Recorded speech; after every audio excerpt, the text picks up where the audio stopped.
Howdy folks, I'm going to get myself a coffee, you know the drill. Be here in a second. And let's enjoy some League of Legends today, shall we? Shall we? Shouldn't we? Let's enjoy some League of Legends today. Yeah. Oh, what a steal, man. Kadavi was on something else this game. What a go. No, be right back.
好的，在赛前我们请到了 FunPlus 的施耀选手，欢迎施耀。最近队伍也是渐入佳境了，但是在第二轮第一场就要碰上我们滔博，也是我们组内的头名嘛，所以大家最近的备战状态如何呢？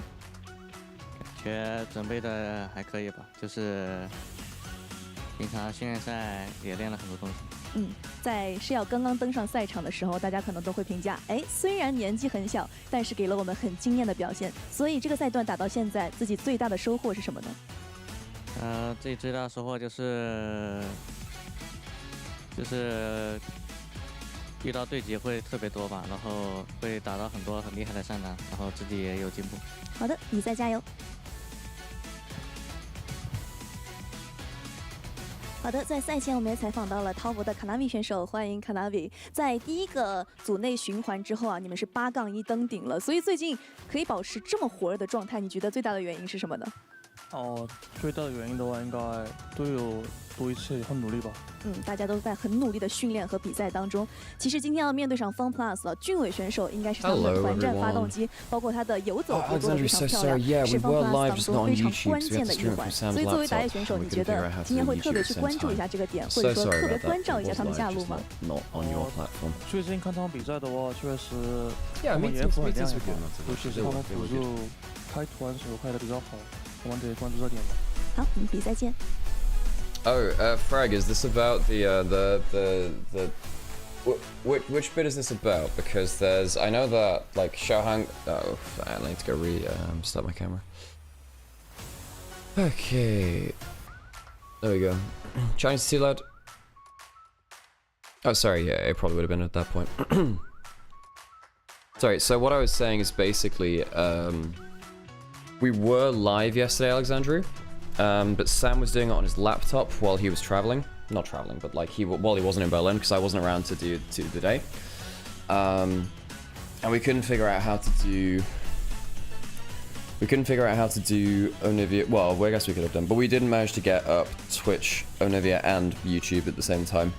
So, yeah, my bad there. Sorry. Also, I did see that Mecha did the classic yesterday, the 50 gift bomb, and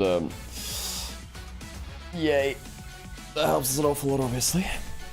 Okay, let's get into it. FPX top esports. FPX have been pretty good recently, folks.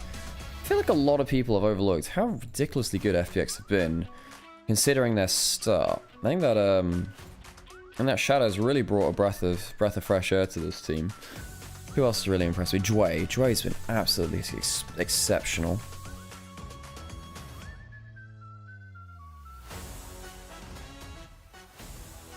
Hey AMG, how's it going? I have a glass of juice in front of me and some coffee. Even decided to get some juice today so I can properly hydrate. How's it going? Okay. Any other games happening today? Is LCK on today? What are they doing? I will get hydrated. Sat too far away from my desk.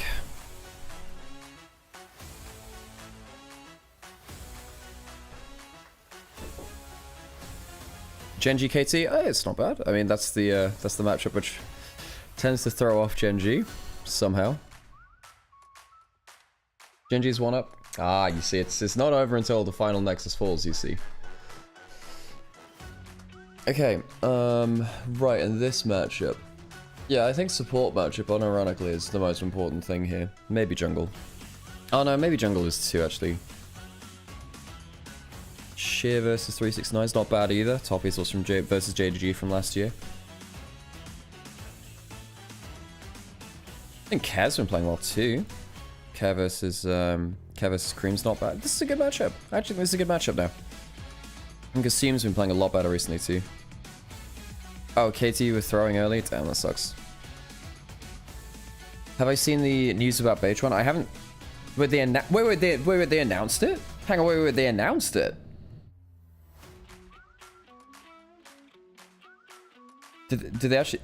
They've officially announced it. Holy crap.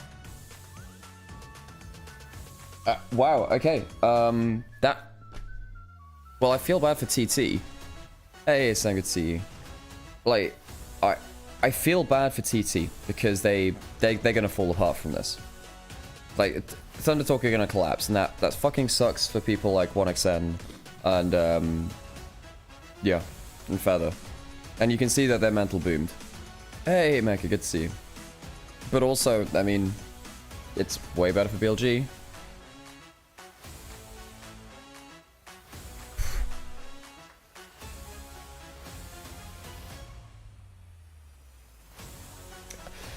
Beitron has been good, but he's never been on a top team before. OMG, Beishang was officially announced as well. Right, good to know. Right. I want to see. Wait, has Beitron ever been on a top team? 1xN needs to step up too. No, so yes, but I also think he's mental boomed. I think that whole team is mental boomed. LPL.qq.com 虎牙直播、斗鱼直播、哔哩哔哩直播、咪咕视频、腾讯视频、腾讯体育、新浪微博、微信视频号进行收看。电视机前的召唤师可以通过百视通平台收看全程赛事。 全新纯电 G 级越野车，越野图腾，御电峡谷。微信搜索李宁官方小程序，即可定制队员专属 ID 队服，买33数码就上京东。国补叠加以旧换新，5折起。我在场就是主场，莫斯利安为 LPL 奶一口。 全新 OPPO Find X8 系列夜景人像神器，夜拍超清晰，人像 MVP，TCL 全屋智慧家电，峡谷英雄敢为不凡。2025 LPL 官方指定家电产品，更受电竞用户喜欢的能量饮料，有能量当然占马。傲风电竞椅连续5年中国电竞椅销量第1，开一局吗？开就开，保护有度度，尽情开一局。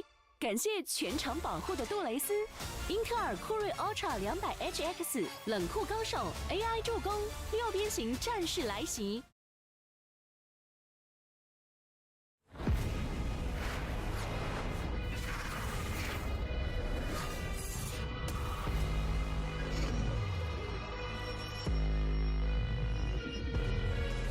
双剑合一，上面人，哇，这鳄鱼有点太好了，还来，准备远程换一个。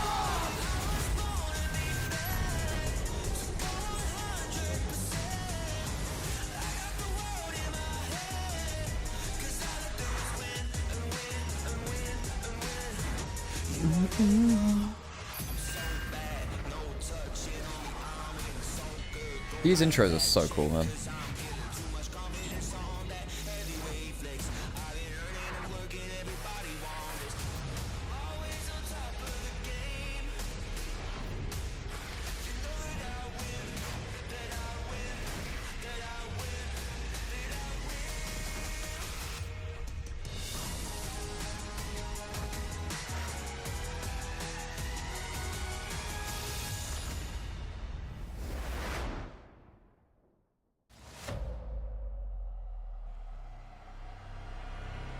各位亲爱的召唤师们，欢迎来到2025英雄联盟职业联赛第2赛段，让我们有请双方战队登场。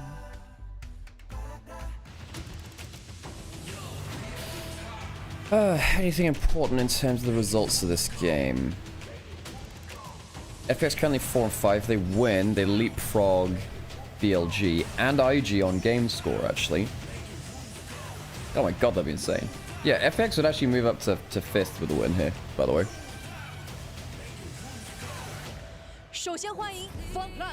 And they have their own they have their own song, by the way, with Chrissy Constanza. That's what you're hearing right now.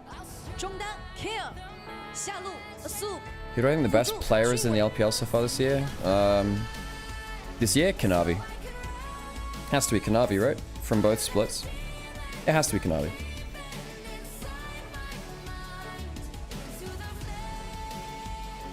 Hey, Mafad, well, good to see you. Top Esports has to win, right? Well, I've said that about other teams that FPX have faced, and they've beaten them too, so I don't think it's a completely done thing. Alright, let's have a look at FPX, see what they last beat. They just beat BLG 2-1. Lost to WE 2-1. Of course, that was a shock for them. Beat NIP. Beat JDG. Beat Weibo. Lost to Top Esports the first time around 2-0, quite convincingly from what I remember. Hey, thank you for the Prime. Thank you. Means an awful lot.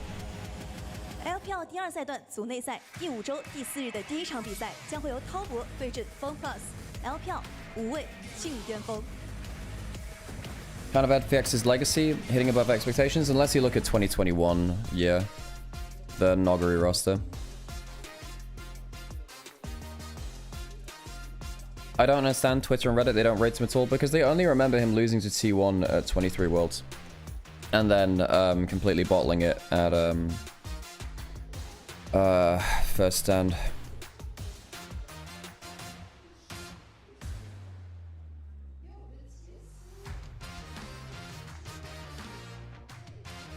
Only weakness is that he needs to donate kills sometimes, takes too much of fight. He does carry when he has them, so I don't actually think that's a problem. Like, if he didn't carry with them, I'd agree, but he does carry with them.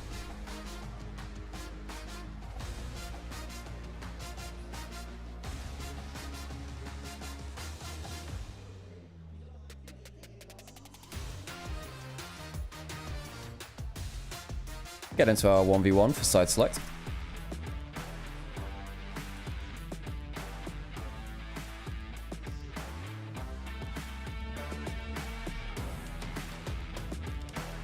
So, Jacula versus Care. Wait, have we seen Jacula in that many 1v1s? I always thought it was, I thought Cream played a load of them. 369 played a load of them too.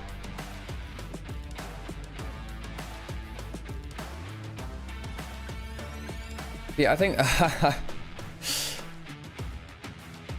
picture of Jacula there. I'm trying to remember if that's Jacula Draven picture. There's quite a famous picture of him with that.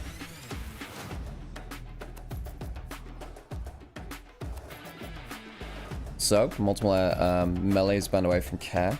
Ranged banned away from Jacula. When Jace still available? Does Jacula play either of them? Is this Jacula's first 1v1?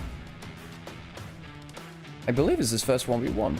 Orianna banned away from Care. I think that the mid laners do a lot with that. Are we doing a Draven 1v1? Is that why we're doing it? Come on, Jacula. No! Oh, come on, Jackie. Care picks up the Draven, assuming Jacula will do the same, and he is betrayed. What treachery is this, Jackie? Are you kidding me? Renekton, it's the Draven.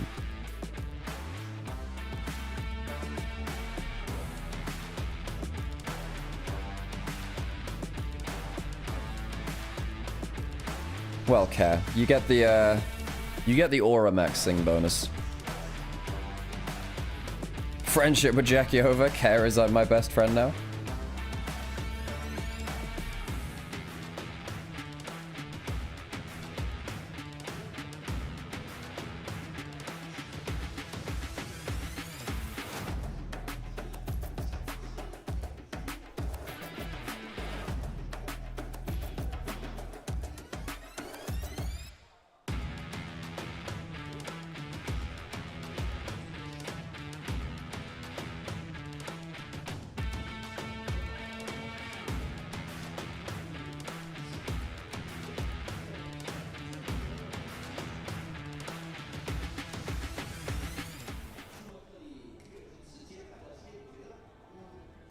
On to the ref we go.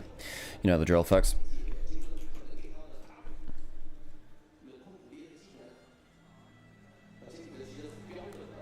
Hello, Chinese announcers. Loud over the crowd mics. Press the attack flash barrier from Jaculov. Cleanse ignite from Cat. Do you need to cleanse away from that Renekton stunt? As long as your auto attack uptime's good, it can help. He'll be getting a second axe soon. Does that. Walks into melee range Jaculov. Gets himself to press the attack. Backs off. Not a bad trade. Remember, of course, Renekton has the... Well, I'd say he has the sustain. It is actually a Vamp Scepter first from the Draven. Hey, Leonardo. Good to see you. Full rage for Jaculov. Has the flash. Doesn't win in the all-in at this point, though. And Care is healing up. Gets the level 4 early, too. One of the things about Renekton is that if you're not given access to the wave, then you drop your rage over time. You can see it right there. It'll go down to white now, just after a second or two. In fact, wants to go in just before they come through. Ah, tries to go for the Empowered W. Can't quite reach it. Standard side lands. Another auto attack flies back. Good trading from Care.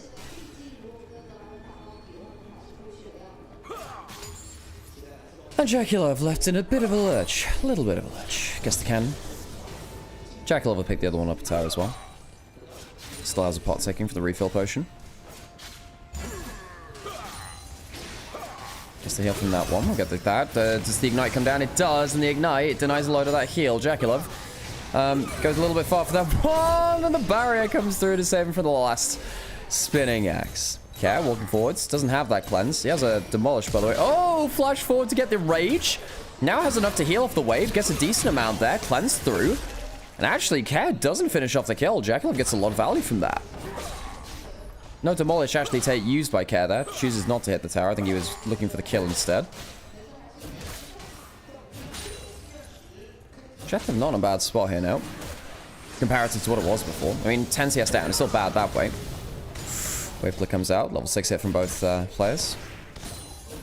And farms the cannon with the standard side as well. Gets himself the decent amount of gold there. He's up 600 gold now. 10 CS. Of course, that'll be evened a little bit by the cannon coming through. Sees Jaculov use most of his abilities. Thinks he can stay for another wave.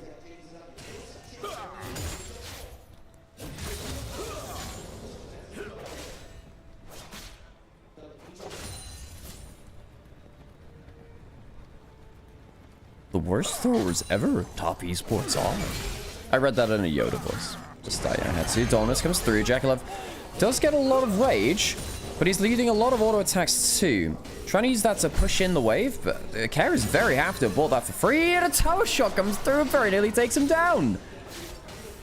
Cannon will die under turret hit. Care and Jaculov both making some pretty big mistakes here. Funnily enough, Care's actually a Renekton mid player. Jaculov is the is obviously the Draven player of the two. What happened to our Draven 1v1, man? What happened to that? Would have been great.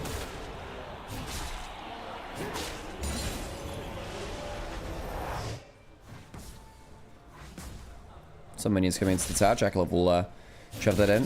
Not Bloodthirster. BT. Not BT. Nah, it's the same thing. BF Sword. Bought up by Care. Big item coming through. Gonna get back to them for the cannon in time? Yeah, of course he is. Oh, you have a Kanavi fell for it curse? He only plays well when you stop believing him? I think Kanavi's great. And he's done me pretty proud over the years. His 23 JDG year was absolutely insane. Even last year, he did make it to internationals. But he was on very good form there too for large amounts of that year, despite the fact that his team was not fantastic. The only way to beat Draven is to become Draven. Ah. Everyone start, you know, growing out those mustaches right now. Start, like, getting a fidget spinner and yeeting it at people.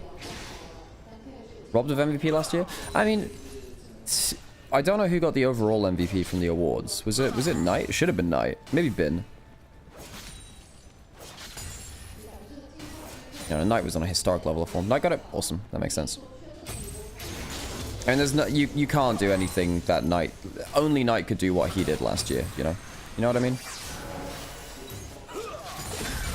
Jackalov goes in, uses the Dominus. There's multiple summoners throwing no barrier flash using Jackalov just yet. And he might have needed to use that flash. Nah, who am I kidding? Gets the kill. 600 gold for the first blood. Cat. A laugh and a little bit of panic and shock as he ends up going down. Jackalov beats his main champion in the 1v1. And we'll hop out from out of tower as well. So what the heck? No, Jackalov didn't even need to flash the back end of the ultimate, which I thought might have needed to happen. Goes in, takes another plate. 10 CS ahead now too, has the Eclipse. And now there's a minute until the Ring of Fire comes in, which Cat will not be looking forward to. Because at that point, he's not going to have any of his summoners.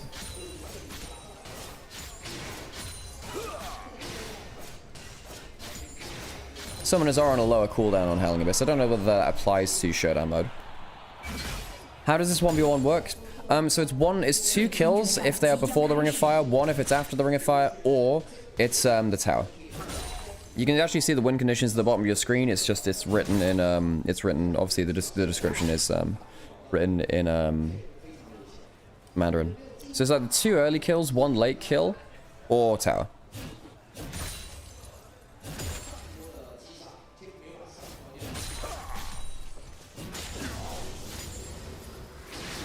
Bloodthirster fully built up from Kara. Eclipse is in for Jackalov, and he's using it for good work. Dominus not just up yet. Whirling Death not quite up yet either. Kara can start healing up. And that means that the trade is going to be much better for Kara. Does he have Summoners Ignite coming up now? I don't think it's going to matter. Not one bit. Jackalov has Flash, pops the Dominus, and burns him out with the Aura. Aura farming on stage by Jackalov in his first 1v1.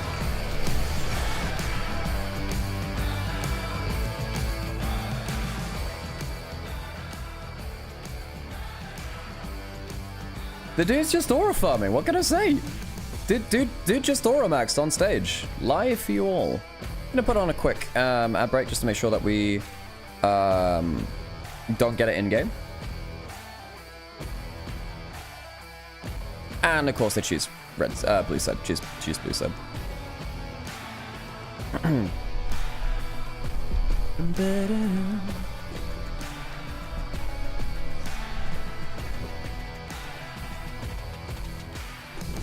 But yeah, basically, the easy description is it's 2 early kills, 1 late kill, or a tower. Hey, Harold, good to see you. Good to see you. And Devin, thank you for the follow as well. Appreciate it. So as we get through into the actual rift.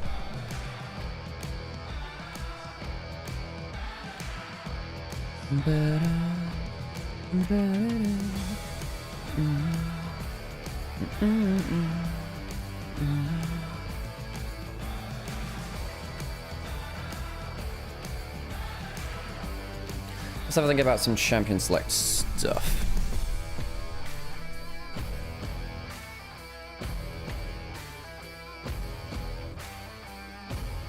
So, I think that Jway is a hugely important person to this draft. I really want to see Jway get himself some sort to really play some good pick potential out with. Some good laning phase.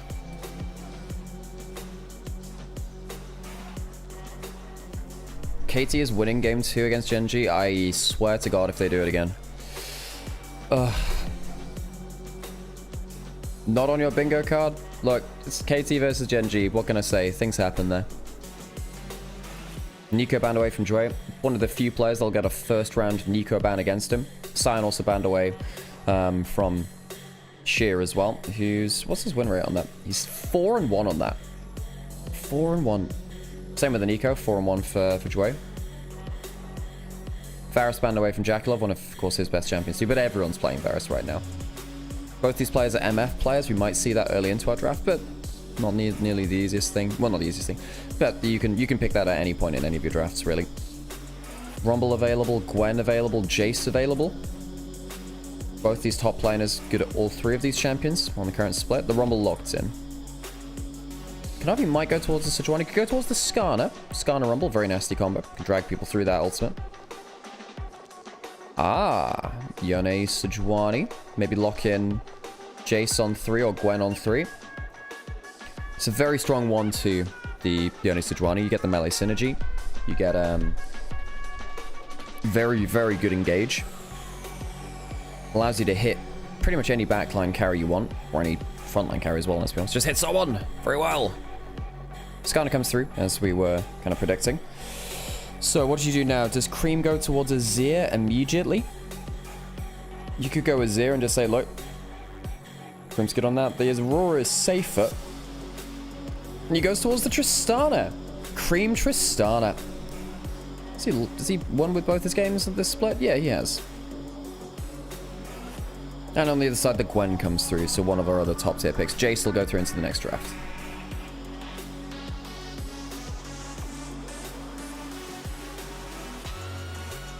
Sadly, Cream's Tristana no longer on the win streak that it was on. Something like 20 victories or something like that in a row in 2024.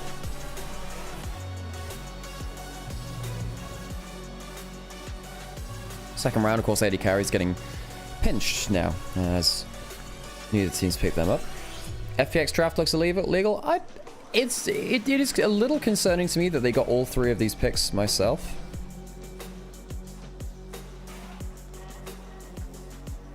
I mean, getting 1-2 Yone Sejuani is a hell of a rotation. That being said, Rumble Skarner isn't weak on the other side. Cream, I suppose, on the Tristana, that's the one eyebrow raise for me so far, is it's kind of like it's less of a powerful pick in the hands of most LPL players, but Cream is very, very good on that right now. Seam locks in that MF. We did talk about that being powerful for them. That brings about some worries about some laning phase. No Ezreal, no Ashe for that. You could go Jhin. Jhin looks pretty good with this comp. Jhin Rumble has always been very good. And you already have an AD carry in the mid lane. Then you can go towards something like the, last pick of the Rel, Leona. What do you want to take away from the Misfortune? Alistair's fine. Alistair's fine. Helps you tank up the Sejuani very well on the front line. So now you have pretty traditional double tank front line. Some long range carries behind it. Top esports are happy to front to back with us.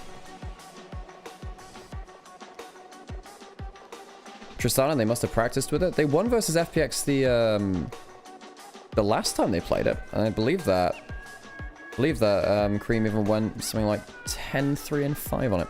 Nautilus pissed last in, so it's not the Rel. The Rel can be countered a little bit in lane by Alistair nowadays, pulled out of Crashdown.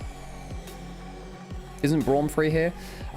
If you lock in Braum, you lack a little bit of engage. You do lack a little bit of engage. Whereas I think this comp from FPX, it really does want to be snap engaging as soon as it can. Trying to get Care into good spots. I think if Care has a good game, then obviously top esports feel a little bit less good about this. I don't rate Yone at the moment, though. I mean, yes, I agree, but Care specifically has been very good on the pick. I think that Yone it's something which a lot of people go towards just because it was very powerful last year, and they've grown a certain level of familiarity and comfort with it. Anyway, let's get into things, shall we?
On to the riff for our first game of the day. BLG, not BLG, the other one. FPX, top esports.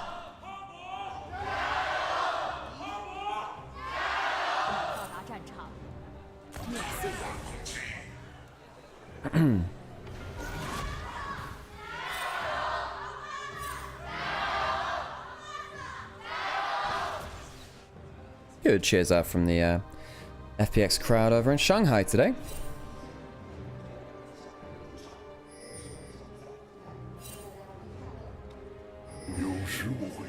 What the heck is that? Is that Nautilus?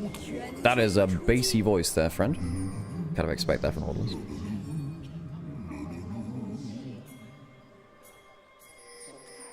Wards traded. Both Raptor camps are well warded out. Means that junglers will be vaguely spotted on their first camps. As in, like, you know they're on Raptors or you know they're not. There's only two places they can be, you know? On Raptors or they're not. It's either, there's a 50% chance of a win. Either you win or you lose.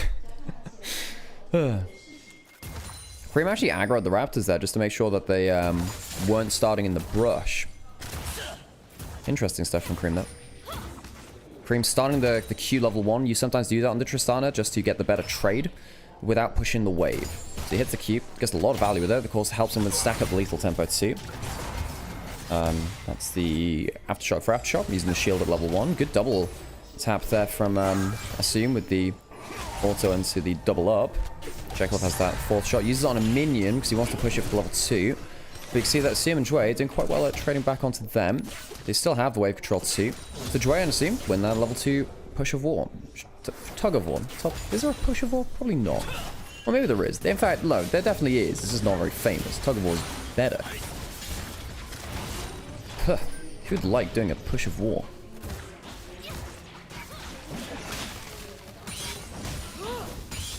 Howdy over in the Onivia chat as well. Kanavi clearing bots top. Shadow doing the same. Shadow doing a great job of kind of becoming a leader for the FPX team.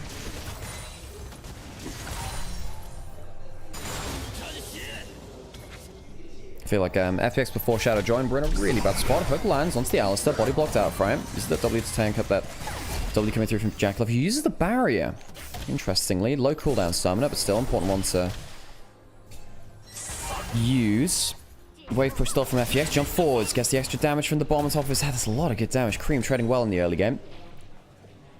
Doesn't forget to stay around for the cannon minion either. Good double up onto Jacklove. Either jungler doing anything around bot side? No, this is a pure 2v2. Aftershock landed again. Ignite coming through. Jesus, man. Great trade coming from the FPX duo lane. And Jway, you know, one of our newer supports in the league over the last couple of years. Really starting to strut stuff. Kanavi could potentially pick up another Q. Chooses not to. And maybe thinks again. There's an E from Cat. Uses the flash instead. And that's a summoner for free. Kanavi doesn't even take out tower aggro. And while that's happening, though, Shadow goes bot lane because Kanavi shows in mid. Jackulov goes down, and the hard work of Jway and Assume works out. Chris, he'd recalled. They'd spotted that reset coming through. Shadow immediately bombs it down there. Gets good first blood there for FPX. You know there were giant red pandas? That's a fun fact of the day for you, because people in chat talking about red pandas over in Twitch. There was giant red pandas. Sadly, they're extinct, but there were giant red pandas. Assume resets, goes up towards the top side. Has that first blood, gets the Vam Scepter in, which of course is very nice for laning. It means you can take those hard trades and regen up after. FPX good again. FPX are decent. They're decent. You know, they beat JDG, they beat BLG. They've taken some top-notch names. They've taken out NIP as well. Did lose to WE though. Of course, they're looking better, so it's not the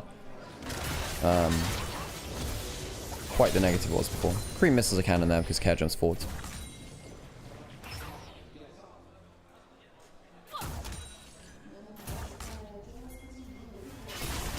Chris, X-flashing in, gets a good combo onto Cat. Doesn't have the flash now. And Cream has the lethal tempo stacking. Dead, Yone. Tristana gets a kill. Good roam from Chris.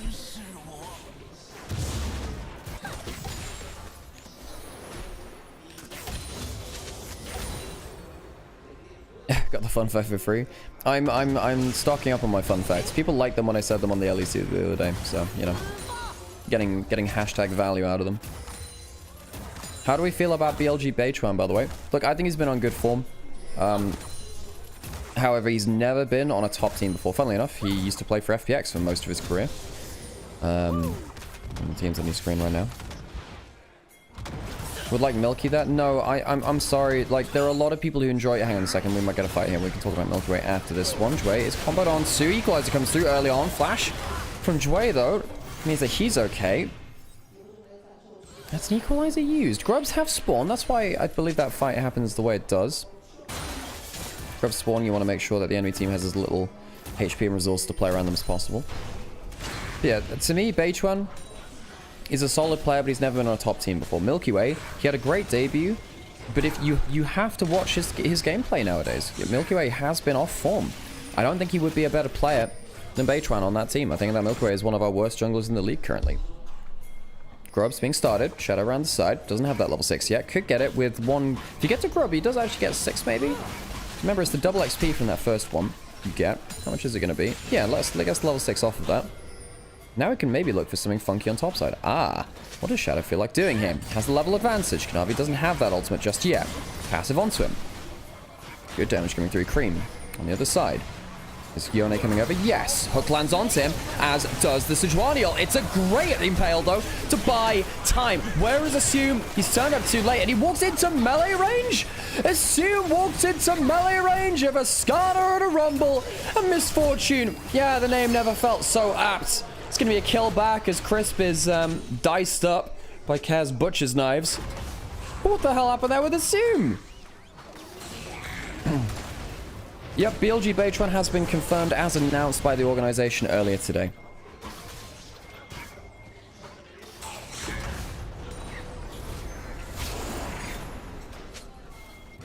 Okay, so early level 6 from the Sejuani. That looks good. But the Gromp gives level 6 over to Kanavi. We got it from that. One of the reasons they were fighting on it. 369 comes down first. Yone ult goes completely skew if Cream flashes out of it. I mean, yeah, you do have to hit that Tristana. Full lethal tempo stacking. Nasty on damage. Team uses the barrier. Can't even live with that either. And he goes down. Sad things. Sheer, of course, didn't even contribute to the play. It's the first time we've seen the Gwen on the screen. So, FPX, down a Grub, down a kill. First feat to strength. Objective claimed by top pieces. Not objective, you know, whatever it is. The milestone for the kills has been claimed. Must feel awful to get replaced mid-split. Oh, absolutely. Absolutely, but Wei hasn't been playing very well. Can't argue with that.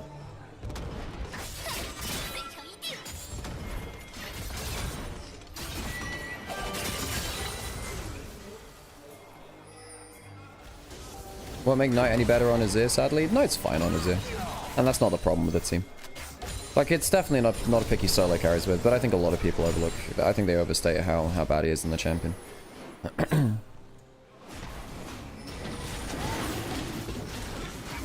Dragon unit started up by FPX. And they'll get taken easily, so they'll take that. 1,000 gold lead for Cream. 3-0 on the Tristana. Cole stacking away. Yuntal first item built up already. Oh, Cream's Tristana. We've missed it. Played it last time versus FPX. Went 10-3-5. Off to 3-0 start. He's looking pretty good right now. Pretty damn good.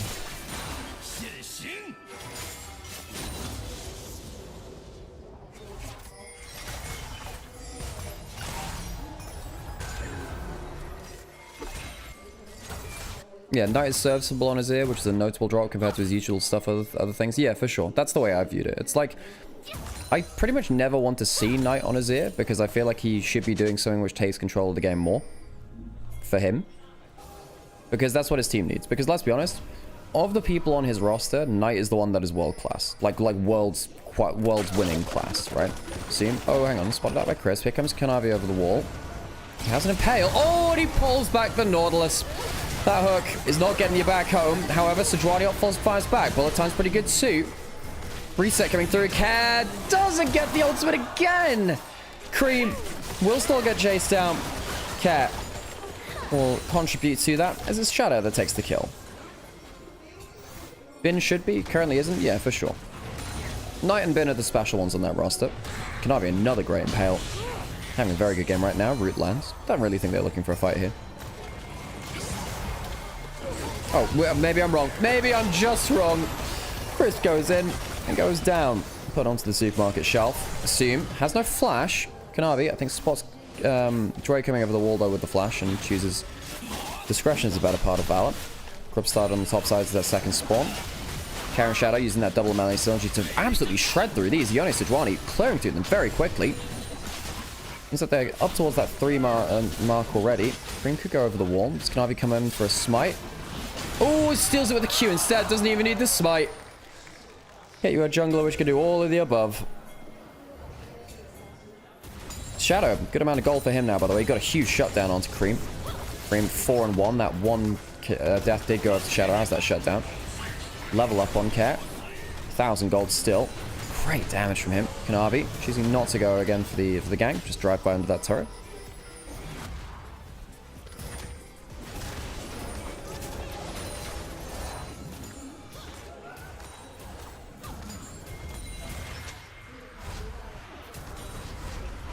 It's okay, better than Hung. Hung has been, I don't know whether he will come back to the LPL at this point. He had a very bad exit. I love the caster with his special pronunciation of Kanavi. Which one? Kanavi? Kanavi? Who has a special pronunciation of it? The thing is, like, so, for instance, like, Joe, Munchables, like, he'd try and, like, be a real stickler for, and it was in a good way, for, like, a pronunciation of some of them. So, like, Yagao instead of Yagao.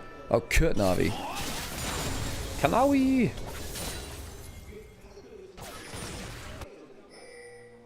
What else is there? Obviously, we've had some talks about, you know, is it Ishin or 1XN? Or, Yijian or 1Jiang? It's definitely not 1Jiang. Of all the things you can call it, it's not 1Jiang. I know there are casters on other streams which call it 1Jiang, and, you'll better stop. The letter V doesn't exist in Chinese? Ah, yeah.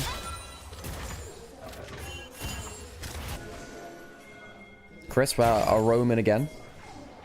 369. Making like Nero. No, he's not Roman. Kanavi's making like Nero, because he's the one that's Roman. Isn't that great?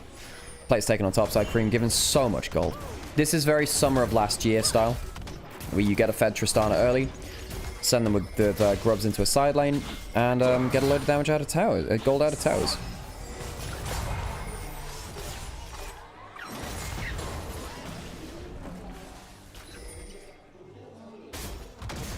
Cap taking some plates on the bot side though. He does need to get some gold back. We did say, hey, look, Kazione, it's been very good. There's a burden of responsibility onto him. Well, Cream's going to take the first turret on top side, get gold from that, and of course get the feats of strength from that team. Care on the other side is very far behind Chris. Failing the minion taxi. Very close though, very close. You can see the idea. Nothing lost for the play. It's not like there was a big summon he used.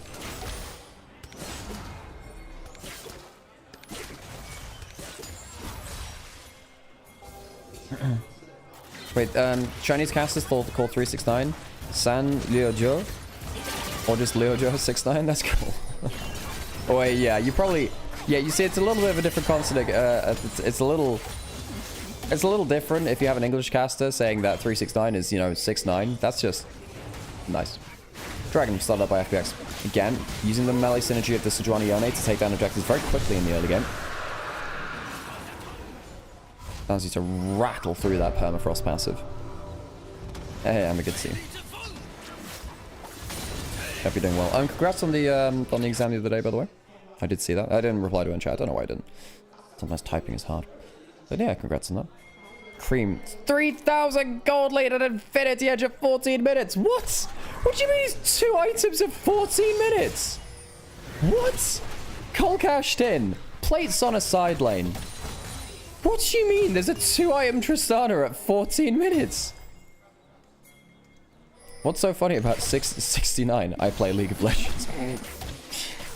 No boots. Yeah, I know he doesn't have boots, but still, it's a 2-item Tristana. These are expensive items. These are really expensive items. Comparative to most. Chris gonna have it away. Ah, now that's a problem. He does have that ultimate. Pops it early. Good to do that while you're on higher HP. Kanavi puts that ultimate through. Does he use the Impale? No. Hook misses as well. The Impale comes through now, and now Cream stuck into the bullet time. And the 2 items mean jack all if you're dead. Cream probably should have done that thing where he flashed instead. Doesn't buffer out well. Dre, what did he end up doing there with his ultimate? Because it looked like he ended up winning the mind game against Cream with the ultimate compared to the jump. You can buffer out of an Nautilus ult if you time it right, of course, where you get hit with the knockup and then you jump. Okay, good damage into that bot side. Another coming down. Crispus as well. Ah, Kez overstayed. That's a shame, isn't it? Because there was good damage and good gold coming over from Cream. That huge gold lead. And instead, we'll be donating over to Jaculov. He'll pick up a bit of gold for himself.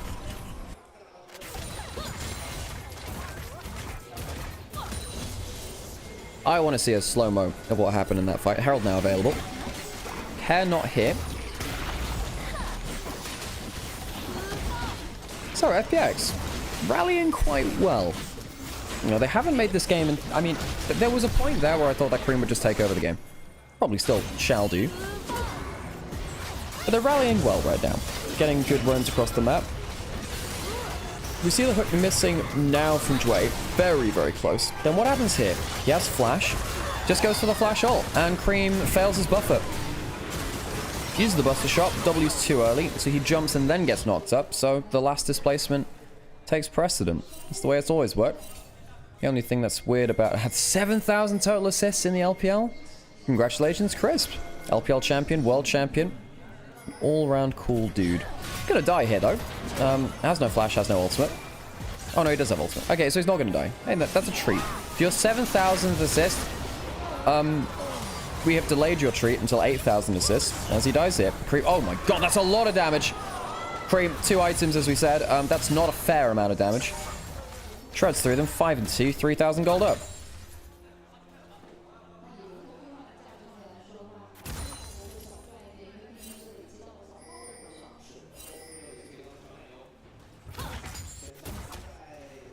It's wild how many assists both mid laners have. Yeah. Yeah. Wait, hang on. Oh, no, we don't quite have it because Jekyll... Hang on a second. That's going to be a lot of damage, by the way. Oh, ult comes through. Flash away from Cream. Really trying to stop Cream having these free runs at plays. Look how quickly he takes down that HP on Cat. Huge amount of AD with these 2 items. You get the... once you start... When you've stacked up on your Nuntel, you do get the 25%. Don't really know why they added the stacking mechanic there. It doesn't feel like it adds that much to the gameplay. It means that you don't get the value just after you buy it. Still don't think it's that crazy, though.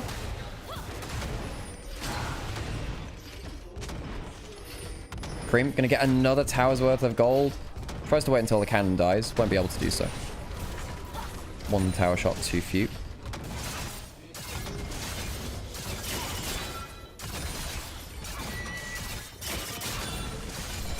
Tower on the other side, taken by Sheer. Again, we haven't seen Sheer impact the game just yet. There is a chance that FPX can wait until 2 items for the Gwen. See what they can do. Of course, no exhaust on the side of top esports. Tristana, notably not the best answer into Gwen, because you often can't bust a shot in the way that you'd like to against that champion. What's more scary, Tristana with gold or Gwen with gold? It entirely depends on composition. You know, if you're against a lot of ranged characters, then the Gwen can struggle to close the distance. Sometimes you can have some good moments though with them. Dragon spawning now.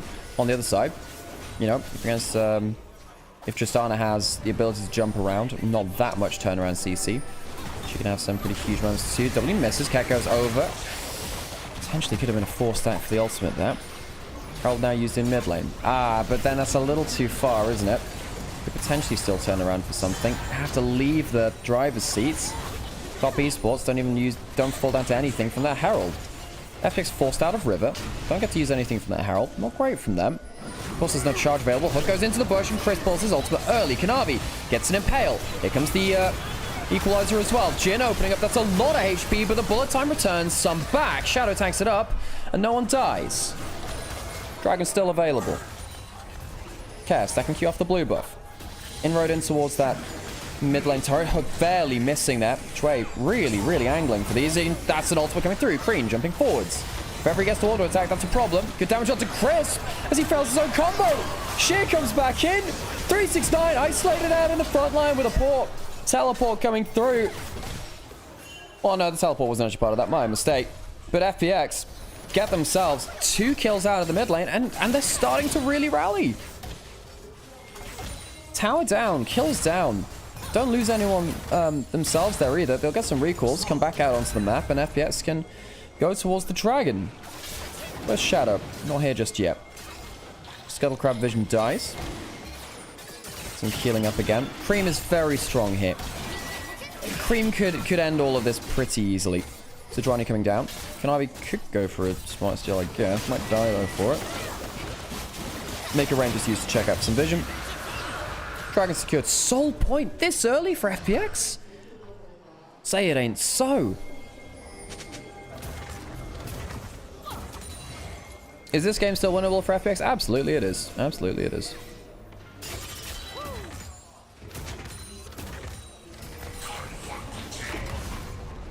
It's Ocean though. I mean, I think Ocean Salt is very, very good for Sheer and Shadow in particular.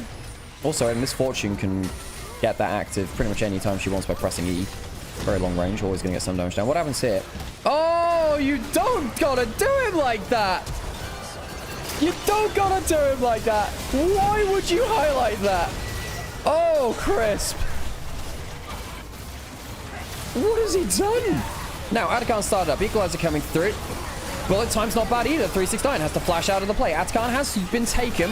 The flowers, part of the big objective now. Kanavi pulling the Gwen back, but that's not really helping that much, is it? They don't get all of their flowers, and they lose a lot of kills on top of it. How many dead so far? That's 3. Cream going down. The Fed Tristana not able to do that much. Jacula is going to be left under turret. This is going to be a clean ace. All things said and done, it's going to be a clean ace for FPX. Make that a 1 on the return for it too. Leave something for Top Esports. Tower goes down. What have Top Esports done?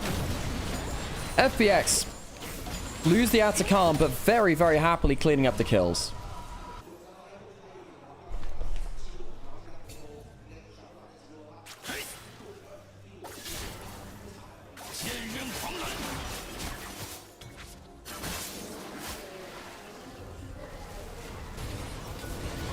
So, this is what we came out of the replay from.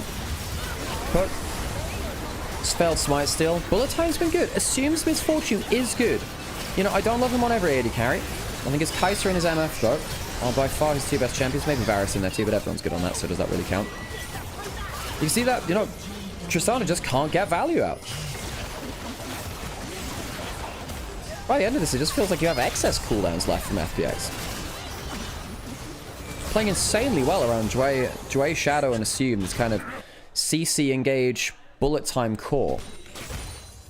Tristana is still 4,000 gold ahead. Has a Lord Dominance regards. That might be a break point here, folks. We'll see. If Cream can just gun down Shadow, maybe that changes things. But, you know, 369, very weak. Jacula, very weak. Crisp, playing not fantastically either at 0 and 5.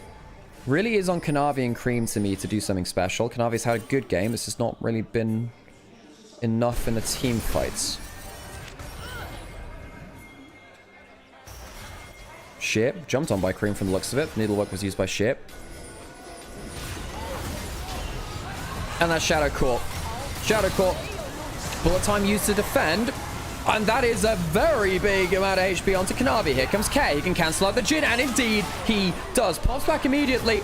Won't be able to save Dway.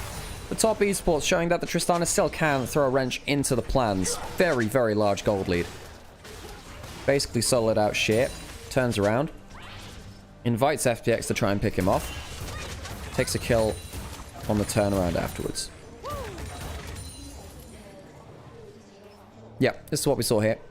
Exhaust was pulled out from Sheer. Still lost the 1v1. Kind of terrifying when your Tristana is able to bully out everyone on the map like that. 2.5 items hit from Sheer. Wonder if he's going to go next. He's going to go for the Shadow Flame or the Zhonya's? Probably Zhonya's. The Shadow Flame on Gwen. Very, very, very fun item.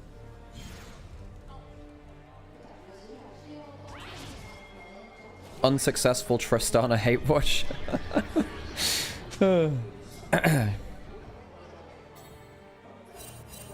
Tristana will keep killing you until morale improves. Dragon in a minute. So that'll be Soul for FPX. Some crit built up from Cap. Infinity Edge for Assume. Yeah, that'll do you nicely. And I think there's been a huge support gap, I think, in this series, in this game so far. I think that Crisp has struggled on the Alistar. Dre largely been very, very impactful on his Nautilus. Pushing out side lanes in preparation for the dragon. Shit, 2,000 gold up, by the way. Care hopping over the wall. Can help clear that ward. Gets that shield from the W. Navi not able to do more than that. Just a bit of a slap around. Fight for mid lane push now. Dragon spawning. Both teams wanting to push up mid lane. Get W onto the J. Oh, the ult misses from Shadow. Care can jump forwards. Passive coming through. Oh, Dre's gone too far, but he does get an ultimate, which allows a little bit of damage. The equalizer onto the backline, and the assumed misfortune goes down. Oh, it's a wonderful equalizer, and FPX screw their engage. That could turn the game. That very much could do. Top Esports fly into the lead now. Get themselves the dragon, deny the Ocean Soul, and FPX, they screw the team fight, which could have won them the game.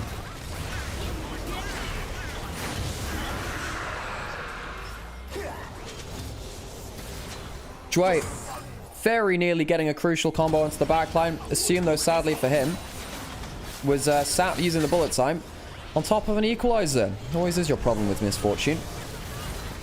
Go back into a replay of it. Ult misses onto Jackalove as he gets his crit movement speed away.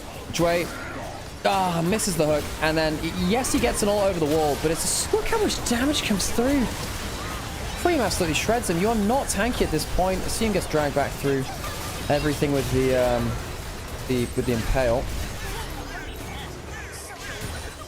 And Top Esports will breathe a sigh of relief there. They'll get Dragon, they'll get Baron. Get significantly far ahead. Further ahead, I suppose. Cream is finally potentially going to complete some boots at some point in this game. He's so goddamn fed, man. 2 levels up on Kaz Yone. He's not really managed to have that much impact.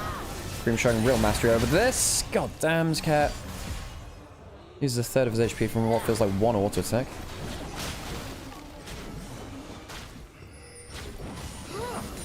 Anything else to highlight? 3 items from Jackalove. 3 from Assume. Equalizer's doing a lot, and suddenly what was a 2,000 gold lead for Sheer brought to below 1,000. Almost at the Zhonya's. He couldn't really impact that fight in the way that he wanted to. FPX need to find a way to unseat these double AD carries in the backline. Stop them from just sitting behind their tanks and doing damage. Red buff being stolen away now by Top Esports. They'll leave for the whole team.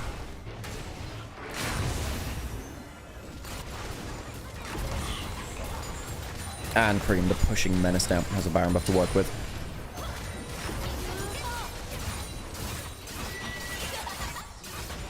Tower taken by Jhin in the mid lane.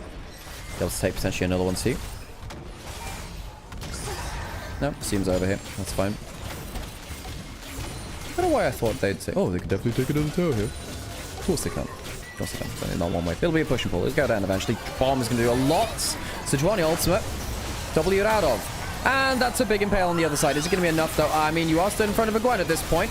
Chris, another not great combo there. Kanavi goes down for free. Dre, that's the bullet time. Big damage through. Jackalove goes down. Cream trading off with Sheer. The exhaust comes through. Cream has to jump back, and suddenly FPX find their way onto the carries. Jackalove goes down. Cream brought low. Sheer doing his job to make sure that Tristana can't take over the fight. FPX survived the Baron push. 2,000 gold up from the Baron push. It's not the end of the world.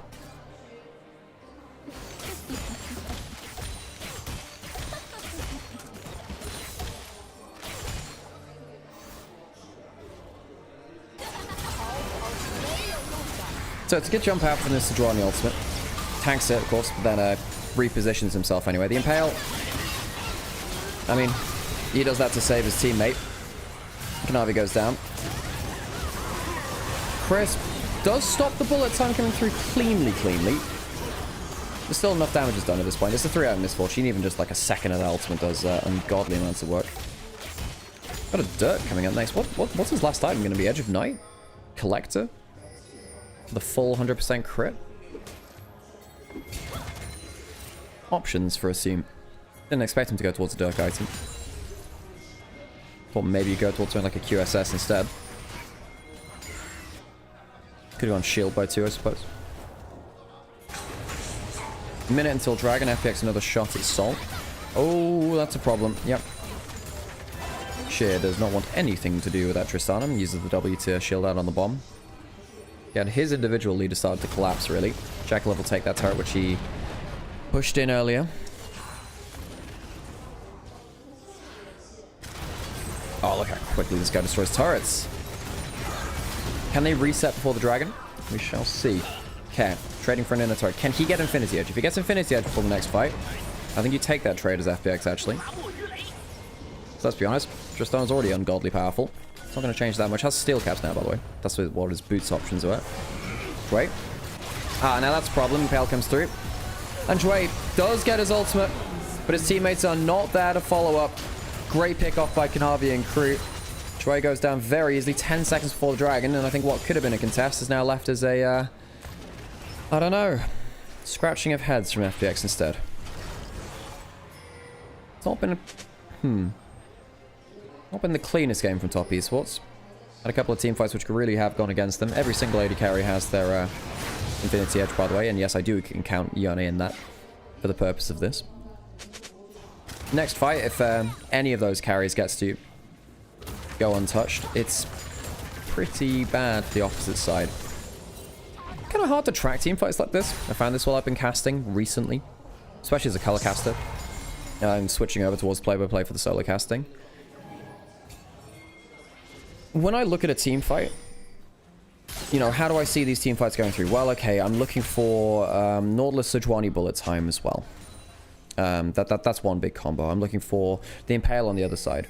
But realistically, what happens is the fights are so scrappy and you have quite a lot of mobility between the Yone and the Tristana, and then of course the Gwen as well.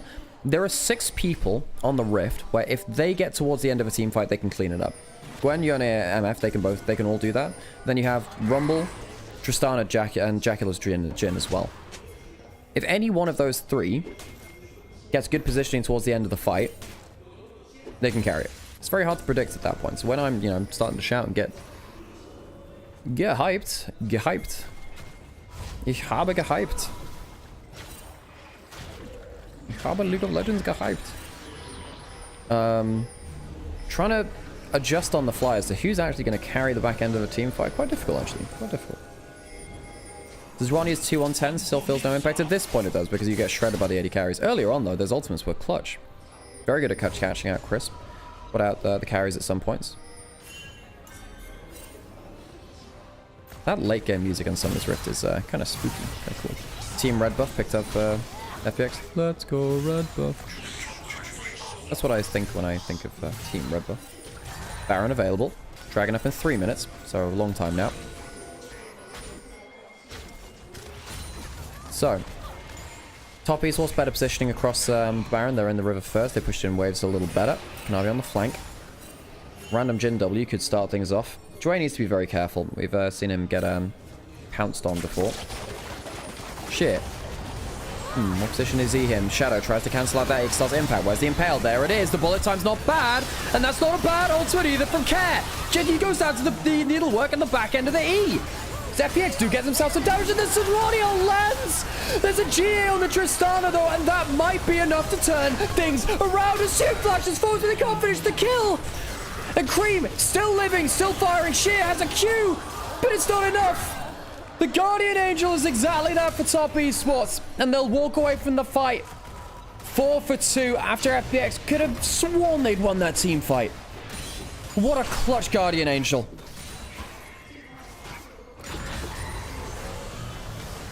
Baron started up. Cream 10-3-6, besting his record from the last time they played FPX at 10-3-5 on Tristana. Sheer has teleport. Can't do anything about this one though. Oh, so sad for Sheer. You know, Shadow goes in to stop the Skarner getting an easy pick. It's not a bad Nautilus ult, but Jackula mispositions poorly. Gets hit by the Nautilus ult as Cream jumps away, so he goes down for free. One of the carries is down. Equalizes down. It's a good ultimate from Sejuani, but 369 gets, you know, a 3-man flame spitter across. Sheer backs out and tries. Oh, seems so close here. Gets Buster shot away. Maybe didn't realize that was through at that point. It's hard to impact games as you know, the headbutt comes away, so Sheer actually ended up living there, of course. But oh man, hard to impact fights late game as Misfortune. When your bullet time's down, your flash forwards is one of the biggest things you can do with it. No, I don't think Cream trolls Jaculov. Cream has to jump out that way. He jumps over the wall. That's the angle he has to. Jaculov walks into the flight path there.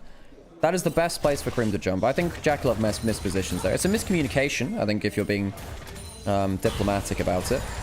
But realistically, that is the place where Cream is going to jump to.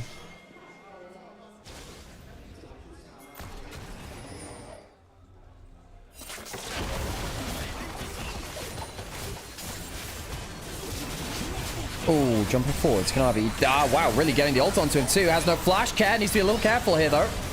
But we'll get out alive. Chris, he hasn't got flash now. That's a problem. Where's the needlework? Do you throw that through? Yes, you do. That's a slow. Jet the ultimate and the equalizer. On to 4. Bullet time will get back Cream, though. Misfortune goes down. Yes, the Tristan is gone. But you have to feel like Top Esports win that turnaround. Triple kill to Jaculov. Misposition in the last fight, not present in this one. Gets a huge amount of damage. Now it's just Care alive to try and save the babes. Shadow can help too, of course, but he's not exactly going to be here for wave clear purposes, is he? FPX. They've given as good as they've got for large amounts of this game. We are going towards the later parts now. We are really getting into late game. But FPX, once again, foiled of an opportunity to get towards Ocean Solace. But Shadow is technically alive and the smite on the Rift. He's on vision right now. Chooses to clear out that ward. Dragon will get taken out very, very quickly. Top Esports get themselves 2 soul point themselves. We are going late game, ladies, gentlemen, and everyone else.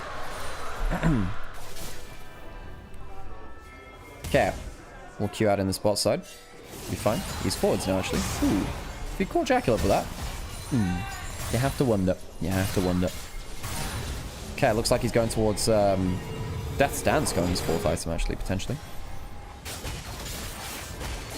Yeah, I did see that, Munite. I did see that Beitron has been picked up from BLG. There were some rumors about it before. I think Beitron's a good player. I think that Ray's struggling, but it's not. It's far from far from a quick fix. Chris gets caught up by the blade work, not blade work. The other one. Ah, needlework. Great equalizer, man. 369's equalizer has been insane. Good last shot there coming through from Jackal to finish that kill.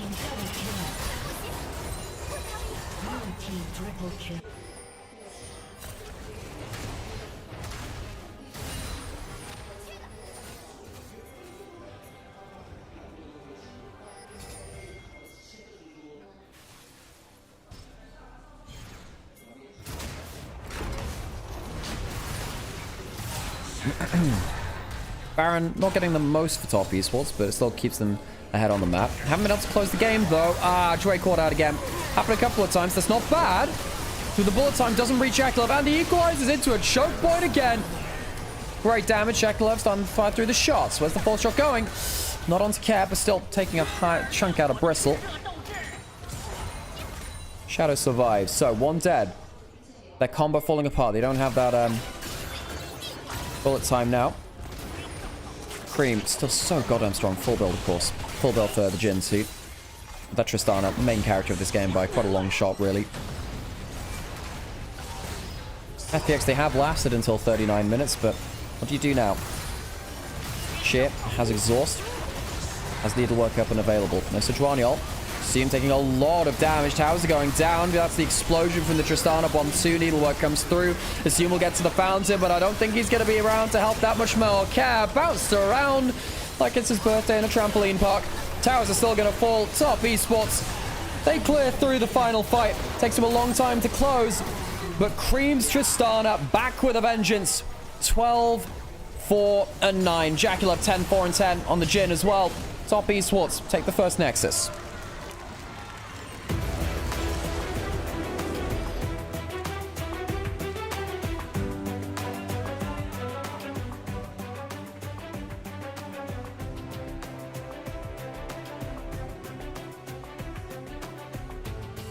It was close until it wasn't. That is one way to describe what we just watched. This is witness on our screens. And hello, I'm now on your screen as well. My name's Nymaera. I am a League of Legends caster. I have cast 1,000 League of Legends games in the LPL. I've cast 1,000 Chinese League of Legends games on the professional broadcast, and now onto fan broadcasts as well, like this one. Of course, there is no official broadcast anymore, so support channels like LPL English, this one as well, who are trying to do fan broadcasts to keep you up to date with these teams and how they're playing as well, and just bring you some good vibes and some good League of Legends to your screens as well. I should get... Do I have another coffee? Yes, I will get myself another coffee. Before that comes through, though, we got some highlights to go through, and we will play some Words with Friends after that, too. So if you're on the stream, yeah. While we're in breaks, we just tend to play some games on stream a little bit while we're waiting for time. Words with Friends, you have to be in Twitch chat for that one, so if you're watching on YouTube, I understand it being a little unsatisfying for that. I could technically run two... I could technically run... 2 tabs of it, one for Onivia and one for Twitch. Could happen. Anyway, right, I'm gonna leave you with the highlights, and we'll come back in a minute. Chat, want the iPad baby time? Yep.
White Pit, thank you so much for the reset. We appreciate it an awful lot.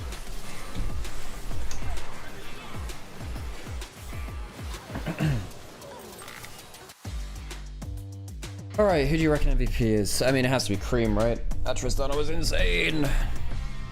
Well, he got a lot of gold. Is it actually, hang on, is it actually Cream?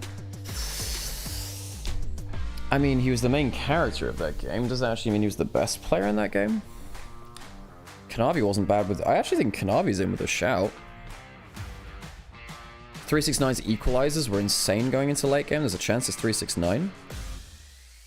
I don't think it's as simple as saying it's Tristana because of the Gold League.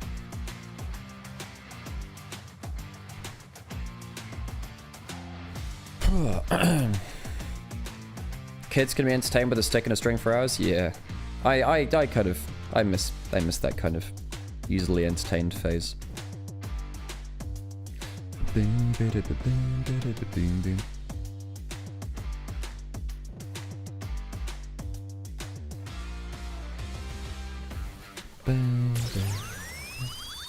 $369. There we go.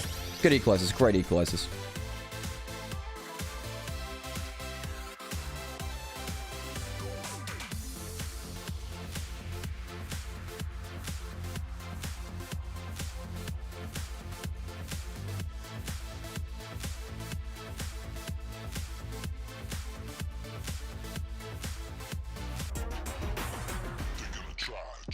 Oh, yay, MVP music.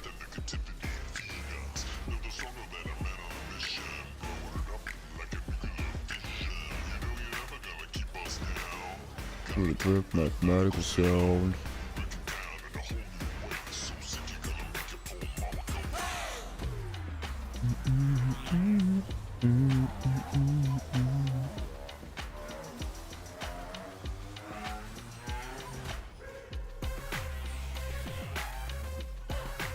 Why does this MVP music make me think of Persona? Good question, I'm not sure.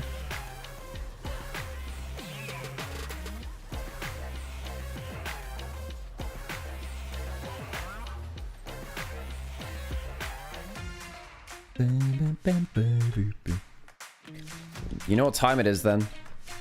We are done with our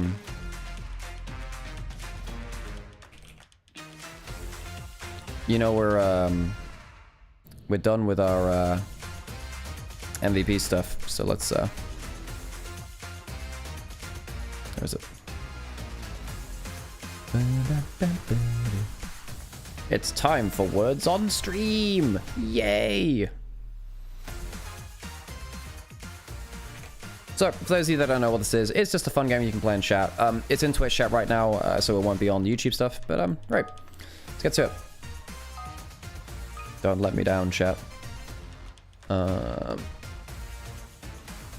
Duo.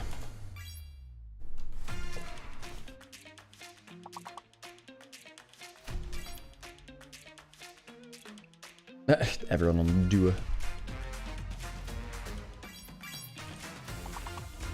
Is that a word? No.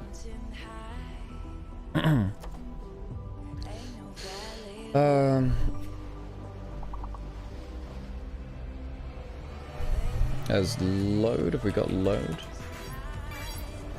Hey, nice. Wow, everyone just chimed in. Folder, that's cool.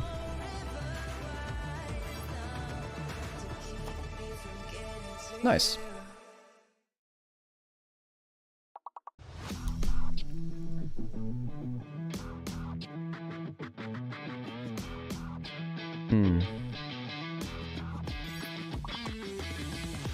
So there's another F1. Looking at the organization of the letters though.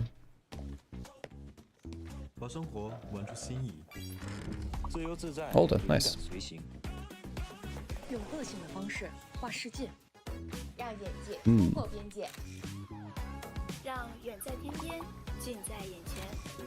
Hey, Kiwi, good to see you.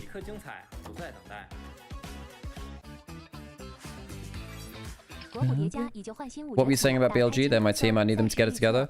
I mean, Baytron coming through... I mean, if this deal had been known about for a while, it might explain the mental boom from both teams to TT and BLG.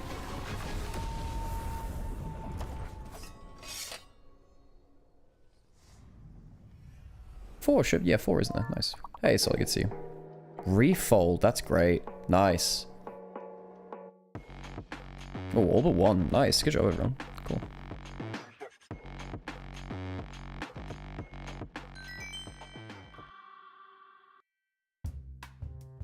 So I need to run some adverts. Enter the next one.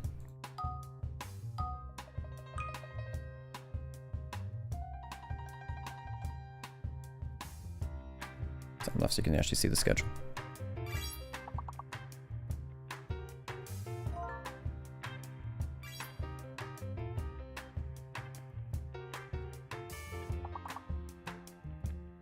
Noki, awesome.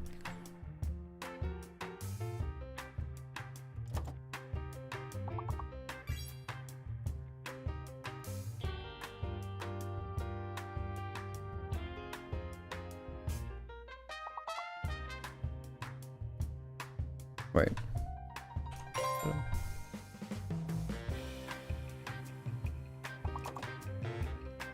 What do you mean Ching isn't in there? That is a word, but it's a yeah. That should actually be a word. Huh. Surprised that's not in there.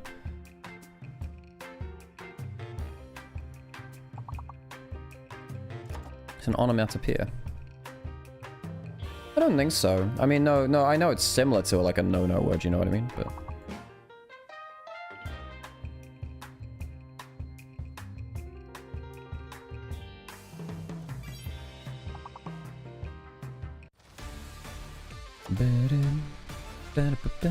have I watched Barca vs Inter? No, I haven't. No, I don't really have that many ways to watch football.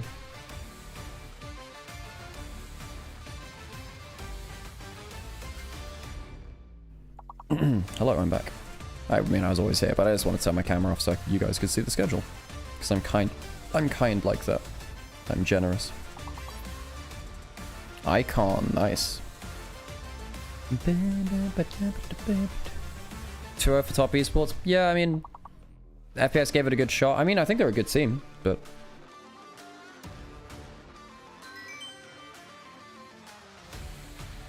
do we have time for one more? Maybe not, actually. Alright, I don't think we've got time for another one right now.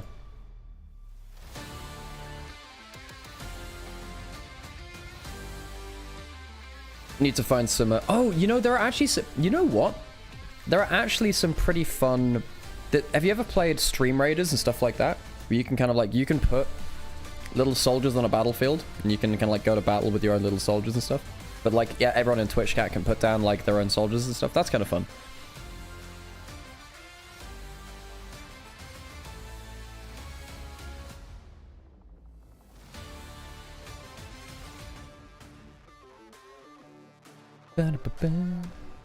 Maybe we do a Marble Run. There's Marble Run as well. Oh yeah, there is Marble Run. I will win the war for you, Princess Nymaera. Thank you, Angie. Thank you. Ugh.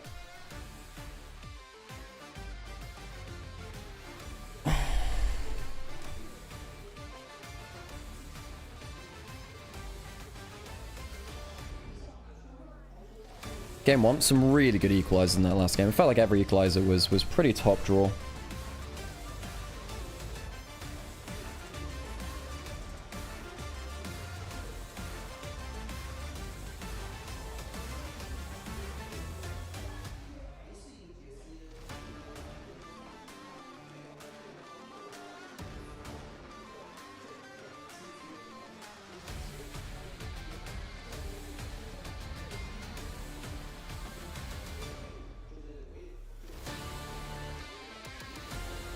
Ba-da-ba-ba.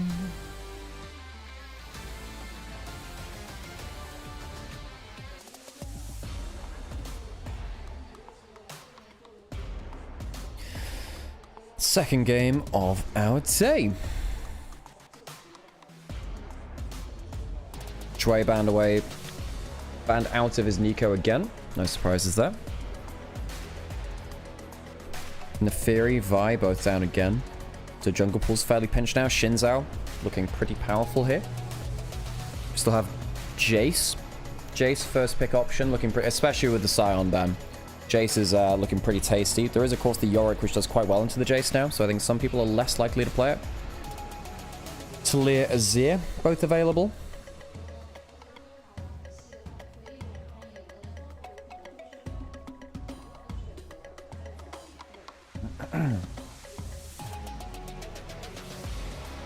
So you go for the Shinzo on the other side of it. Feels like you get the last remaining... Oh, I mean, there's Pantheon as well. Pantheon and Shinzo tend to pair up quite well against each other. Both of them early pressure, both of them having an X factor either in global or that Crescent Guard. Cream is actually a Diana player, by the way. I would never play it into Talia, but he's pretty good at that pick. He used to play as an Ahri counter. Lichbane first, Diana mid. Cream thinking about his options. Goes for the Ahri. Huh. By the way, that is a takeaway from Care. I consider Care to be the 5th best Ahri in pro play. And the ones above him are Rookie, Chovy, Faker, and Knight. Those are the 4 Ahri players I think on specifically Ahri skill sets I think are better. Pantheon does come through from Shadow. Shinzo Ahri, very strong topside. Maybe sets up for Gnar or Renekton for 369. And with the Ambassador locked in, I think 369 slams the Renekton here. I think Renekton's really, really good here. It allows you to have a very, very good set of pushing side lanes so you can respond to each other in the Ahri for Renekton, and then you have the Shinzo kind of weaving between the 2 lanes. Who's the best EU Ahri? It's still Caps. But then again, that EU Ahri is not that great right now. Alright, Renekton comes through. Look! Folks, I've cast 1,000 LPL games and I know a couple of things. Yay! I can predict champion selects now after all this time. Ain't that wonderful? Ain't it wonderful?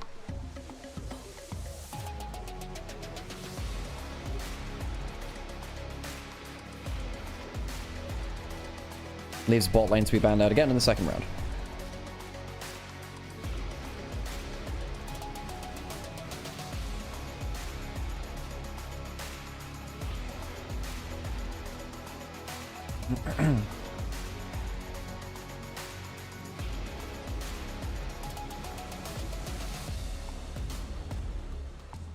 Jojo's always been good. Yeah, in a couple of games, for sure. His last game of it was very, very powerful. Jackie's had a good game or 2 as well. There are some good Ahris out there. There are. I feel like it's better than the dark years of 22 and 23 when a lot of people would slam it, pick Everfrost, and then not really know what to do with the champion. Much better than those days. Alright, so Kalista Ashe, lane dominance out. Kai'Sa gone in terms of follow-up to dive from stuff like the Pantheon and Bessa, and the Talia roaming towards sidelines. And the Lucian banned away too, interesting. Of course, Lucian Braum would have been okay here. So what are you left up with? There's Caitlyn lane, so go Caitlyn Karma. Caitlyn's not awesome into Pantheon. No, he's okay. No, she's okay into Pantheon actually, because she can trap the ults. And there's Zeri Jinx as well for hyper carries. Is this the Gam Girl stream? Hell yeah, it is. Welcome to the Gam Girl stream.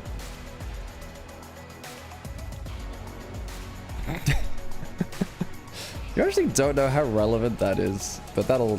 whatever. Alright. Alright, FPX. Think about what they want to do on the other side of it. Do they want to go towards the hyper carries? Or do they want to go towards lane pressure? Kog'Maw for Assume! Now ain't that so indifferent? Lacking backline access, Cog Lulu! Juggermore in the LPL. Oh, it's a blast from the past. Juggermore in the LPL. What do you do here from the Zeri side of it now? You don't have the Lulu as the premier enchanter.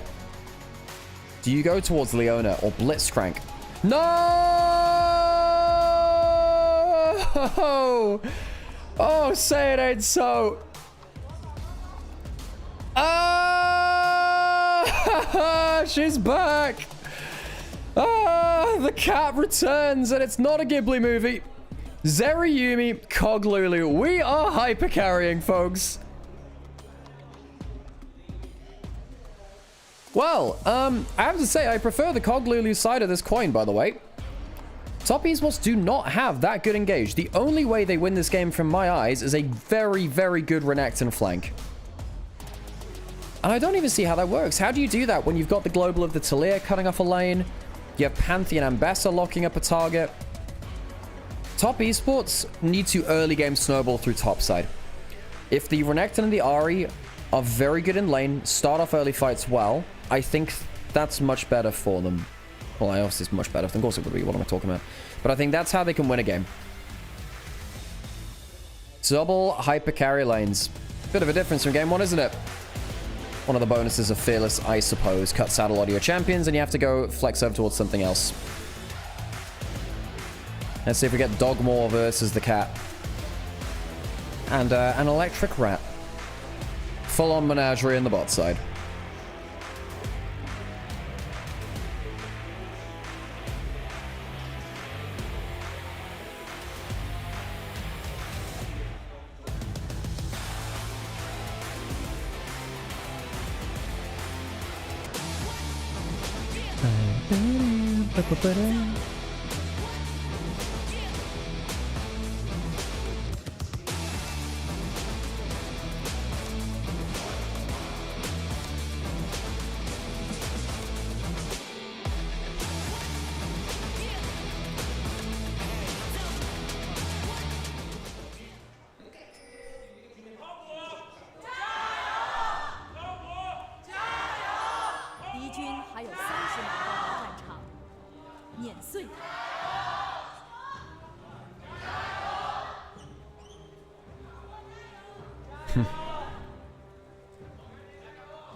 Damn, very different drafts than the first one. If FPX make it through the early game, I really favor their comp. So top esports, let's see what they can do in the first, 10-15 minutes of the game. Yeah, 369's Renekton, very good in lane. Does well as a matchup into the Ambessa as well. That's that Q-tap. Doesn't get that hop over the wall. We wouldn't normally do that. 369 gets another Q that. That's a problem. Shea's not going to be able to recall in time. I actually wonder whether he should have backed off and looked to recall and get back into lane. We're now ward deep into the jungle. Shea's going to be starting lane at 2/3 HP. This is not what you want versus the Renekton. It's not what you want at all.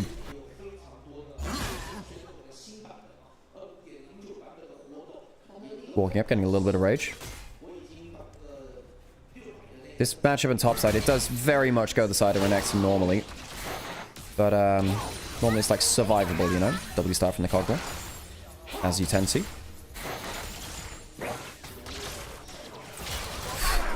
Zeri Lulu. I haven't seen that one for a while. Jackie Love, of course, one of our better Zeri players in the height of Zeri's power. I was about to say he won a title with it in 2022. That's not true. He lost on that that meta to Hope over on JDG a lot. It was the Zeri Sivir meta back then. Level 2 hit early. Assume and Jway getting out of the early game in their own, out of the few levels. They've managed to win this early lane. Cull start from Assume, by the way. Cull start on the Cogmore. Kanavi. Going from bot side to top side. Right, what's the plan for Kanavi? What's the plan for him? 3 camp bot side. Not going towards his top side camps, though, interestingly. Wrapping around the back of mid lane. Ooh, Kanavi going for an early gank onto Care. Is this going to be an early charm forwards? Jump there. And the charm hits as well. Oh, wonderfully played. Kanavi takes a dip out of his early clear. Goes into mid lane. Gets an easy kill onto Cap. That is very important. Topside needs to snowball from top esports. That's part of the puzzle. Piecing itself together for top esports. Because the later this game goes, and the more gold that this Cogmore gets, and the more peel you get from players like Pantheon and Talia and Bessa on the top side, the better it gets for FPX. Oh yeah, they're not wearing the matching skins. Yeah, Cogmore and Lulu, they both have like the monster trainer skins. They have the Pokemon skins. Sheer, getting that grass rock on top side. Not trading awfully here actually with 369. Oof. The trade back. Remember, this is a cull for Assume. Oof. Heal blown. Quite crisp. Trading well. Very, very well. One of the reasons we don't really see the Yuumi that much anymore is that you do just get brutalized in lane to a pretty heavy level. Push out that lane. Assume will be able to go back. Shadow top side. Heavy trading between the top laners. Can obviously see it. Didn't have to use that flash in mid lane because of a good charm. Doubly missing onto Sheer. If that had hit, then Kanavi would fly through the fight and get on towards that Ambessa. Recall stopped. Jack Love, does it feel like he could do something special here? Shield now down. There's a bit of a problem, actually. There's a heal from Dway. Shadow, walking across mid lane, spotted. Both teams knowing that jungle is the top lane. This is one of the negatives. Dre needs to be careful. Exhaust coming through. Remember, there's the passive as well. Kill on the top side. Will always happen. Jackalope flashes forwards, and they get the double kill. Jackalope Zeri off to the races. Assume, hand on his head there, knows that they messed up. 3 summoners used from by Assume and Dwayne. They lose as top easels. They were down a heal, and they still win the play.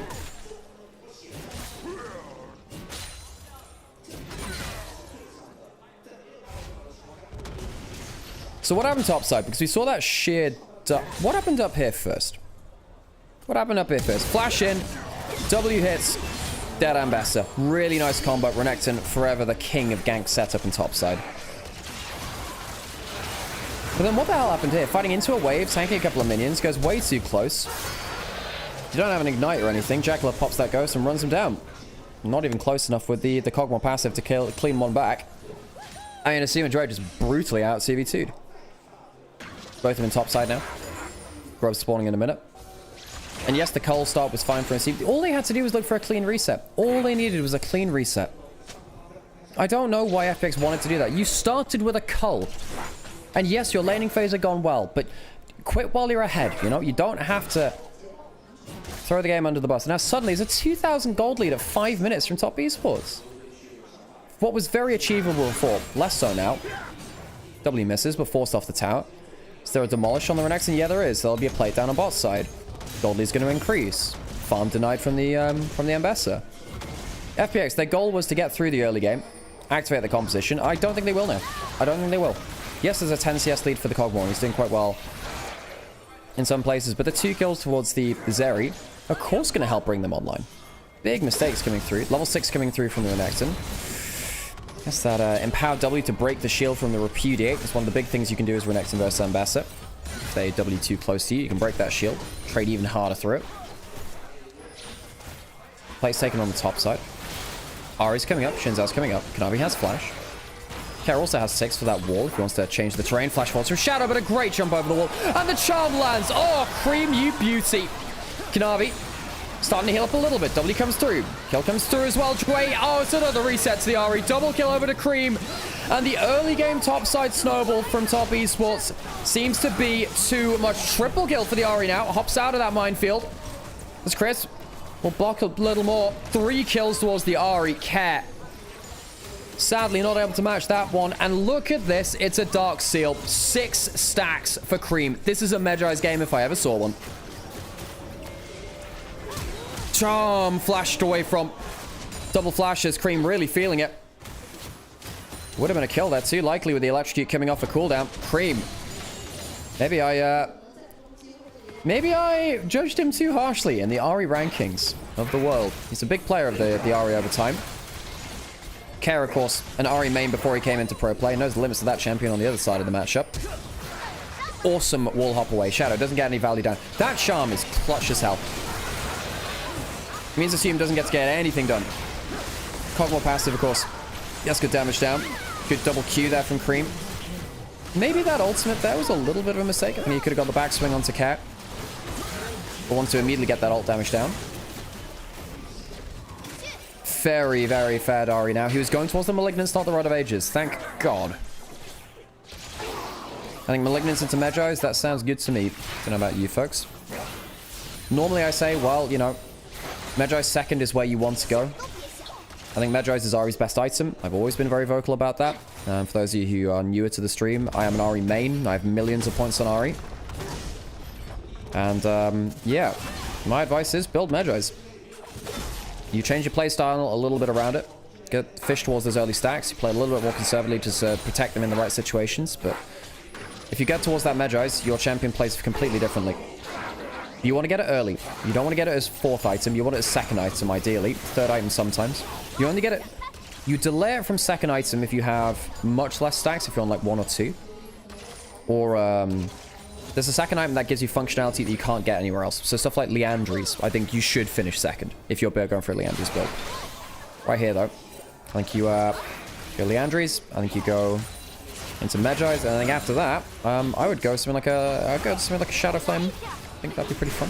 Charm missing there. Grub's taken. Jackalope jumping forwards. Oh, big damage. He's trading out as well as he can. Damage onto Dwayne.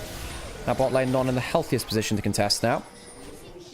Navi cancelled out that stun there. Where's the charm from Cream? Where is it? Misses. No, it doesn't. It's onto a target behind them. Force the wall growth out of Tway. Where's the resets? One coming through. Potentially. There we go. Ult's coming through. Oh, Cream is popping the hell off. The Fox is in the hen house. I repeat, the Fox is in the hen house. Triple kill to Jackie Love. As Top Esports run away with the fight at a 10-stack Dark Seal to Cream in under 10 minutes. Where's my Magi's, baby? While all this is happening, of course, grubs were not finished. All right, Ari, what are your items? Malignance built up. Where is that Magi's? Where is that Magi's? Goes for the full boots instead. Tier 2. I mean, Cream is about to just end this entire goddamn game. There's an Rod of Ages being built up by Care, but it's going to be lacking in power compared to Cream. How's that teleport to go across the map? And we'll do so. Shadow has ultimate. Not really been able to use that ultimate. This game has not been close. Been gone for 10 minutes. How do I return to Zeri Yuumi? Lots of... Zeri was locked in, and then the Cog Lulu on the other side was locked in. So he's like, we kind of have to match Enchanter for Enchanter. 5-1 and 3 on the Zeri. Oh, Jekyll's been fantastic. Pulls out an ultimate again. Damage coming back from Assume. And here comes the Pantheon. Oh, maybe they've gone too far this time. But they get a kill back anyway. In a 2v4, they get themselves a kill. They do go down into a kill deficit. 369. Powerful hit. Oh, force the flash away. Going towards the Stride Breaker build. While all this is happening, Cream is pushing topside, so he'll get some plates there. Taking a fight away from the Ahri as FPX, probably not a bad idea now at this point. So powerful. Of course, has every single ult Hunter stack. Between your Malignance giving you something like 50 ult haste. Hang on, 369, flashing away. Under turret, the Ambassador comes through. The tower shot's being tanked by the Pantheon, and those 369 traded out well individually will go down to the 1v2. Cream taking that tower alone. Kanavi. This is the play which led to the triple kill to the Zeri. Cream. Good patience here. Not great on the backswing of that cube. Dashes into the play after this. Triple ult bolts coming across. This time's better cube. Double Q onto both of them. Zipping around the fight. Forcing multiple angles. And then, of course, the last W at the end. Goes down the sights. Finds his target. What happened after, of course, where how the hell did they snipe this one out? Is it just another W over it? Nah, it's that prowling projectile. Of course it is. Chris with the snipe.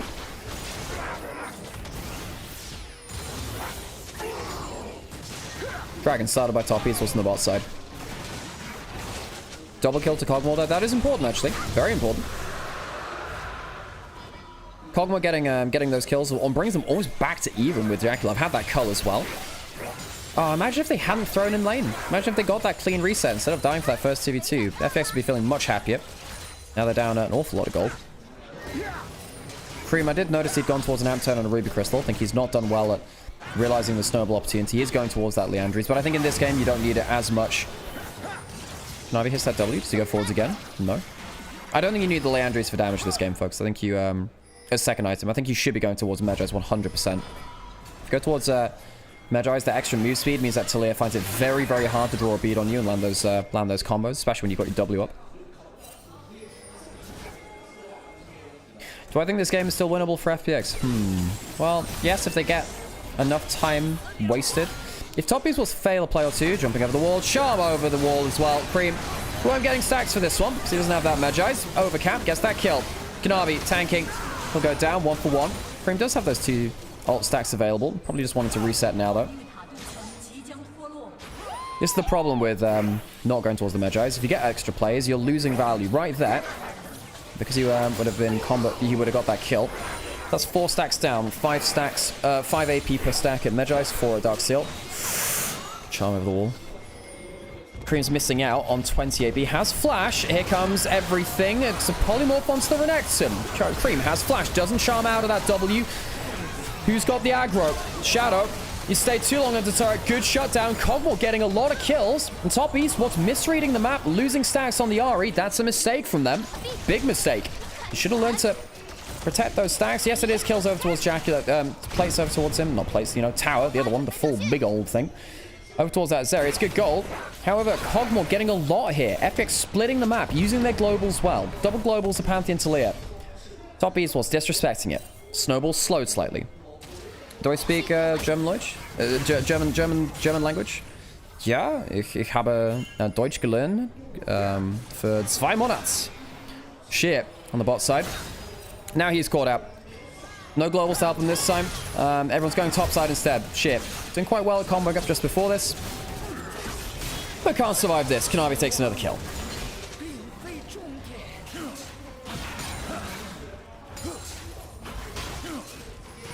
Shadow taking Grubs on the top side. Grubs kind of been a bit of an afterthought in this game.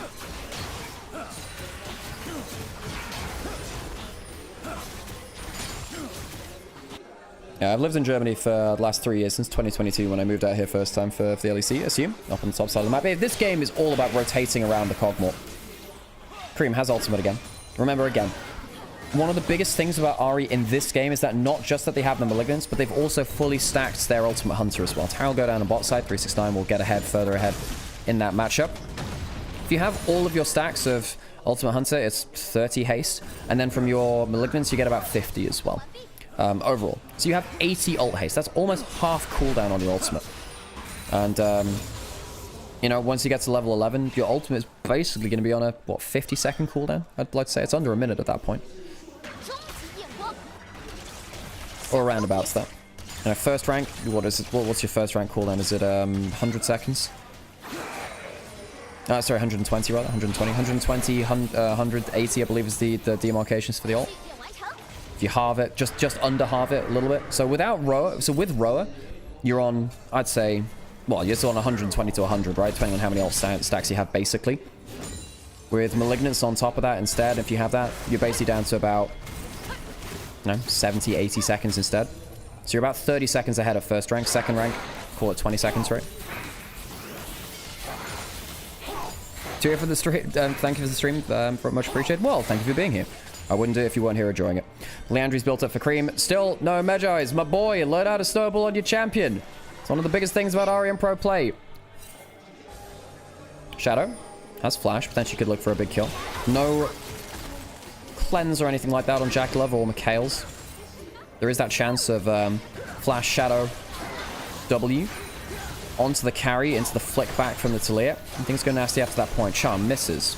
Shadow empowered E, uses that move speed, jumps forwards, gets that ultimate out of Kanavi. It's a good win there. Polymorph comes through too. It's a big cooldown down for not that much. Remember, that's just the empowered ability from Pantheon. It's not like an ultimate being used. Alright, Herald, started up now.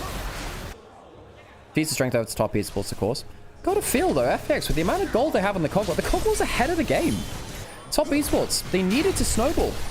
And I felt like they had. They absolutely should have done. But I think by losing the stacks on the Ahri, misreading the map, letting the double globals shut them down, by allowing the Kog'Maw all of these kills, you gotta wonder whether FPX feel like they see an angle. Yes, they're still behind in gold. Top esports get the second dragon. They're ahead in that key objective marker.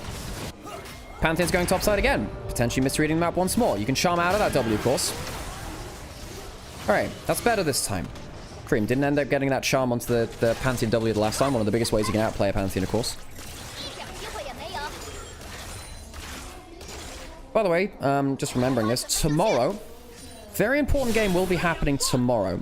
RNG versus OMG are two worst teams in the league right now.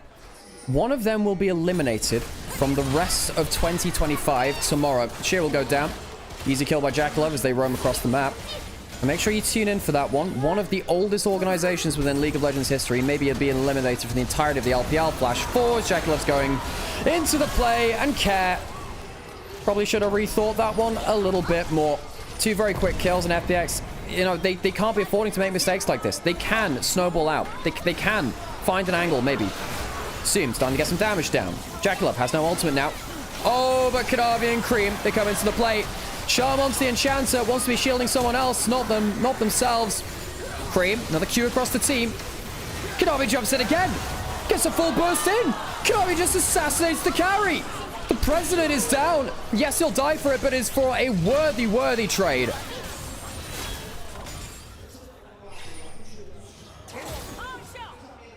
Top Esports managing to find a series of very good picks onto FPX. Punishing mistakes, lazy teleports. Assume picks out from the middle of his team composition. Yes, there's an ultimate coming in from Care. Can this, well, we'll see a bit of a return of this. Flashing forwards auto attack in. Clips gets the kill on top of that. But it's a flash from Sheer, and that's for a kill onto the Renekton. That's not going to be onto someone like the Ahri or the Zeri in an important team fight in the next few minutes. Won't be available for the Dragon fight, worth noting. So Sheer was spotted out clearing out vision. Stridebreaker came in. Jackal over the wall ride. Yeah. Zeri can do that. And Chris floating around as well. It's kind of funny how the Zeri just... Wait, what the hell's happening with the Yubi in this? Just randomly floating around the play. Where the hell's the cat going? The cat just flew off the screen. There is a spectator bug and a half there. And, you know, you can see the Kog'Maw doing damage. It's just too little too late and not in the right position.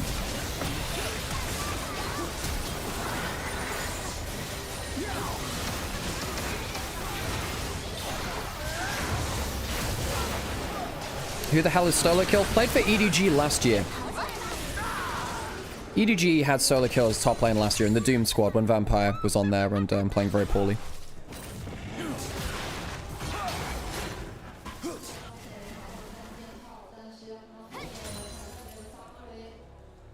Question, how many items do you need for Kog'Maw to be effective? Well, others need 1.5. You're sure, but then you get towards late game and Kog'Maw does things that only Kog'Maw can do.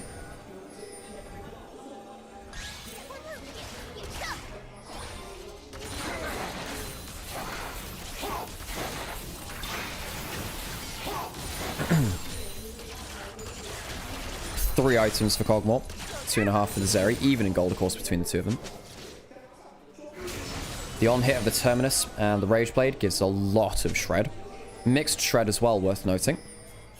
Which is important because Kog'Maw is such heavy mixed damage. So one of the reasons why Kog'Maw sometimes has struggled to fit into some metas, because it's like, well, you know, you don't have the shred to get through all of XYZ armor if you go towards Blade the Ruin King in a more physical damage build. Because you're... And then, you know, if they... Yeah, it's a bit difficult when you have such high damage on both types of damage, but no good item to build for hybrid penetration. Terminus is now that. Definitely helps.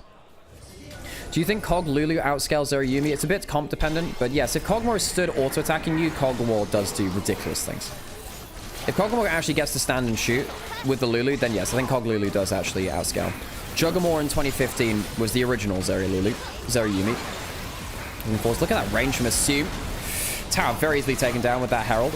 And even though they are 4,000 gold behind, dying on a second, Jekyll feeling so he takes a lot of damage through there. Cannot be jumping forward, and Assume is caught out. The Kog'Maw goes down again, and that is the player that needs to survive the most. Cream has an extra charge coming through. Cat. I don't think he'll be surviving this one. Cream can flash. I mean, he could have flashed out of that. Goes forwards anyway. Charm forwards. Cream takes down Care. Top Esports. It is only 22 minutes in. It feels like it is so much later with the amount of gold on the 80 carries, and it just hasn't ended up being that impactful. Jekyll Love going under that turret. Polymorphed. Has a shield. Uses the ghost. Gets out for free. Well, not for free, but gets out.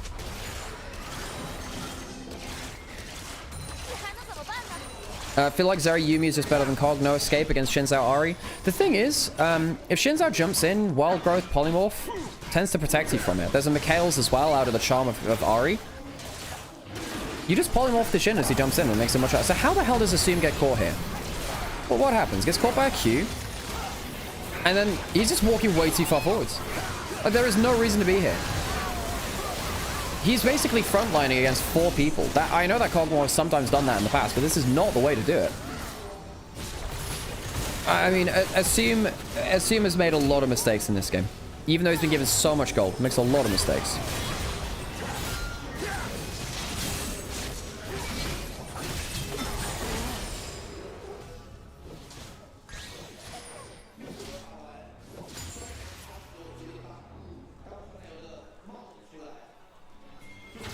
Did Chovy finally die?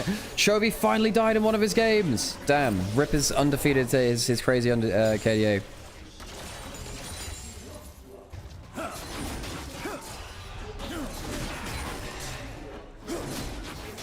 Is Milky Way really in contract jail? Yes. But also RNG, as we said, maybe playing for survival in LPL and as an organization tomorrow. There are, you know, there's been some talk about how the LPL may be looking to downsize next year and remove a couple of organizations. If you... Hang on a second. Good damage from Cardboard. Gets hit on by the W and Assume. Gets jumped on again. The Wild Growth comes through. It's decent turnaround. Cat comes through. Oh my god, the flick back. The flick back might change everything. Jacula flashes up, but dies anyway. Assume gets to walk forwards. One of the hyper carriers is down and the other one is alive. 20 seconds on Baron. That is a hell of a pick-off to get. Q through the... Threading the needle. Cream, hang on a second. He could look for a big play here. 369 is coming to play as well. And now the hyper carries come down. Cream with the last of the ultimate gets himself, resets, and now the Ahri can start cleaning up. Where is the extra ult? Cream, you need to start doing damage. Waits too long, doesn't get the reset. Cream, my boy, you had to do a little more there. If you pulled that ultimate earlier, can maybe clean up the rest of the fight. Still, game-saving play from Cream and 369.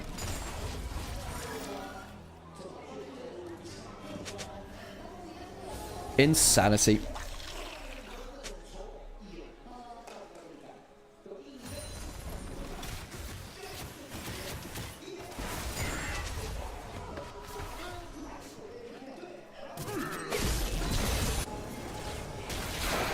So, this is what happens in mid lane. Gets hit by a W and that Ultra Laser. And that's what, you know, puts... Oh, the E hits from the Cogmore, lands the slow, which means that the flick back is much easier. But the reason he's stepping up in the first place, because all of that chunk onto Cogmore should have changed so much. What happens here? Oh. Not the best ult there from Cream. Sheer does get that one out for free, though. 369 doesn't even need to teleport for this one. But if you look at the Ahri here, misses the charm. It's a bit sad. I think you could actually just wait for the next knockup. I think you can save that charm. That's a little bit easy of a miss.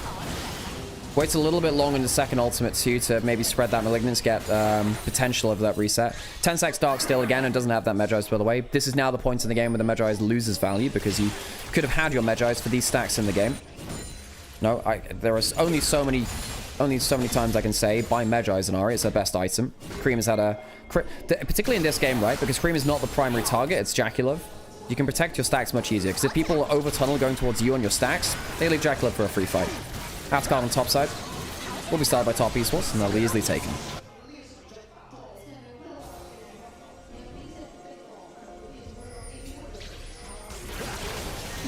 Yeah, so next year there is a potential of LPL removing 2 teams from the league to downsize. So it means that if you are the 2 teams that lose in Group Nirvana as the bottom 2, there's a chance that you will not be seen in the LPL ever again. And one of the 2 teams of RNG and OMG, teams which have played in the LPL since 2013, will be eliminated tomorrow. So tune in tomorrow for that series. I believe it's the first one of the day. OMG or RNG, both international representatives, international title holders from, I think both of them actually from back in the 2013 era in the open circuit.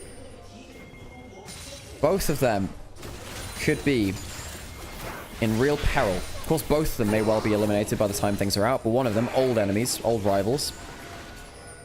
Yeah.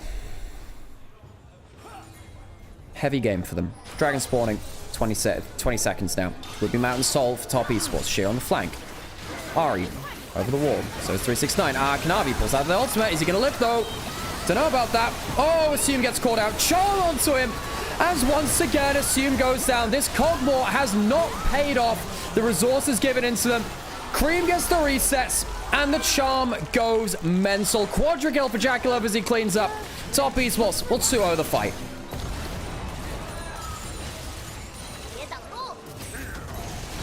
That'll be the end of the series. Top esports will move to 9-1 in Group Ascend. Clearly at the top of the table, only losing a single series to Invictus Gaming.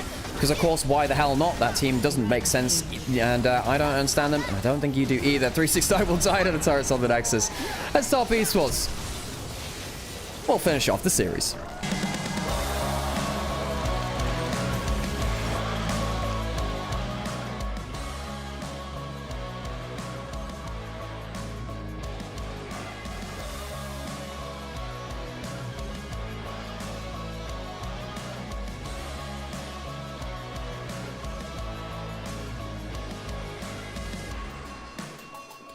That was a very clean game. What, was it a clean game? It was a clean end to the game from top esports. They made a lot of plays around Cream and 369. The Ari Renekton, very, very powerful for the last couple of years in terms of making early plays. They used it well.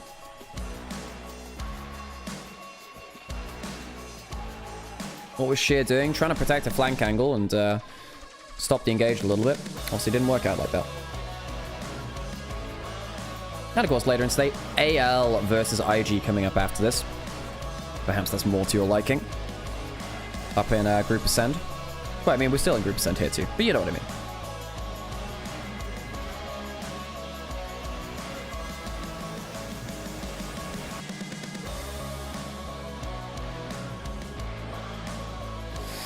Oh, well, hello, howdy folks. My name's Nymaera. I cast League of Legends and I hope you're enjoying yourselves here today. Right. Now, of course, we'll have an interview on stage, a couple of other things. Let's go play some Words with Friends, Words on Stream, whatever it is. That's the one. Alright. We'll do this while we wait for some of the highlights. There's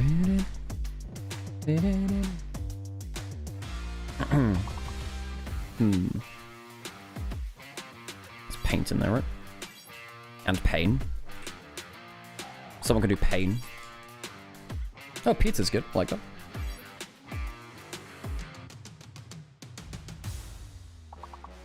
Yeah, Kant should be in there too. Why is it not in there? I guess, weird. Someone can do pain. Captain, nice. Pinatas with the N. N.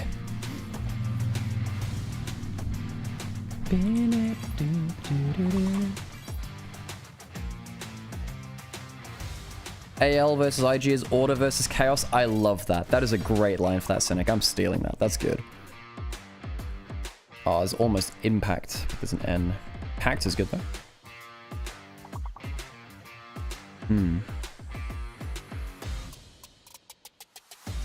Already got Pant.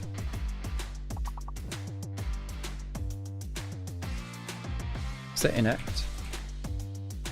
No, that'd be Enact. Yeah. Pain. Is that Catnip? No, you've already done Catnip. Nice. Oh, Pinata does work for that. Hang on, I'll just quickly show this. Probably should show more of this after any as well, but, you know. Didn't go back and, you know. Wasn't a bad game one from FX, too bad.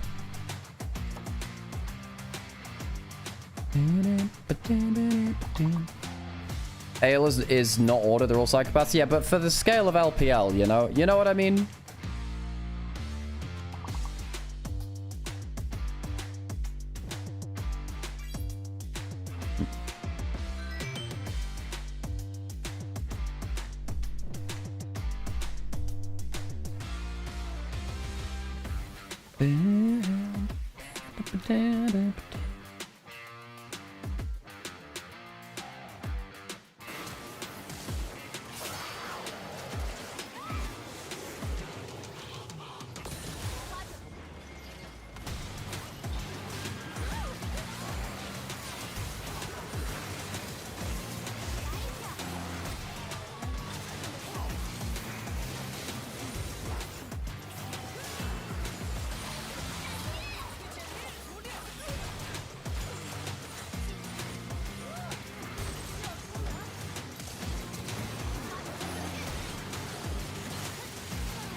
I didn't answer your question about what?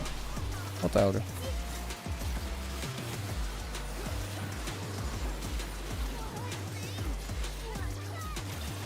If RNG is eliminated, where would Milky Way go? Who knows?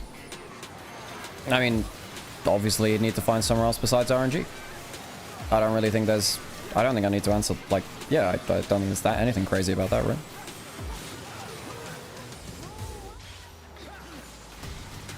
Yumi won? Yep. Yes, they did.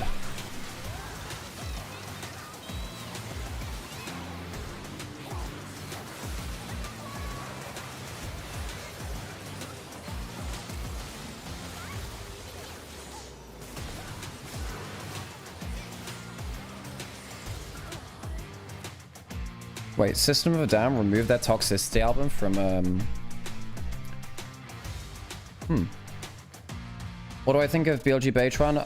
I don't think it is going to solve everything overnight. I think that likely some of the recent performances from both TT and BLG may have been due to knowing that the switch was coming and playing out the remaining games with players that were no longer going to be on the roster. I think that's going to mental boom them. And that Baytran, we'll see, right? We'll see. Like, he's had a good run of form, but he's never been on a top team before. Jack Love with the MVP. Yeah, he did play very well. He does deserve it. The 2v2 in bot lane was absolutely crucial. Finding loads of good all-in angles. It's very good.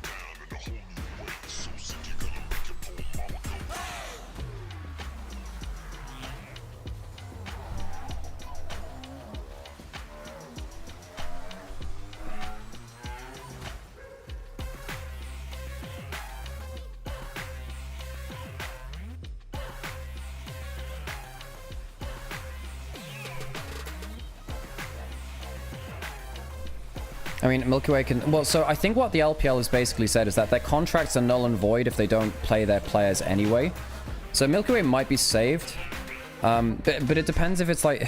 There's some weird stuff because Milky Way... I don't know whether it's an agency contract or whether it's like a market... I can't remember what the kind of contract is. But yeah. It's a long contract. Milky Way is really contract held with RNG. And they've done that a lot. Is the elimination of a downsizing... No, so the teams which are eliminated from Group Nirvana may not be the ones which are eliminated next year. So for instance, it might be Ultra Prime. I don't know. It'll probably be on financial reasons rather than anything. But RNG, because they've had, they've not been playing their players and they have a lot of contract controversy around them and they have done for years, despite their international success and their regional fan base, may well get removed from the league for financial foul play, basically. Okay, I gotta go run some adverts, folks. I'll leave the words with friends on for you. Let's go do this again. Alright, leave this on, and I'll go get myself a coffee. 好的，欢迎来到我们的赛后采访环节，我是主持人小玉。恭喜滔博赢下了这场比赛的胜利。接下来我们请到了捷克选手，先打个招呼吧。大家好，我是滔博 ADG Club。好，也恭喜你们赢下了这一场比赛的胜利啊！其实 FunPlus 在最近的5个大场当中拿下了4场嘛，可以说是势头正盛的。So one of the E's is fake, folks. One of the E's, so don't do double E. 就是我们在拿到优势的时候，就是团战打得比较好，然后我们就抓到机会，也就是开得比较果断。今天这场也是大家期待已久的 solo， 之前有说可能有机会的话上来垫一把，今天还真来了。有没有想到对面会选德莱文？也没想到吧，但是其实我今天上来是真想玩蛇女，但不知道对面为什么会想到搬了。那也是你很擅长的一个英雄嘛，下次还整吗？就 Really depends, HK. Really depends. 应该会有很棒的一个表现啊！回到比赛当中，因为今天第一局的话，小炮在前期拿到了4个人头，也是你们非常想见到的嘛。但是在中期，他们也一直在边线跟你们打生打死，也拿到了不小的一个优势。Oh, is it the S? Maybe it's the S. The S is fake, I think. 非常好，开始是非常重要的。Yeah, the S is fake. 怎么化解的呢？说实话，画面有点忘。但是就是其实就我们小到14分钟赢2件，其实就正常玩下去，我们这把就也不会输吧。但是对面机会也找得比较好。在这种乱战的情况下，其实大家都会比较上头，或者说比较血脉喷张一点吧。在这种情况下，你们是怎么去整理自己的一个推进节奏的呢？一般就是会就是死完一波，然后出来就大家调整一下，下波好好打。那第2局可以看出来啊，你们也是展现的更加好了。对面选出了大嘴露露嘛，其实也是抢了你们泽立露露的一个组合。在线上从这个组合来看的话，可能对线能力是对面会稍强一点，但是你直接拿下了线杀双杀，怎么做到的呢？ That was rough. 就是感觉对面首先是因为出了萃取嘛，就可能线上来说没有特别强势，然后就对线的话，就对面感觉赖太久了吧，然后给我们找到了一个很好的机会。所以大嘴露露这个组合，或者说大嘴这个英雄，在这个版本是可以使用的吗？只能说最好别玩，太容易死了。确实保命的能力比较弱一些啊。在第1个循环结束之后，有一个比较有意思的数据，就是在可能的中立资源啊，大龙、小龙、潮虫的参与率上面，杰克在 AD 位都是第1名的。也有人开玩笑说，是不是有的时候也兼职一下打野啊？怎么能做到这么全面的呢？就是感觉我们下路可能对资源的帮助。就是比较敏感吧，然后就想的是，如果我们能到的话，我们就是还是会尽量先去靠，对，然后就赢了这么长时间，觉得这套打法应该也没问题。也更多的帮助到了队伍最后一个问题，因为九哥在采访当中也说到了，虽然队伍现在战绩还是不错的，但是中后期的决策方面，他希望能够做得更好一些，所以杰克希望队伍在后续能给大家哪方面展现出来更好的状态呢？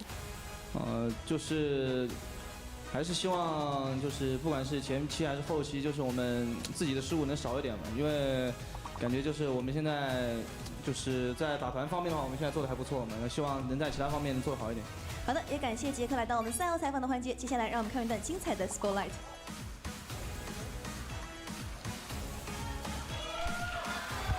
小心 MF 加泰坦的第1波 combo 啊！对，哎，你随便前一个前排就行，最好前泰坦，最好前泰坦。OK。感觉要进这边。来中。我来了。我们在后面。哎，没大了。出没大。慢点。可以前吗？慢点。哎，泰坦错了。哎，你抢死了。对。我在扛，我扛得好。哎，大小龙。先拿小龙。现在把小龙吃了，赵岩可以抢吗？来。哎。快！哎，你死！赢了，杰克杀完了。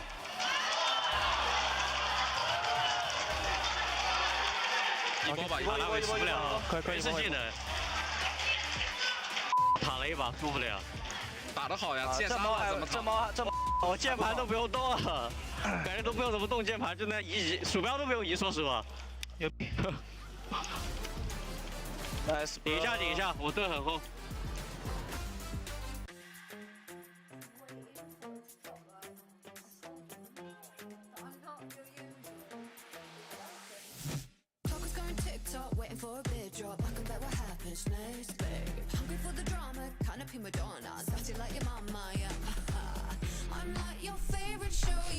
Okay.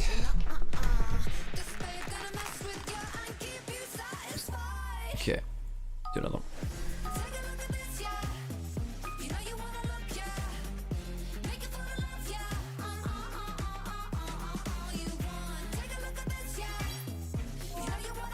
Nice.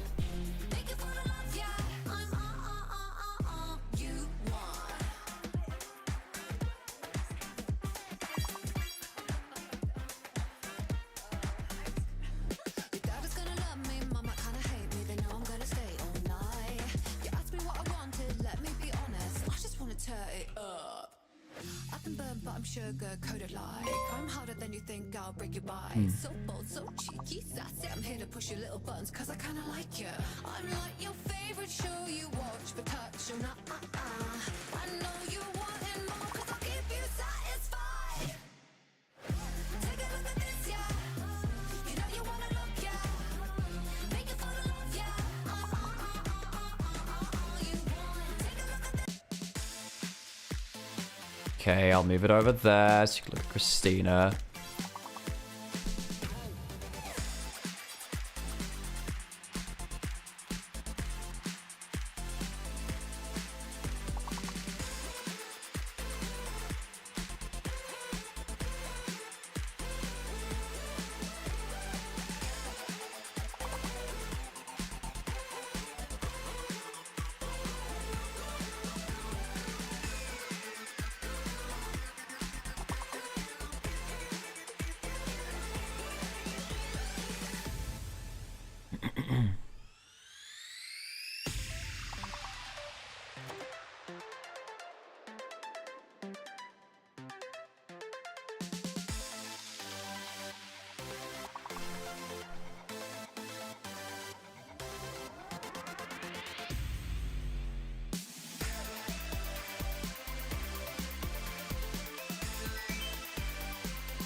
It's probably American English because most things online are nowadays, for reasons which I do not understand.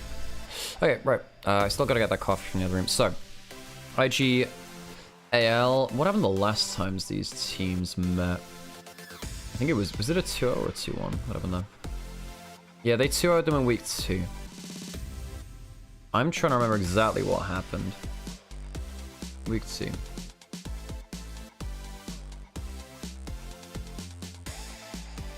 AL Invictus Gaming. Let's have a look here. Ah, the Shy played Shogath, yeah. Oh, Hope went absolutely apeshit on them. That was it. Yeah. Hope went absolutely mad on them.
Shanks versus Rookie Key matchup.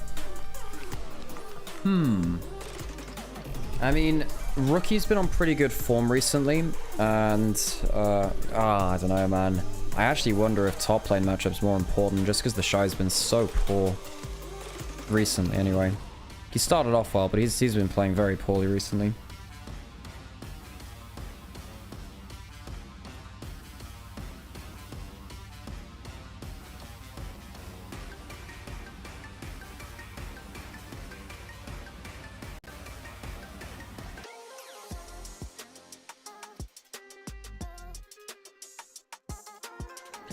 What the hell is Ethan Klein doing, man?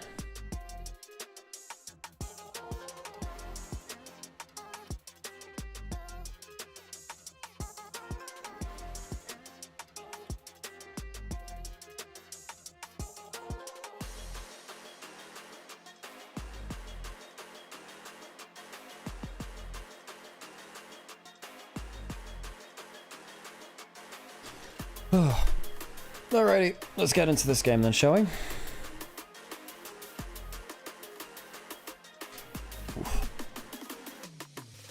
to see Tristana or Yone for wait, for who? For Shanks, presumably. I mean, I think they're likely seeing some Rise in this game. We haven't seen Rise. Wait, we haven't had Rise today, right? In the first 2 games? No, we didn't. Yeah, I think we're likely seeing some Rise. Like I said, I do need a bowl of Rise skin. I do need that.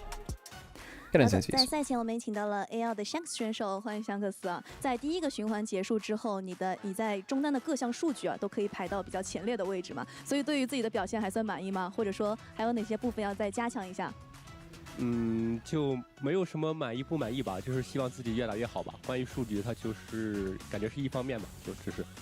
也当然会有一个赛场很不错的一个表现啊。那今天要再一次对阵上 IG 了，两支队伍都是非常喜欢在前期打架的队伍，感觉碰撞会非常的多。那你觉得今天的这场比赛制胜点在什么方面呢？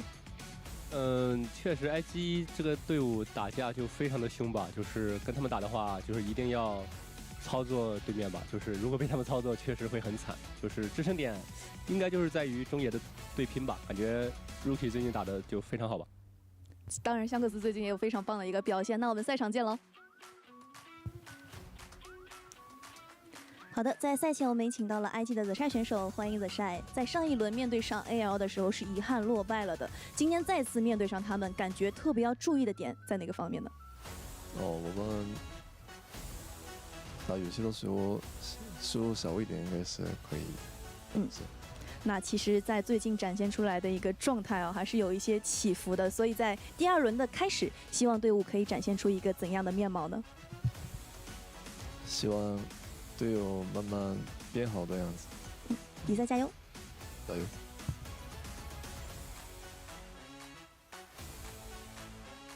Anyone got anything from those interviews? He just said we should lose less while we're playing. Are you kidding me? Wow, the Shy, real wordsmith sometimes is, isn't he? We should lose less while we're playing. Are you kidding me? Oh god. 1,000 Kites speaks 2 other Chinese dialects on top of Mandarin. Damn, that's a hell of a skill set to have. Nice. It's tough to integrate a jungler mid-season. It is, yes, absolutely. I think this is the time to do it though, because we're about to hit the Spirit Blossom season.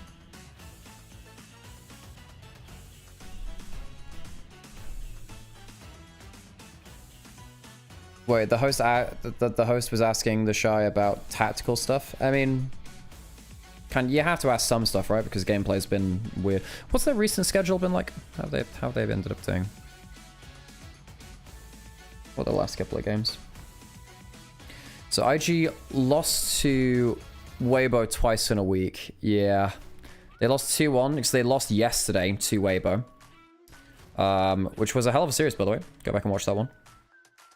Okay, by the way, sorry folks about the, so yesterday we were streaming on Sam's laptop and his aspect ratio is kind of fucked. So I think that probably lost us a bunch of viewers, sadly. Because he was in 16:10, not 16:9 because of his laptop screen and it goes weird. But yeah, so yesterday, that should just be a one-time thing. But yeah, it was in the wrong aspect ratio because of Sam's laptop. It happens, we'll figure it out for the next time. Oh yeah, and then IG2OWE, who are actually a decent team now, and they beat JDG, which then kind of like, that was the start of the JDG downfall.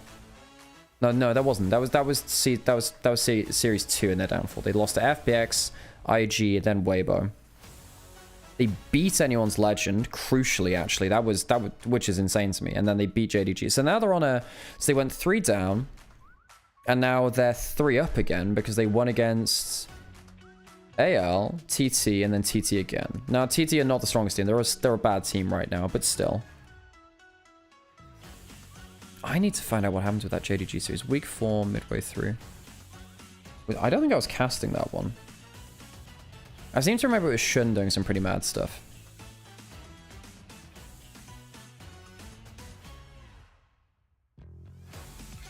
I'm gonna get towards the Rift soon on that 1v1.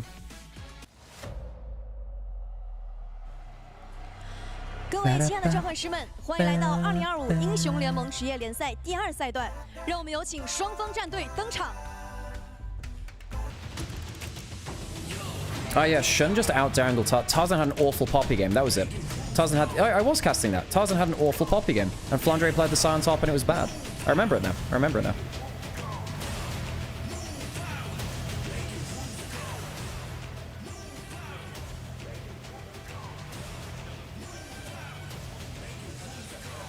First, 让我们欢迎 Anyone's Legend 上单 Flandre 打野 Tarzan 中单 Shanks 下路 Hope 辅助 Kill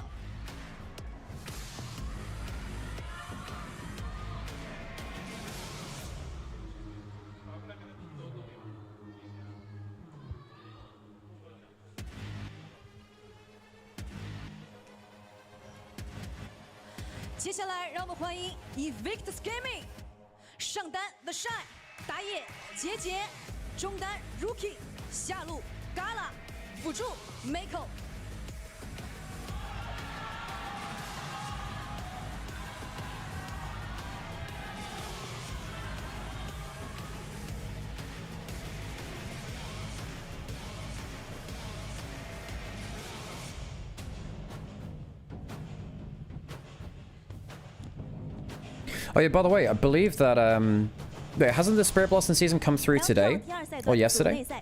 So that should mean that the regions playing on live patch, which are LTA and LEC, should be playing it this weekend. How tall is JJ? JJ's... Wait, is JJ tall? I didn't think he was tall, but... Rookie is short, by the way. Rookie is mainly just short. Hey, Blade, by the way. Sorry, I didn't... Oh, Rose. By the way, Xerath, you still around? I forgot to do the roast. Yeah, Rookie is just very short, folks. And we'll get into our 1v1 shortly on stage.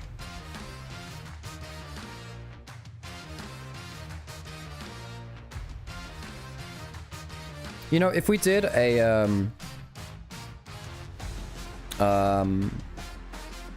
have you... wait, is IG got a different color of jersey they have? Alright. I feel like... You know we have, like, the one gorilla versus 100 guys? That kind of, like, meme that's been coming through recently in terms of, you know, could 100 guys beat, you know, one gorilla? I think we should take, like, one random chatter and see if 100 Xeraths can beat them. My money's on just the one random chatter. I think, in the power scaling of chatters, I think we have, you know, we have a lot of our regulars. You know, we got people like Mecha, who, you know, is of course overlord of chat. We have our mods as well, and you go down the levels, and a couple of levels down, you reach Xerath. You let me know in chat if you think 100 Xeraths could beat you. Could you take on 100 Xeraths and win? Let's get into that 1v1 into our side select. AL 2-0'd IG in week 2. This is our second round robin, so they'll be playing again.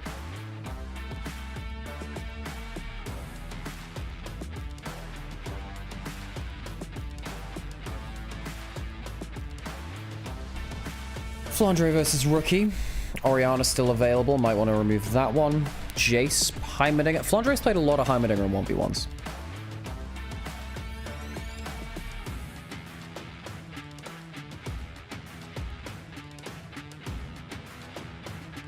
Yorick gone. Jace gone. I mean, Rookie has typically gone towards the Orianna in situations like this. Flandre has gone... Oh, that's different, though. Rumble very strong in the 1v1, as is Renekton. Rumble versus Renekton, a top lane matchup for our mid lane and top lane matchup.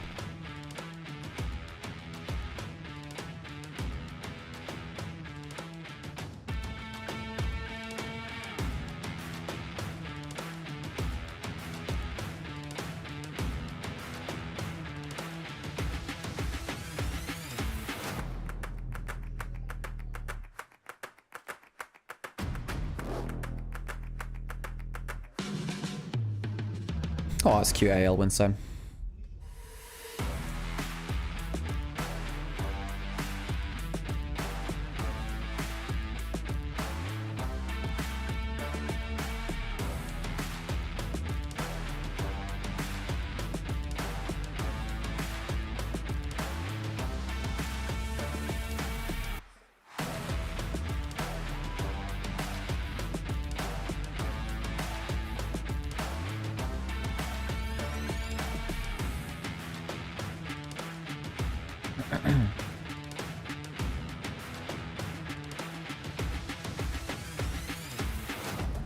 Alright, 1v1 for side select.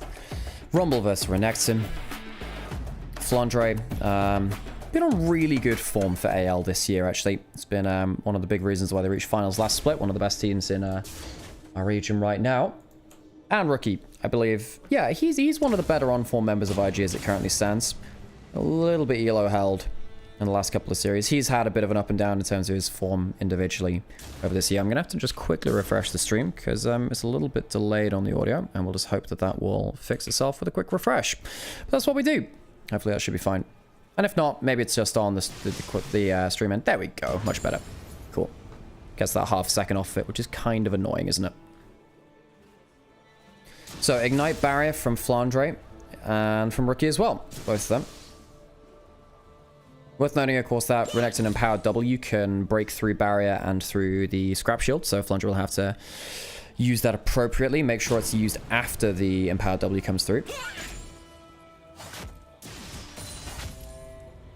Flandre, able to get way better wave clear in early levels than the Renekton through access from range. And the Flame Spitter just being kind of nutty at clearing minions. Even though they nerfed it against minions, it's just too powerful against them. Starting with that Haunting, guys. Misses a minion. Tut tut. Rookie trying to get some empowered ability by getting some rage. Beats most of that Flame Spitter, though. So annoying trying to play against a Rumble. You do have to take a lot of HP to get access to waves against Rumble all the time. Right here as well. Chance of those harpoons landing, which is exactly what happens. Thanks for Tower Shot with the Scrap Shield. Rookie has empowered abilities now, but by the time he's gotten towards that, he's half HP. Ignite for the heal debuff? No. Not going to be through there. Rookie using that refill pot, has the door and shield, so has some regen.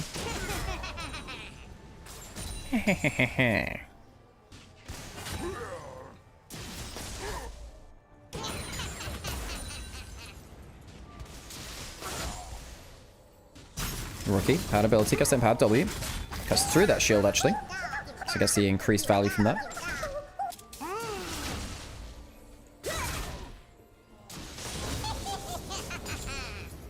Level 6 hit from Flandre first, of course. Massive wave control.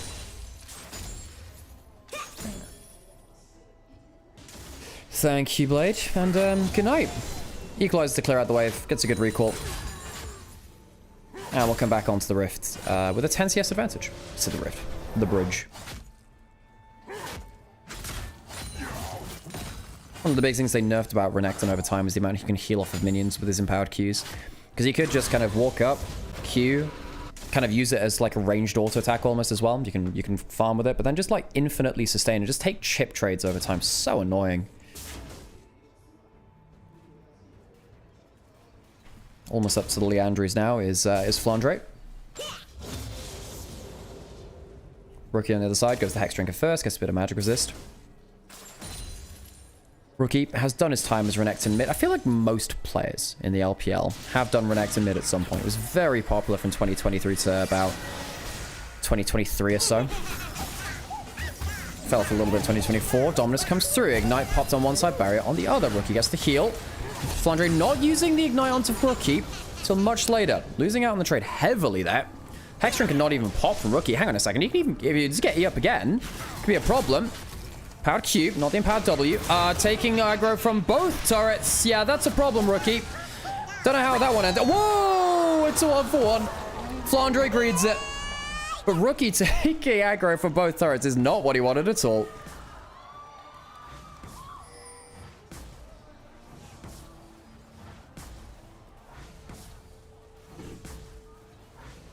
Cannon's gonna die to turret.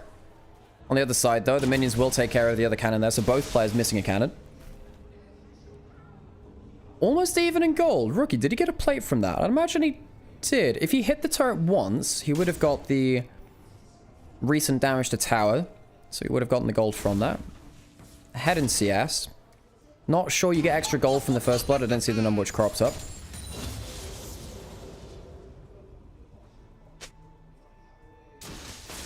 Rookie close towards that more of Malmortius. Full Liandry's from Flandre. Dodge that on the E.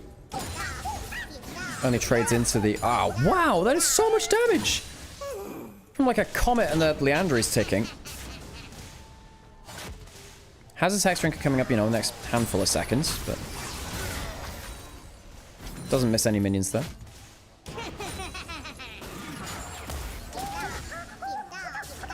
He doesn't have his first full item yet. Rookie really needs that full more against the Liandry's. Liandry's is such a game-changing item. Good empowered Q there from Rookie. Gets the heal. He'll recall now. Flandre, I guess, could look for a recall cancel with the Electro Harpoon, which is why he's backing off so far.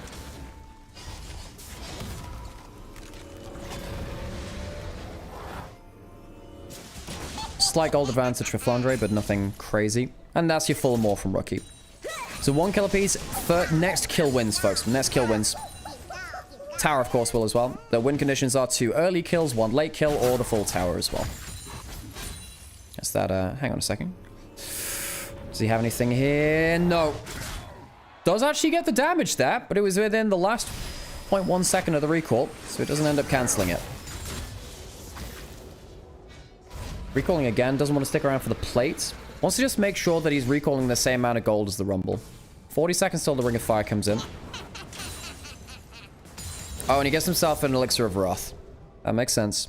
Looks very similar to the Malignants now, if you think about it.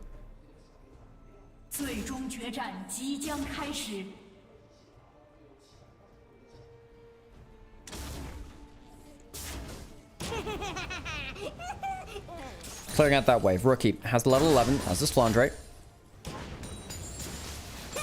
Rookie gonna take the heal now. And the ring is coming in the next 10 seconds. Dodging out the Electro Harpoons well. Doesn't really matter if he kills the minions now, just needs them for the rage. Just a little bit there. Overheat comes through. Rookie might want to all in before the overheat comes through now. I think he's going to be able to do that though. Here he comes. Shield used. Rookie losing a bit of his HP. Flandre up into that danger zone again. I wonder whether Rookie could have found a better all-in angle before he gets up to that orange heat, the yellow heat. Go down now. Flandre! What? Flandre, my dude! Holy crap. Holy crap. So close to recalling into the Ring of Fire. Would have lost him. That 1v1. Elixir of Wrath packed up by Rookie now. However, Oblivion Orb from Flandre is going to cut that healing, both from the Qs and from that as well. Rookie going back, chasing a little further forwards. He's on the equalizer. The heal comes up. He gets the on spawn. Flandre going down. The Moral Malmortis is helpful enough to win the 1v1. Rookie wins side select for Invictus Gaming in game 1.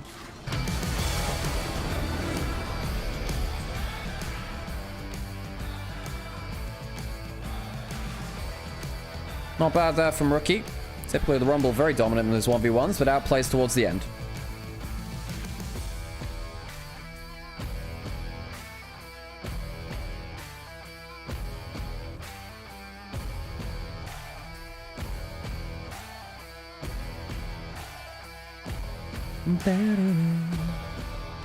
That was really good take of the heal on spawn timer, actually. Very, very good.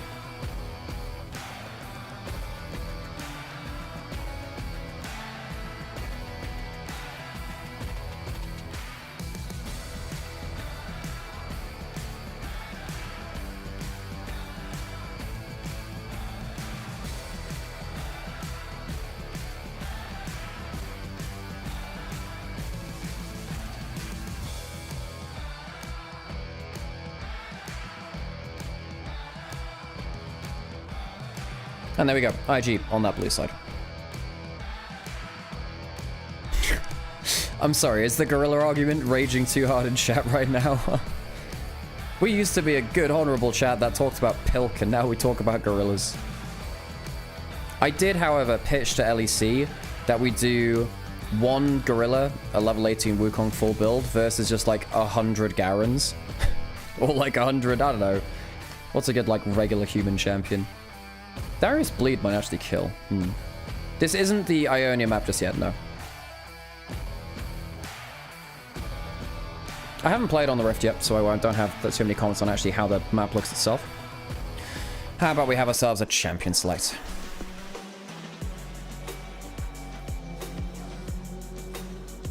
IG on blue side after winning that 1v1 through Rookie banning out double supports from Kyle. Yes, Tarzan plays the Poppy in the jungle, but when I look at these two bans, I think that's removing tools from Kyle. Of course, his Leona and Nautilus, Alice are all very, very good as well. Ahri banned away from Rookie. I do think he's one of the top 3-4 best Ahris in the world. He's been playing well on it too recently.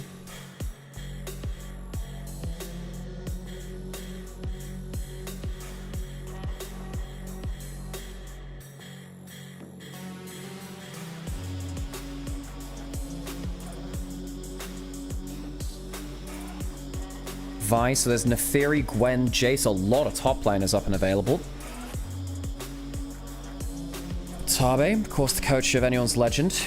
Danny over on IG. Neferi banned away.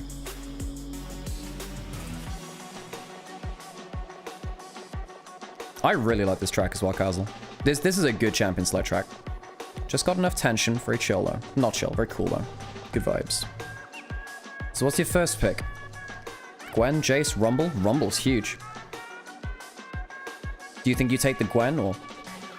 Huh, I mean the Shy, happy to counterpick top. Of course he's happy to counterpick top lane. Locking in the Xin Zhao instead. There is still something like Pantheon. If you want to match early pressure for early pressure. Have that temporary front line.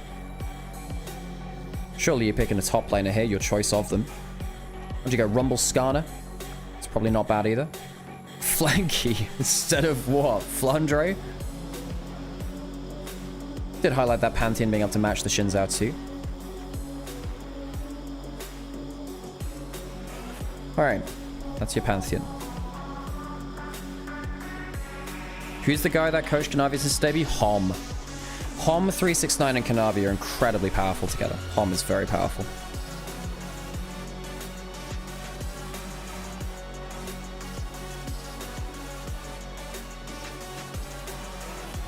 Talia for Shanks, potential hit.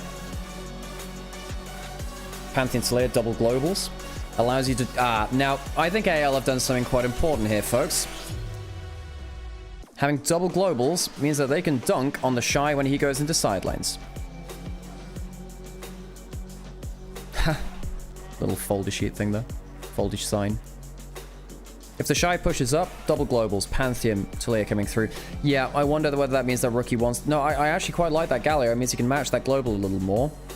Azir into Talia, kind of rough. That's better. Steal the ultimates of the Pantheon and the Talia.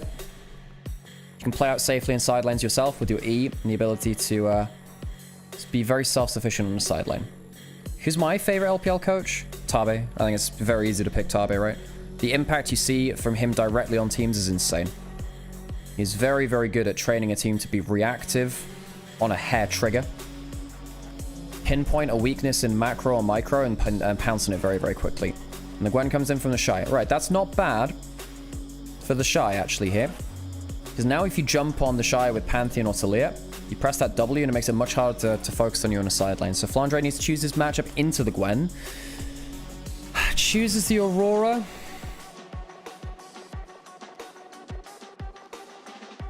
I mean, Flandre picks a lot of it. I don't see the value here in the Aurora that much, though.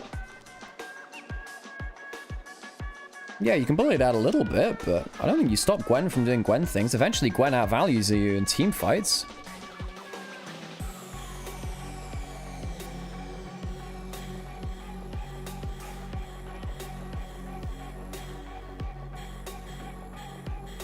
So, bot lane, once again, in many LPL drafts, has been left until later on.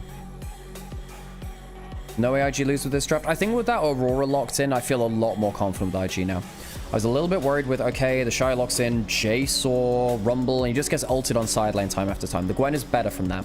You can play the Ghost, you press your W, you can run away from a play. That's fine.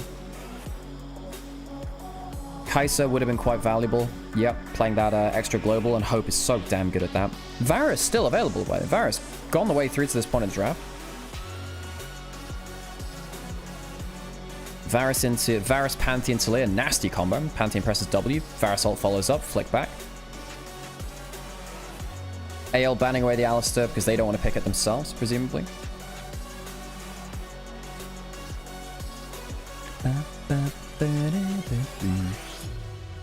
You know, I started watching again Freerin yesterday. Haven't finished it the first time, but I wanted to watch through the engine. It's been a good show. Been enjoying it a lot. Ezreal banned away. Kai'Sa banned away. Do you ban Varus too? MF. MF's probably not a bad ban here for IG because they don't have good backline access right now. I think they can go to what? I think anyone's legend maybe go... What do they go? So they do ban the MF because there was a threat of Rel on 4. I still think there is a threat of Rel on 4 for Kyle. Magnet Storm's not the best ult for the Sylas to steal. Still, Varus, very good takeaway from Gala. I think at that point, well, you can't go for something AP like the Ziggs, which sometimes answers that Varus. What would you have to go at that point? Jhin? Jhin for Gala? Does okay versus the Varus. Well, IG's jerseys blue. Yeah, I think they're slightly light blue. Yep, I agree. Oh, second season comes out next year. Good to know, good to know. Yeah, I think you go Jhin here. double meow meow bot lane, as Angie would say.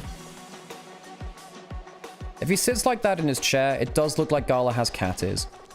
With that camera angle. And here's the Jhin. There's a shout out to Corki in chat. I think Corki Rel could have been fine. I think you want to take the... You need some big engaged threat. I think the Rel makes sense here. Also, by taking the Rel yourself, it means that Kyle doesn't take it and gives Silas like bad ults across the board, basically. I mean, no, that's not true. The Aurora and the Varus are still fine. But you want a good initiation ult like the Nautilus. If they go towards Nautilus, then that's a very good ult for you to steal. Game 1 should go to IG. I like what they have so far. Braum for Kyle. I don't like AL's team comp. I think the initial start of the Pantheon Talia as 1-2, that was good. I liked that. It potentially punished the Shy. Good answer to outlock in the Gwen for him. IG, I think they have better engage now with the Rel over the Braum. The Braum can't stop the Rel engage either. The thing for AL will be about their lanes. They technically have 3 winning lanes early. You know, the Aurora in early lane tends to beat out most top lane matchups. Varus Braum, very strong in bot lane. We'll see how that goes. I think 2v2 can be a bit more volatile. And of course, the Talia pushes in the Silas early. So, anyone's Legend will want to leverage 3 winning lanes, get ahead of the game, and somehow make their janky composition function on the same page. Could be quite hard later on. IG on the other side. If they, well, opposite side of that coin. Survive your early lanes. Get towards mid-game. Use that Jhin, Silas to pick off quick fights where you can. Both of them very good at contributing to plays like that. Let's see if IG can take a game over AL in a way that they haven't done this split. Lost 2-0 the first time they faced them.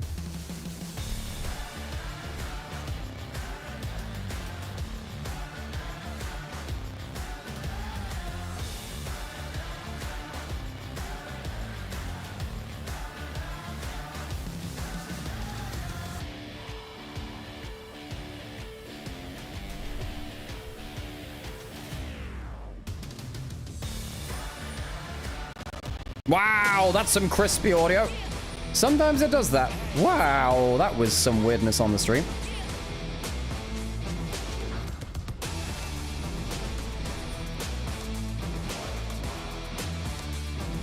That was, yeah, some sound of all time. All right, let's get into it.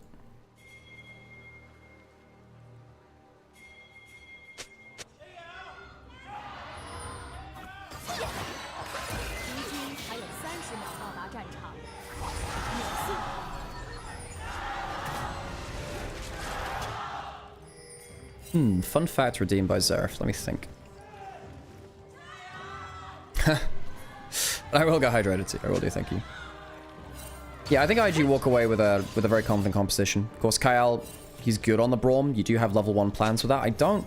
I do like that IG removed a lot of power from Kyle. I think if you're going to shut down one player on anyone's Legend, I think it is Kyle. I think he's the best support in the league by far.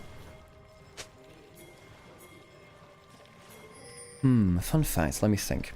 Did you know that bull sharks are the only shark which can move between freshwater and saltwater? They are so survivable to the point where famous marine biologist said that when the world ends and there is only one animal left, it will be the bull shark. Because they're so good at surviving stuff like that. Good E4s from Rookie. Gets about as good level 1 trade as you can at that point. Might have to refresh the stream just briefly. Just because we do have a little bit of a desync on the audio. You get towards that. Actually, okay, it's okay for now. Whatever, it's fine for now. We'll deal with it. Flandre, good trade level 1 as well. Got the electrocute onto the Shy. Okay, no, I will just very quickly refresh the stream just because we do have a little bit of a audio desync, and that just means that we want to make sure that you are having the best viewing experience, and the audio comes through as well. There we go. We do that as soon as we see it, just because, you know, we get the most out of it. Flandre. It's another good trade there again. Prior to Jhin Rel. That's important. That's important. What happened? Oh, we saw in the picture what happened to that level 1 trade, which I yeah. Brisbane River, home of the Bull Shark. Hell yeah. Can I get a Braum fun fact? Sure. Alawi and him are heavily flirting in the Ruin King game, if you didn't know that. So, I don't know. That's something which you now know.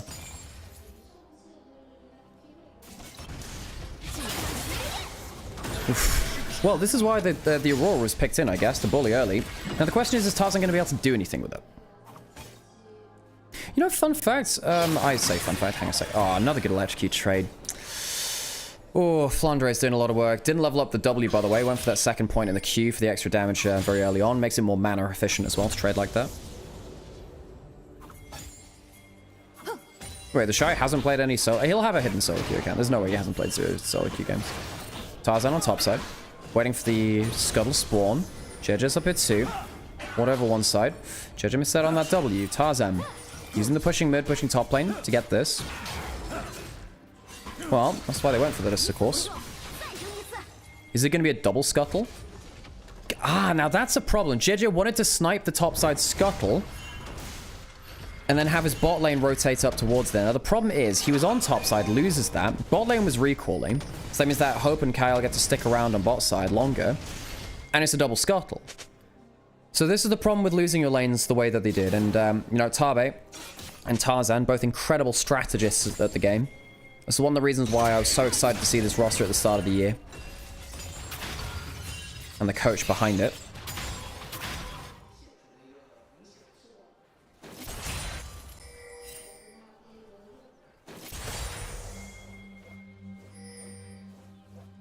Oh, worth noting in the Ruin King game, by the way, Braun basically says, not now, we're too busy trying to save the world. So take of that what you will. Alawi, on the other hand, she, yeah. Anyway, Rookie. Pushing up this mid lane. CS lead up Shanks, worth noting. The Shy, despite losing that pressure early, does still have presence in lane. JJ has been double Scuttle, but it's not the end of the world just yet. Does need to be careful falling behind in a like-for-like jungle matchup, though. One of the things we saw about AP jungle versus AP jungle is just you fall behind in farm and you actually become a lost condition. Because the enemy jungler is just a better version of you. Same can happen with stuff like Pantheon Shin Out. They're not exactly the same. There's a global on Pantheon, whatever. But they are fairly similar. Early pressure powerhouses. Good individual damage. Can start off fights. Can be a temporary frontline with either the ult or the E.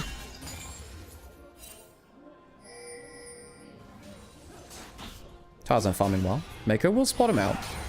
Where has Mako been going? Mako in a bit of an unseen pocket of vision there. Where's he going to? Can you find a gap onto mid? They don't know where Mako is at all. Don't know where he is at all. Does the E land? Ooh, tries to buffer out of the shove back from Shanks. Doesn't quite manage to do it. Rookie trading well against Shanks, though, worth noting. Good laning phase so far. Shanks lucky to get away with, without more being lost there, either a flash or life.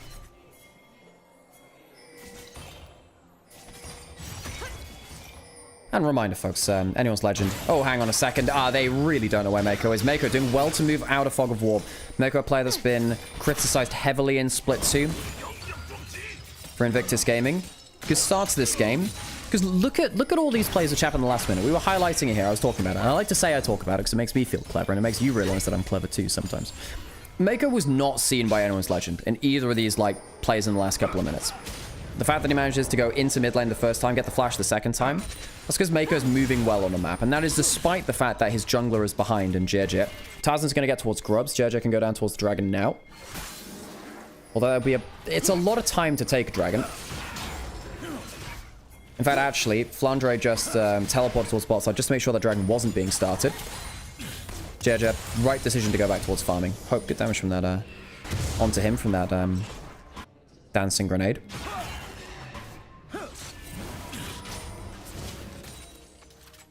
Chris from Mako running towards mid lane.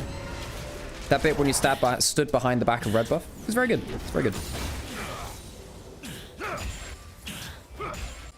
I should really get my epic pen open because I want to show you some stuff.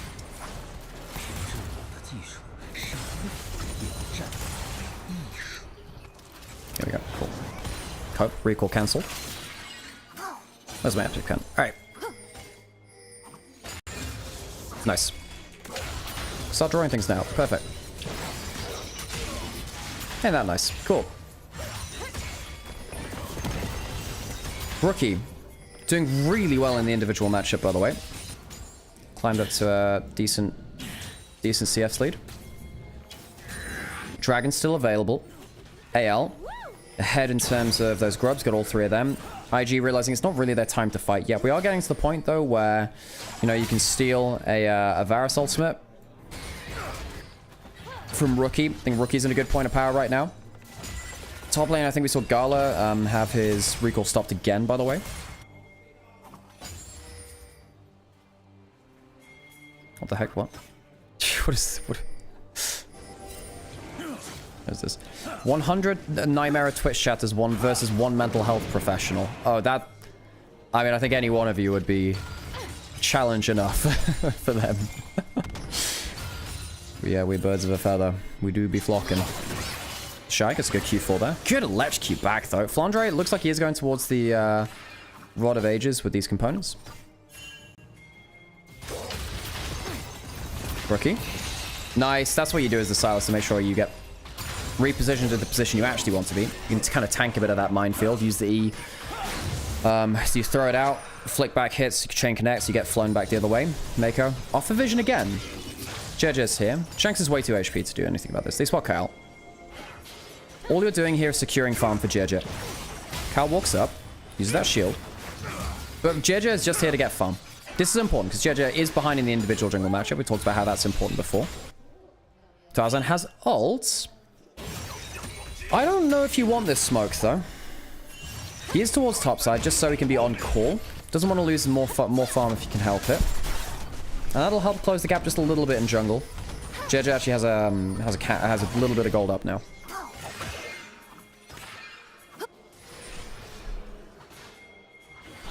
Tarzan, topside. Potential of a Talir ult coming through. Ooh, close. JJ manages to get through that. Didn't want to use that smite. Could have done. Might have cost him, though.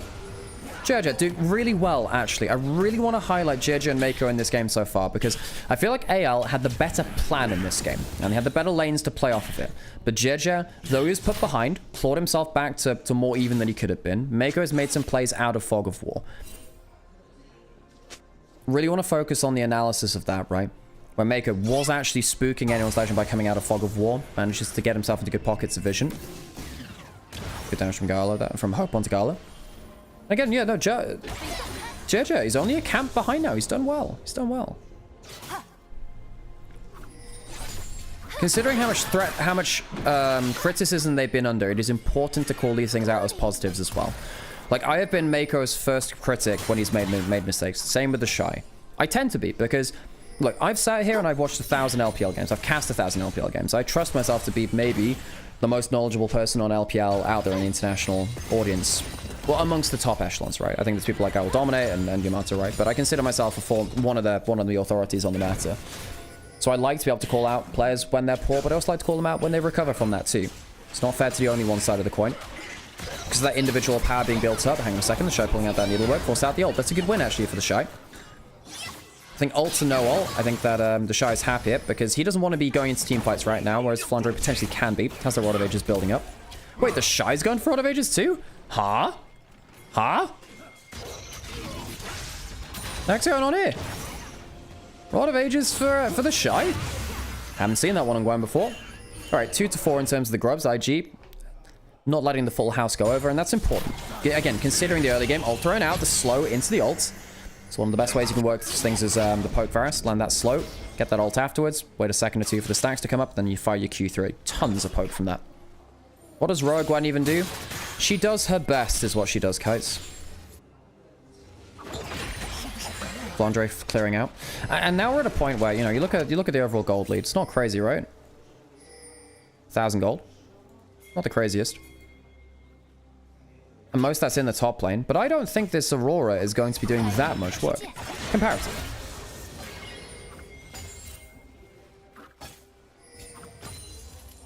I guess the idea is that Gwen is not hitting tanks this game. You're not hitting tanks, so the Rod of Ages gives you more bulk. And the Rift Maker would have given you less value anyway. It's gone towards the Grasp as well for the... I mean, you're not going to get long trades with the Conqueror. Maker on the bot side is spotted out. Flandre doesn't have ult now. And where's that flash going to come through to? Magnus Storm comes through. Here comes Kyle. Answers it well. Flash for combo. Rookie comes through. Which ult is he going to steal? Is he going to steal any of them? No. Teleports back out onto the map. Loses a bunch of his HP. Doesn't do that much. Teleports away from top lane. And now that's a mistake from IG. I wonder whether IG as a team thought that play would go better. Kyle disengaging the play means that IG don't find the play. They'll get free time on top side.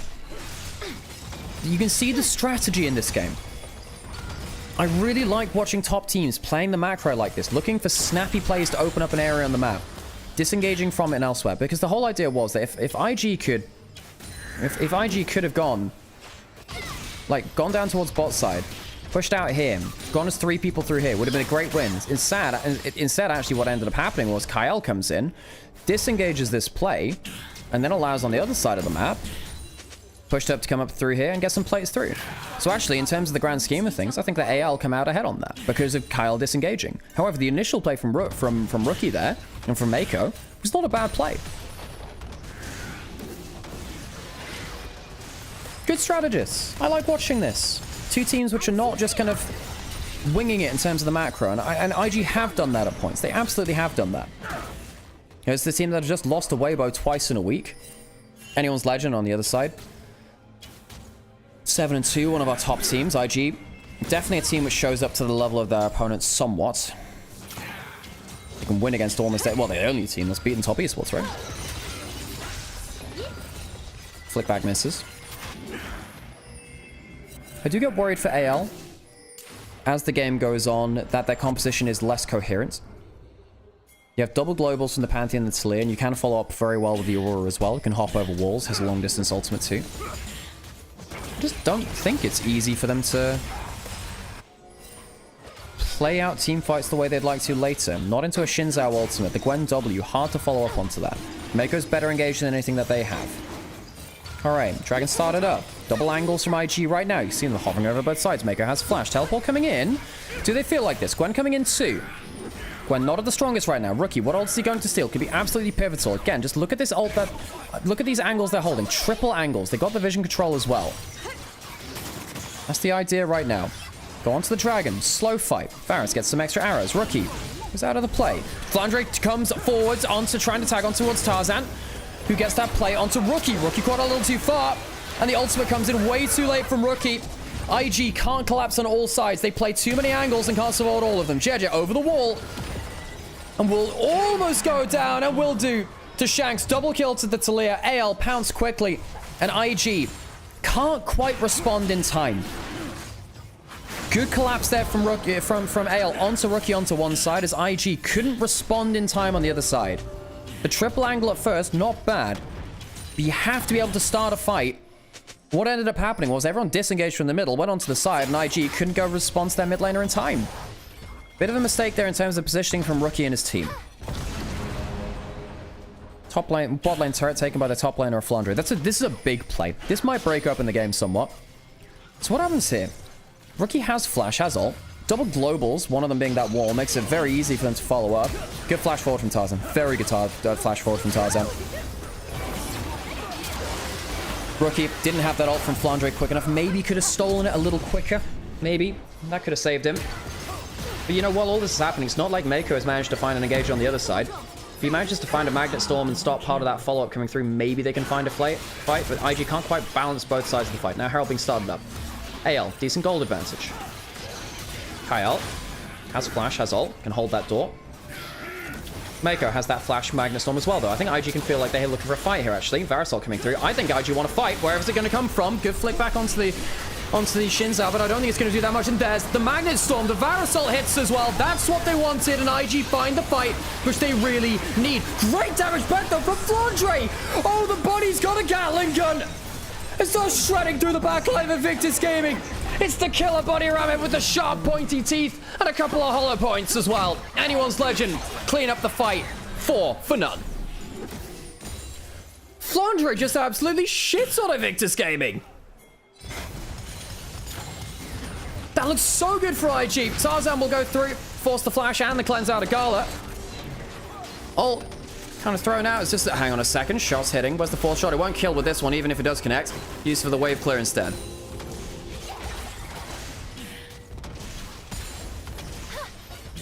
So you can see the difference between those two fights, though.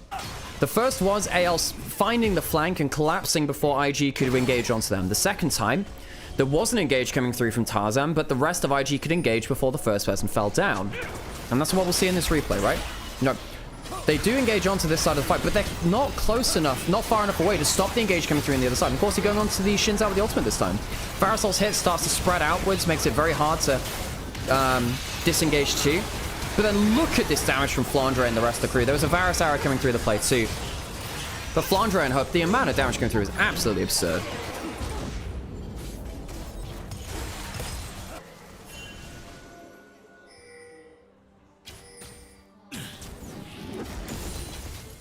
Damn, anyone's legend. Some huge fights back to back. Didn't expect that second one, especially with the Varusol and the Magnus Spawn combo. Stolen Varusol. Chains of Temptation, perhaps.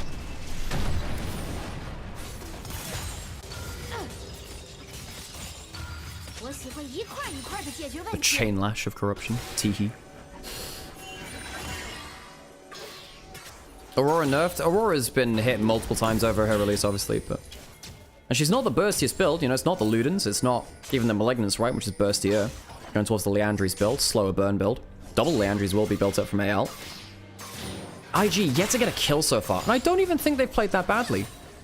No, I want you to think back to what we were talking about on this cast. And, you know, we've been quite analytical talking about this so far through this game, haven't we? And talking about how Mako was off vision, making some plays. IG trying to make that snap play on the bot side of the map. Actually, Kyle ended up kind of just neutering that play. It was good play from Kyle. Looked into those flanks. The triple angle looked good until they couldn't quite collapse quick enough to protect Rookie. The second fight looked much better on that front.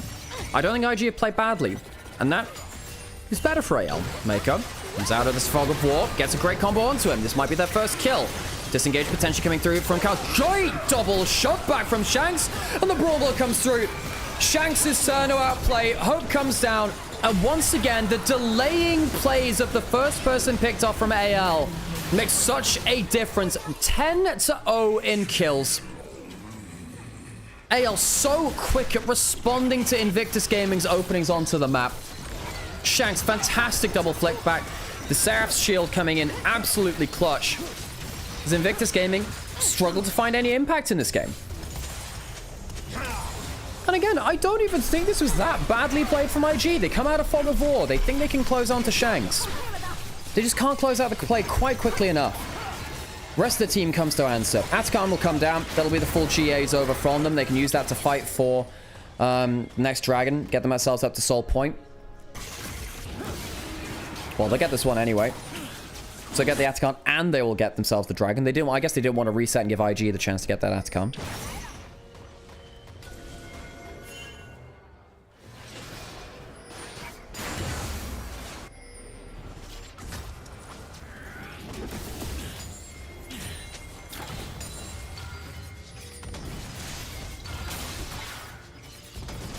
Alright, Shanks pushing on bot side. 10 stack Medjos, by the way. Yeah, got himself a book. Some light reading, as in light from Deathman. That's a funny joke. Pushing towards the mid inner turret as well. Mako was on a flank. Does still have that flash. I think at this point, the gold lead is too much. The dragons are too much. There is an objective bounty on top side from Rookie. AL have been so much better quickly responding to plays from IG. Look, IG have made good plays, and they're going to go onto turret now, or AL onto the Shy. Comes fast back with the needlework, maybe a little too far. Remember, they have the GAs from the Atakan. Turret goes down. The Shy pushing up top side. Where is that ult going? Force the flash out of the Shy. Use that empowered E. Get the armor, get the move speed. The Shy will take a top lane inner turret. Suppose when you don't have the best ability to wave clear against that, you got to push in anyway. This is before Baron even comes through. So, good objective bounty coming through from Rookie. Hope spot tagged by that W. Ult now coming through from Shanks. Wanted to continue to play a little longer. They have a minute left without Atakan. The Shy skips that flick back. Doesn't have the flash now, remember. And oh, that's a problem, isn't it? Farasol lands. Jet. Overstaying as well. Great ultimate from Shanks to push the game forward even further. Anyone's legend. Very quick at reacting to what IG show as weaknesses. Now, 5v3 on the Nexus. They have 30 seconds left to the Atakan. And the Magnustorm, it's pretty good, but there's just not enough follow-up. They get one withdrawal. As one person goes back to the base. Gala, lucky to live the first bit. Not so lucky on the next. Broadbuster comes through. Folks, it is 23 minutes into the game. And IG are getting ran back to their fountain. 10 seconds left on the outer card. Means it's not the end of the game. But God, it feels like it.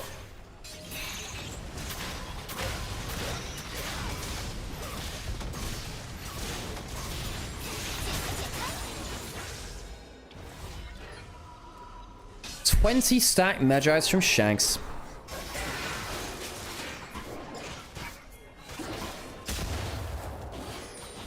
Not fighting as the Atakan falls off. Ain't that nice? Seeker's in from Shanks too now, so it's even harder to shut down those stacks. By the way, one of the big things about the GA Atakan is that if you had Magi's Dark Seal, you don't lose the stacks when you withdraw. So if you go for like a crazy play, you get some assists, get some kills, die yourself, you don't actually lose those stacks. Very, very good.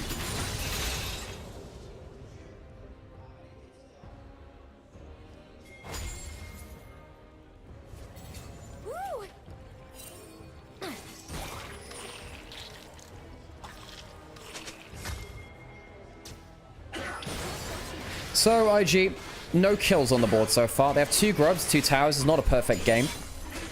Invictus Gaming. I thought they started this game fine, you know? I didn't even think this was a bad early game from IG, considering the strategy which AL came out with. Mako and JJ both had some good moments within that game. Within this game. Stolen Aurora Ultimate. Not sure it's going to be doing much. IG, they should know that their goose is a little bit cooked right now. Want to hit down on bot side. The Shy trying to outpush that one. The Shy's not really had much to do in this game, has he? Gone for the Rod of Ages into the Riftmaker, by the way. Not really sure why that. Shanks pulling the trigger. Again, here comes Pantheon. But the disengage is good. IG, safely make it out of the play.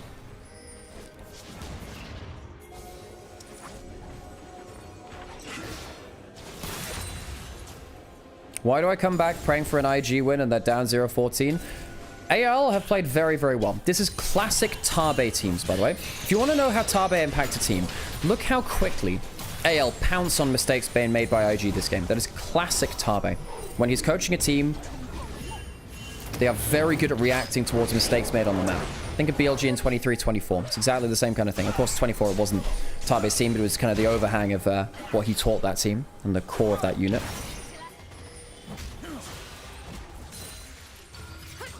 30 seconds till Dragon. Will be Hextech Soul for AL. Can't really let that, I mean, can't let that go through his IG. Ult was timing out from Rookie, had to use it. What else can you do, you know? What else can you do? Dragon in 20 seconds. Ah, tries to dash away from the arrow. Takes the damage anyway. Team Blue buff. Taken as well. First one of the game, of course. Only starts doing that after 25 minutes when the Baron spawns.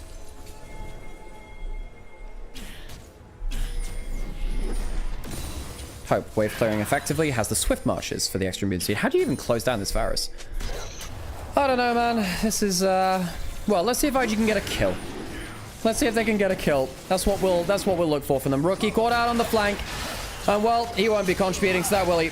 Has no flash. Ult through from the Aurora. Rookie, another failed flank from him. So often the Master of Fog of War was on full vision from both wards and minions there.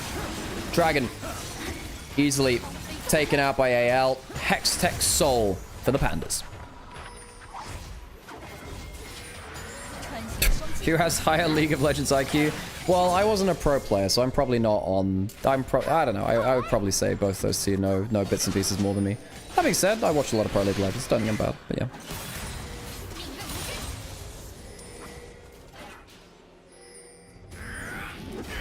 But that being said, there are many pro players who are not actually smart about the game. They just know how to play plus button as well.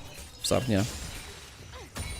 And I do actually say as well, I think there are some people which overvalue ex-pro knowledge into casting League of Legends and being an analyst on it. Mako is going to get out safely here. I think, look, there are some people who blatantly make mistakes, even as ex-pros. And they'll admit that too, because they're not perfect. You know, a lot of the time they know their role, but they don't know the full game. I actually think that being a caster and being an analyst, sometimes you get to know the entire game better than just one role, even if you don't know how a laning phase matchup works out and the break points of the matchup or when it pushes them up. Baron's going to go down. AL. Hextech Soul, Baron, this should be the end of the game. Yeah, so don't hang on a second. Hop forwards, Gala. little bit of damage onto him. Hextech Soul makes it easy to chase down for things. God damn, Hextech Soul is nasty as hell. The Shy trying to hold a bit of a frontline. Flandre coming in, and the Bunny's back for more.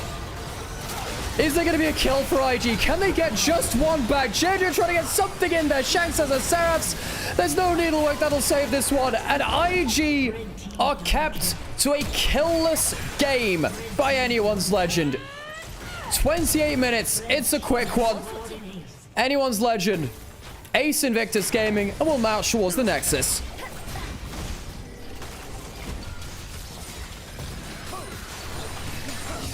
Folks, this was not close. Invictus Gaming had some good plays in the early game, macro-wise, but AL were quicker, more decisive, and certainly more effective with them. Kyle, low HP, baiting them forwards one last time. Invictus Gaming scores 0 kills in game 1 versus anyone's legend.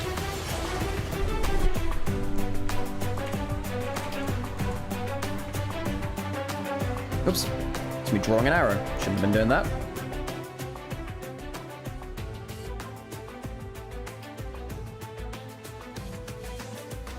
Well, Invictus Gaming, they've not had the best run of form so far, have they? Hello, my name's Nymaera, and I hope you're enjoying yourselves. Probably not if you're an Invictus Gaming fan. Bluntly put, it's not been the easiest game one for them. What has their recent schedule looked like? Because I remember them losing to Weibo twice. One against WE, I remember. Invictus Gaming, yep. 2 1-2s versus Weibo. First game of the day. Not typically their best friend. They're not their best friend. 1-2-1 against JDG. So, bit of a downturn for them overall. They made IG look like bronze. AL were a very good strategic team. They were very clean here.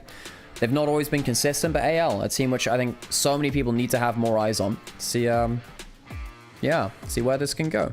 It gets more embarrassing with each passing game. Well, I mean, the JDG series is pretty good. The Weibo games, yeah, that one feels a little worse because Weibo had changed supports. They'd brought in a different coach as well. Felt like that's definitely something which they will be suffering from.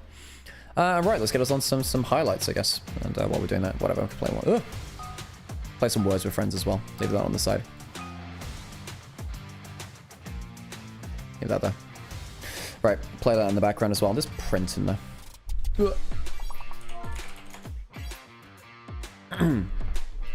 Maybe IG is warming up. IG are definitely a team that look worse than the game 1 of the day. Definitely, for sure. That's something which, yeah. There's Trip in there as well. Kyle has been ahead of the curve on items all game. I think he's not buying as many wards, so he's actually getting past his item spice quicker. I would need to check his item stuff more. Whatever. There's Christina for you.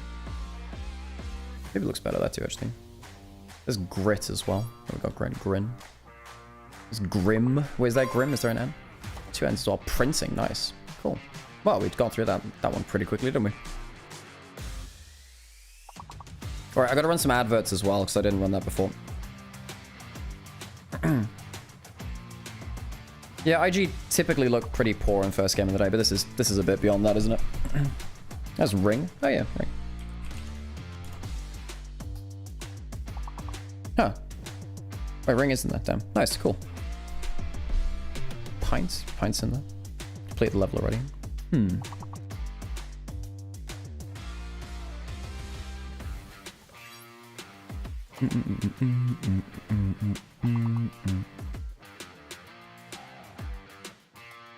There's Trig for trigonometry.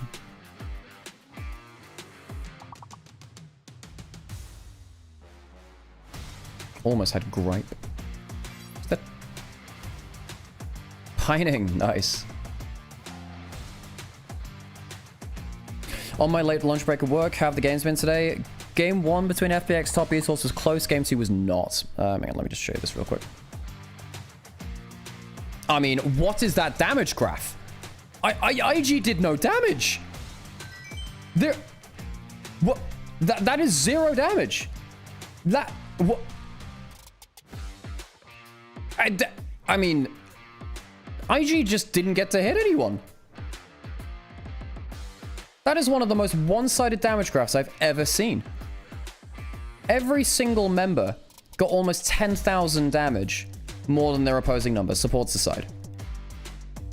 That's ridiculous. Holy crap.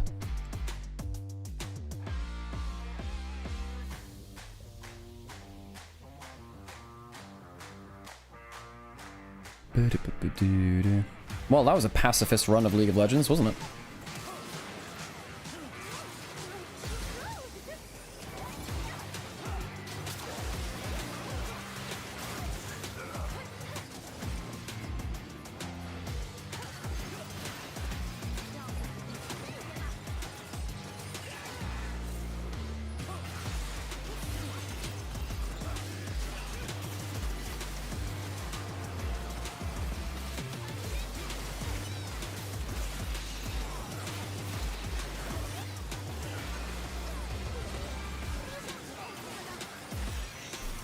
Yeah, I mean, there were like 3 members of IG that almost of AL that almost out-damaged the entire enemy team.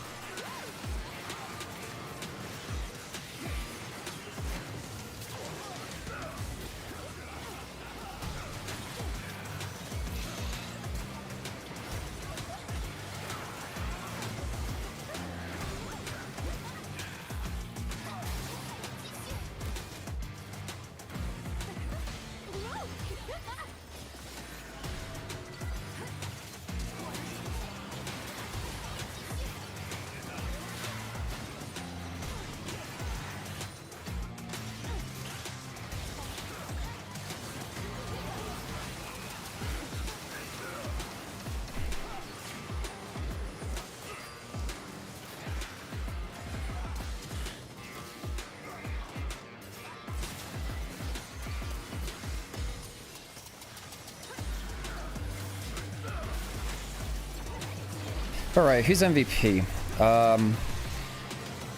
Shanks Flandre? I think it's one of the solo laners for me. I think Flandre, maybe? Okay, the Shy is a funny joke, but, you know. Shh.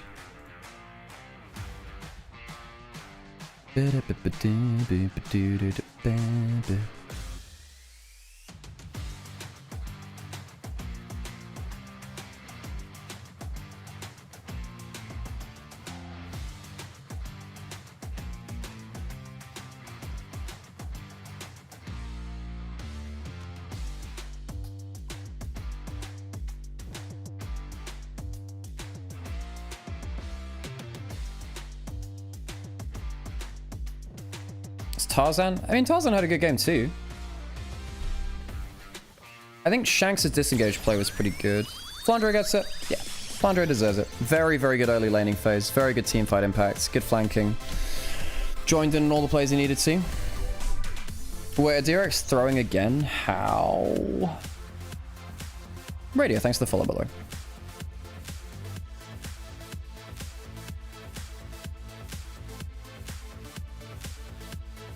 This could be a very short day, folks.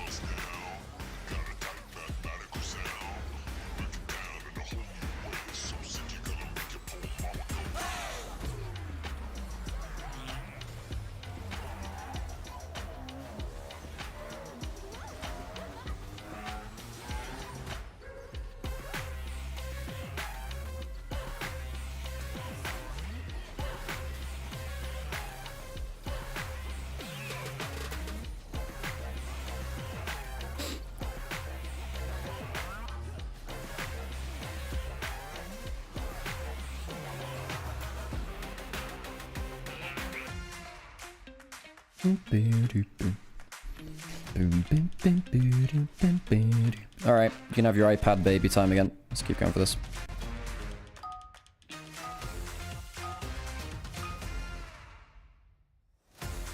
Never mind about wards, it was about even.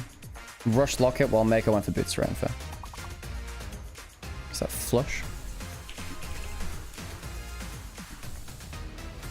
Ah, so one of those is wrong. Maybe the H.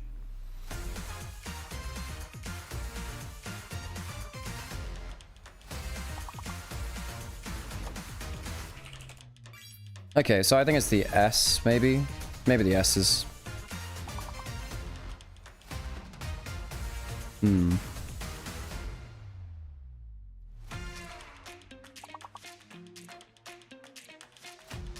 Hmm.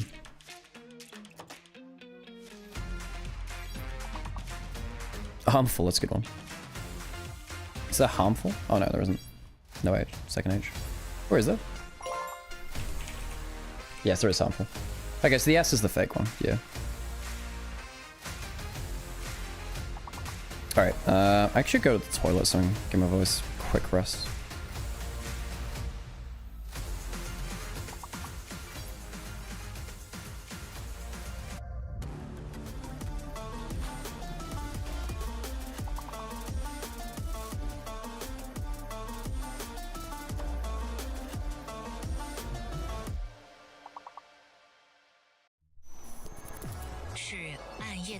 Fell's a good word. Fulham, yeah. Not sure they accept city names, sadly. TCL X11H 领耀 QD Mini LED 电视，纯净画质，细节尽显，细腻光影，丰富明暗细节，典藏级影像体验。TCL 红冠战马。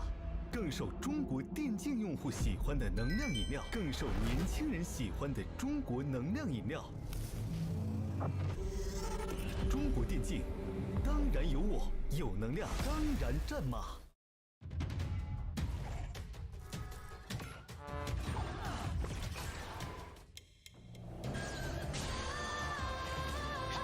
长弓怒放，我的女王，来我身边。 Cool. Alright, we'll leave one more up, and then I'll,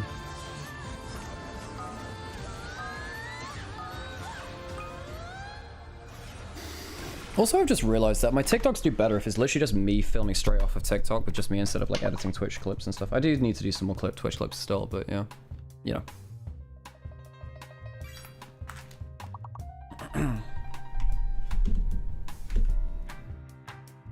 I guess V is false, then.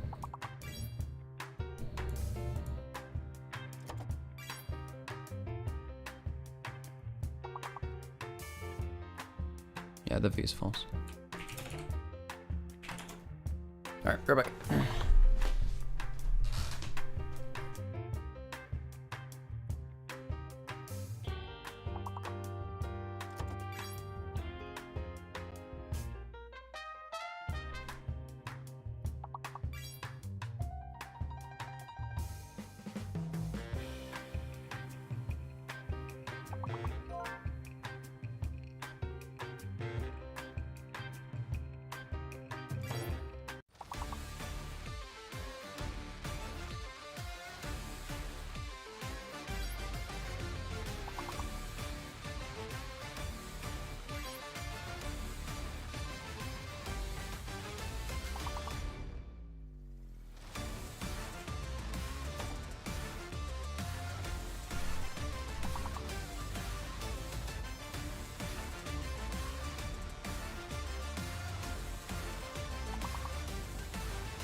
Oh shit. So sorry. Back a little late. Did not mean to leave that on the screen. Hi, I'm back. Let's get back into it. I need to go to the toilet. Oopsies. Cool. Alright, let's get into draft. For our game, game 2, series 2. Okay, so we still have Neferi, we still have Vi up and available. Sejuani Yone. Global starting to get cut out. Still stuff like Kai'Sa, Ezreal. Seen less Ezreal recently. Why ban Lilia? Because JJ is a very, very good Lilia player. Like, very, very good. You cannot disrespect that from Lilia. From JJ, rather.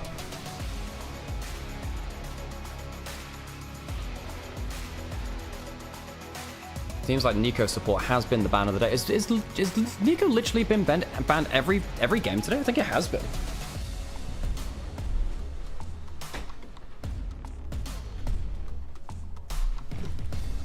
Alright, Yorick, Rumble banned out. So we still have Jace. And also not that many globals to interrupt it. First pick Jace? I think that makes sense here, right? Surely it's the first pick Jace. I mean, maybe they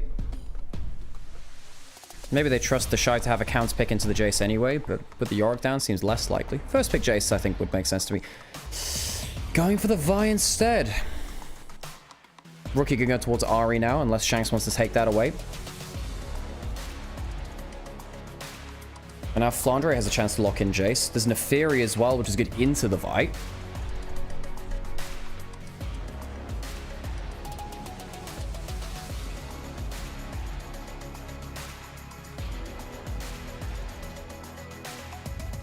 Yeah, we do have a Pilker mode. Yeah, we do.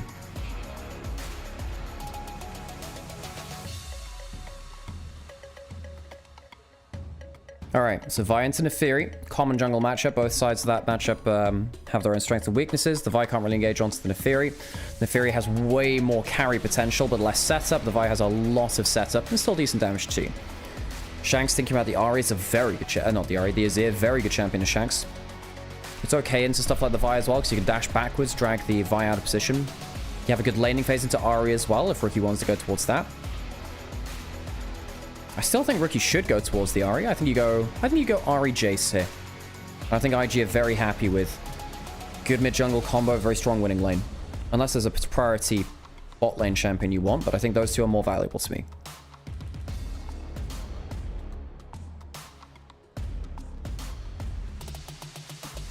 Give me a Rookie Ahri game. Give me a Rookie Ahri game. It would make sense to me.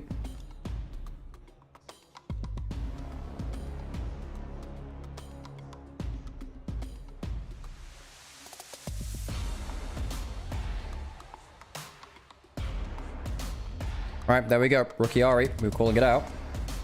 And it's locked in. On the other side. Oh, now that's interesting. We have one of two things now. Either Neferi top lane or Sejuani top lane. Flandre has played the Rod of Ages Sejuani. But that was into the Scion. It was tank versus tank.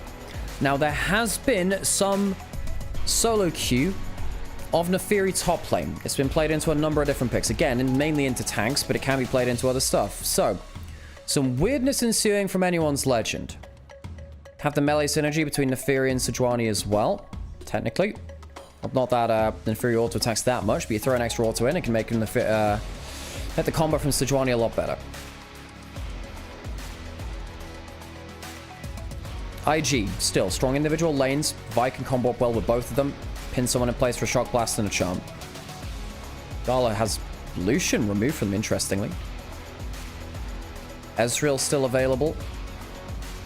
Zyra, I think, would have been pretty big into the Vi.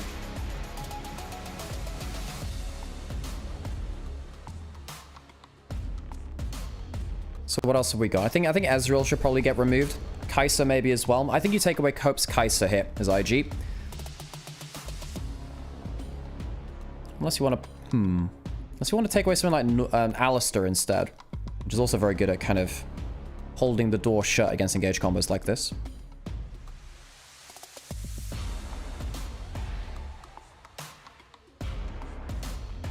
No way Sejuani is good into Jace, so I guess Neferi top. That was my thoughts. I would think that putting Sejuani top lane just loses you that lane.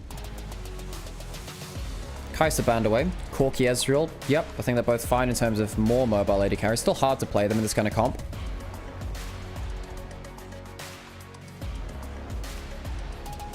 There's no Braum to play Ashe Braum. Could go for a Renata kind of lane as well if you'd rather pick a champion. Like Ashe Renata could be okay too. Ezreal locked in. So now you have the threat of Ezreal Leona, Ezreal Karma.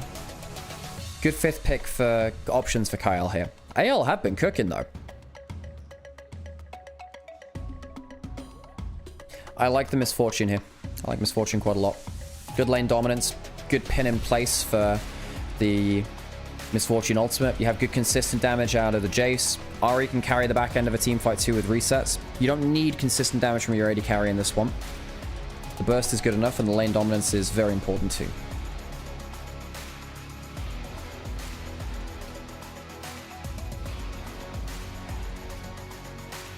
So, do you want to go Alistar, Nautilus, Leona?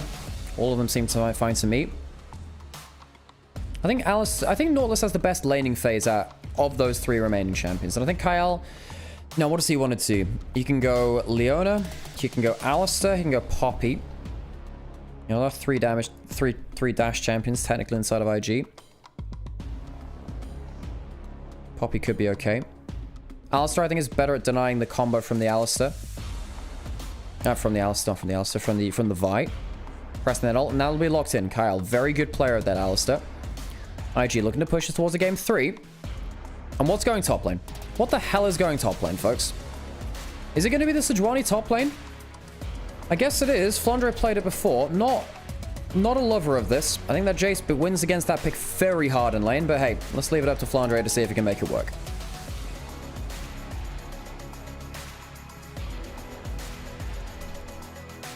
I was wondering whether it would be that Neferi top.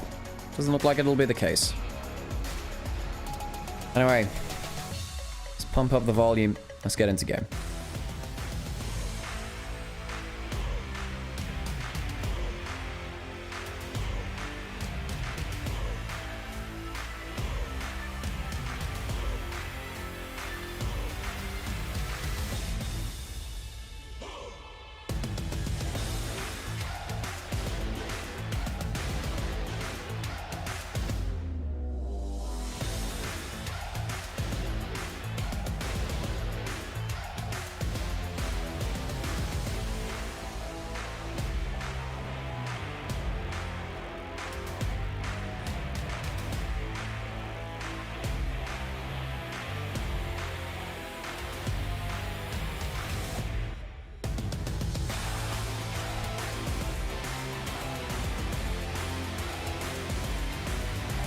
Cato's stream title is sending me. What's he got as his title?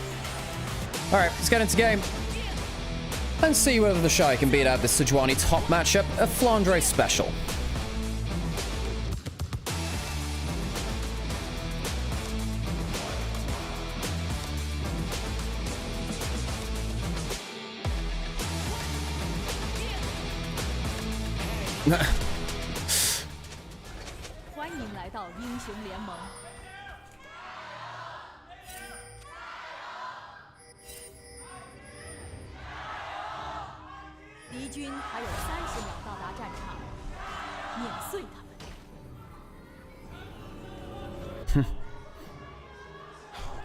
Anything interesting to talk about? Grasp on the Jace. Aftershock on Sejuani, not going towards something like Phase Rush to run out of a trade. Wants the ability to hard trade a little more, I suppose. Shrug off some of that damage by hitting that Q in the first bit of the combo. And he'll be likely going towards that Rod of Ages build, I suppose. Well, I don't know, is he? Do you need the early armor into the Jace instead? Go full tank? There's a lot of damage on the rest of your team. Neferi, Azir, Ezreal.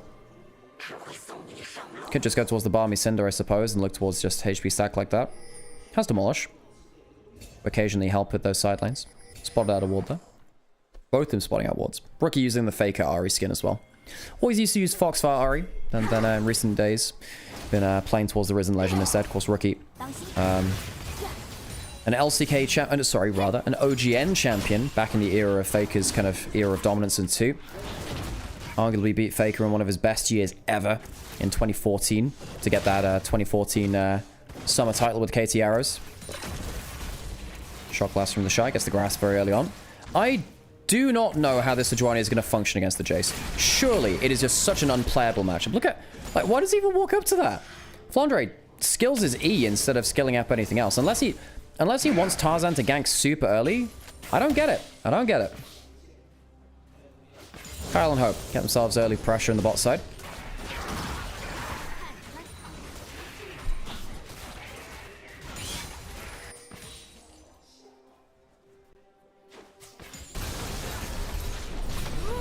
Flandre levels up that W level 2. Instead, went for the E level 1, which seems like a mistake to me. Don't think you can trade level 1 with that at all. Missing a lot of farm. I do not get this, folks. Personally, I do not get it.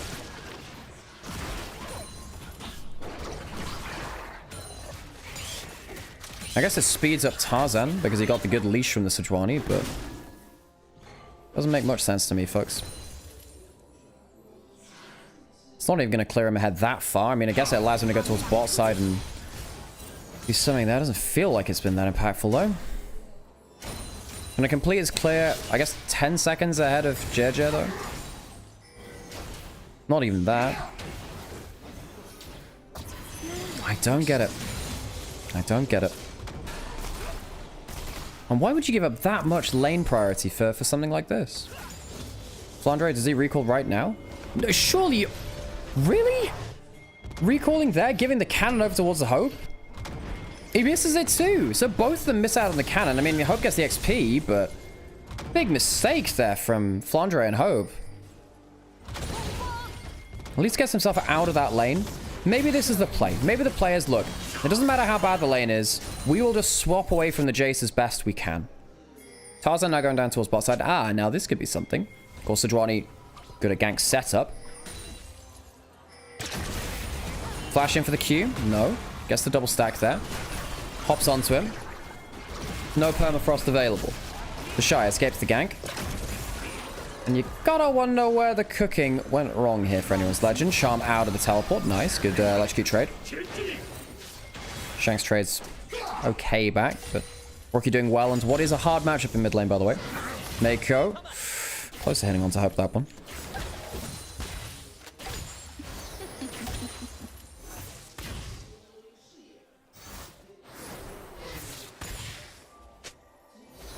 CS down in that top lane matchup is Flandre. Wave's not in the best spot for him either, actually. I feel like the Shy can trade very hard onto him and run him down the long lane. You know, we did see a bit of Sejuani top in 2022. That's when we saw it, really. Big over in Europe. Of course, we saw some Korean top laners really enjoy it too. You'd take Ignite into Mini-Nart, and you'd win till level 6 a lot of the time, and then you'd get your passive, proc it with your ult, get the double passive proc with the Ignite, and you would slaughter a squishy top laner. Hard to do that in someone like the Jace, who does build a bit of HP now as well.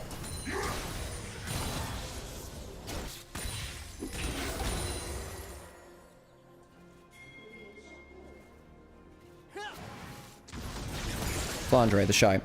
Flandre had a bit of trouble here. Q's out. Shy, if he can get himself towards another melee form, would be able to hammer him back. Let's start a recall. Weak side of the map is Flandre. I just don't get it. We're going to swap back again. Where's Flandre going? No, he's going back towards bot lane anyways. They're sticking in that matchup. Goes towards cooldown boots first. Helps him with that W cooldown. Of course, there's a lot of base cooldown on base damage on Sejuani. Not bad trade back from Hope. Good hook back in from Mako. Misfortune, very lane dominant. Has been used to secure early games in the LPL. Not sure I love it, but hey, teams have really found a lot of comfort on it.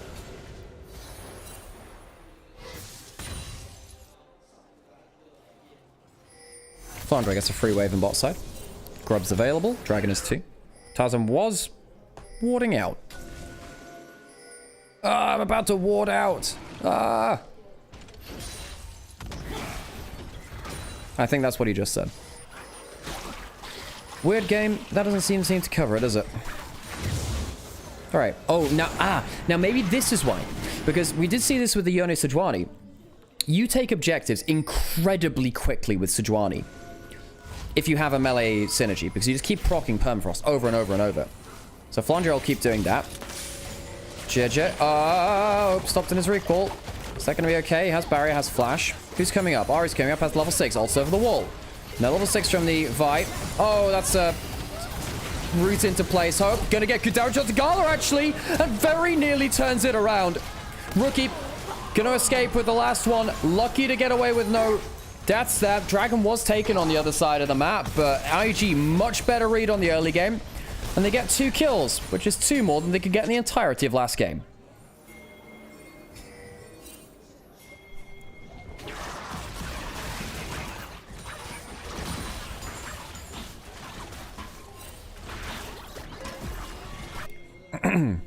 Shy going down towards bot side again. Overall gold lead for IG. 1,500 gold. Tarzan going towards these grubs. Gets one of them. The objective game for AL working out quite well. Tarzan has smite coming up now. 1-to-1. Tarzan has level 6. No flasher maker. Used it in that turret dive, so he's going to die now. He will die. Ezreal will get something in there too. And the kill goes over towards the Azir. Kill 2 grubs, dragon to AL. They lose out in that topside dive, but you know, all things said and done, could have been a lot worse, and the objective plays looking okay. Still, 1,000-ish gold lead for IG.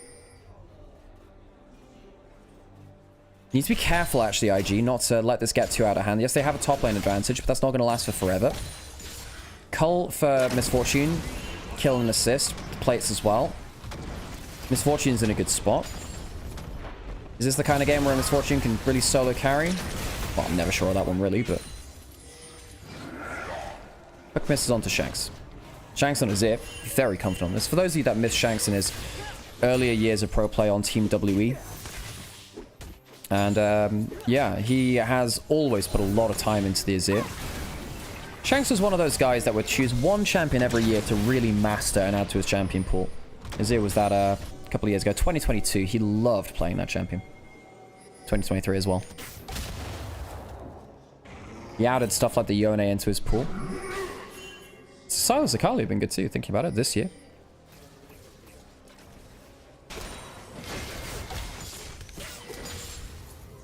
Shanks farming out well as it stands. Rookie on Ari has those 2 Dark Seal stacks from the 2 assists. Of course, one of his best champions of all time, and a champion which I think he is top 4 in the world at. Flandre going towards the Rod of Ages. Catalyst gives you a lot of good random sustain, mana HP. Catalyst is a good component. Remember when Righteous Glory was a thing? It was kind of broken just because Catalyst was part of it. Oh, that's a problem. Hope caught out. Has no barrier. Has flash, and I don't think it's going to help. Flashes away from the bullet time. All right. Does help him out. Ultimate down from Gala. The big mistake from Hope to be the one phase checking there.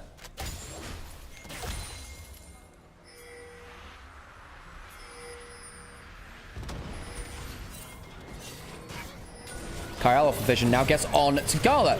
He has flash, but here comes the Neferi. It follows you through your dash. And here comes JJ to survive. Flash forward for a charm. And Rookie makes a student out of Tarzan. Shanks has flash, has shuffle as well. Uses his ultimate and will get out to safety. IG come to the rescue as Rookie goes forwards. Another charm. Does he have the damage to follow up on that? Maybe not, but he's got enough HP. Hook from Maker misses. Ah, now this is the overstay. Oh, ult into the Q of JJ's Vi. And Ezreal will pick up a kill. What looked like a wonderful extended fight for IG. Goes a little too long for them. While all this is happening, though, the Shy. Alone time on turret. Getting plates. The Jace getting ahead. The Shy ahead on Jace is definitely a sight to behold. Won't be able to take the full turret here. Tarzan will wave clear away from it. 2,000 gold lead. Hang on a second as the Shy overstayed. Kyle is here. Has no ultimate. The Shy has flash. No ultimate from Tarzan. W used for the damage buff from Tarzan. Recovers his pack. Where's the hammer blow away? Oh, the Shy. Don't know about that one. When's the next combo coming through? Actually, okay, all right.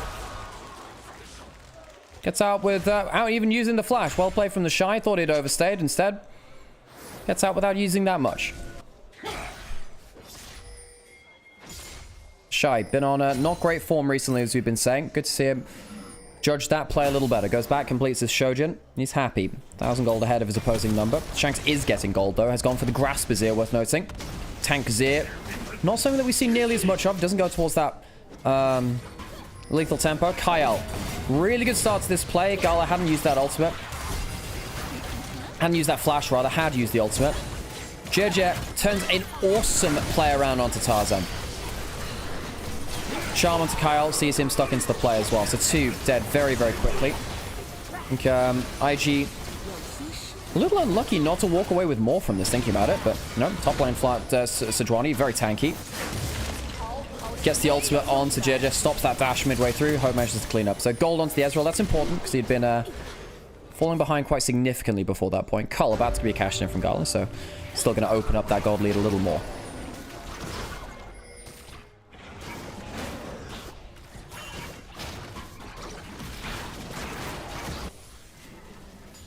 Hope. I want to see what he can do on this. He had a bad early game, but I want to see what he can do.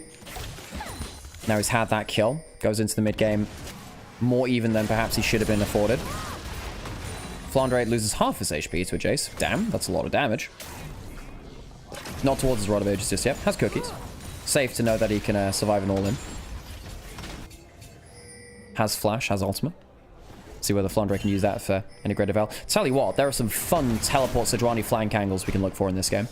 Reminder that Flandre was the guy that invented tank and bruiser Jace coming into this year. He did it with the Unending Despair, of course, in the first games of it in Demacia Cup earlier into the year. If you don't like tank or bruiser Jace, blame Flandre for it. He's the guy that did this.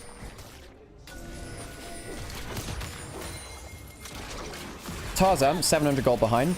In theory, very snowball heavy champion. Doesn't have vision over the wall there. Is there going to be a contest? Flandre has flash, has that ultimate on the side. Mako looks to do something onto Tarzan. Remember, he can just W through that ultimate. 2-2 in terms of grub so far. Combo onto Mako. That could be a problem. He has that flash, but he's caught out of position. Anyway, Sejuani comes in. That's not a bad bullet time. Flandre taken out, and JJ gets into the backline. Double shuffle, though, and the Shanks Azir goes wild. Reset coming in for Tarzan, and that is a problem. Double kill coming in from Gala. Is that going to be enough? Charm goes onto a dog.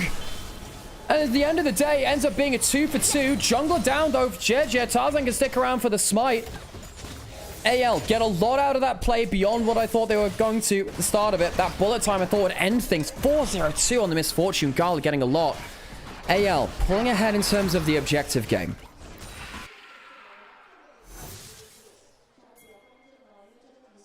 Now, Shojin first item from Tarzan. Been more popular than the Eclipse recently. Works out well in this fight in terms of giving the extended fight value from the stack in the Shojin. Kyle, great pick off onto Mako. Of course, we talked a lot about Kyle's Azir. Yeah, it's a good combo onto Flandre to stop the tank being a pain in the ass, especially with melee supports and top laner, helping potentially get more permafrost beyond throughout it. Kyle gets a good combo, though.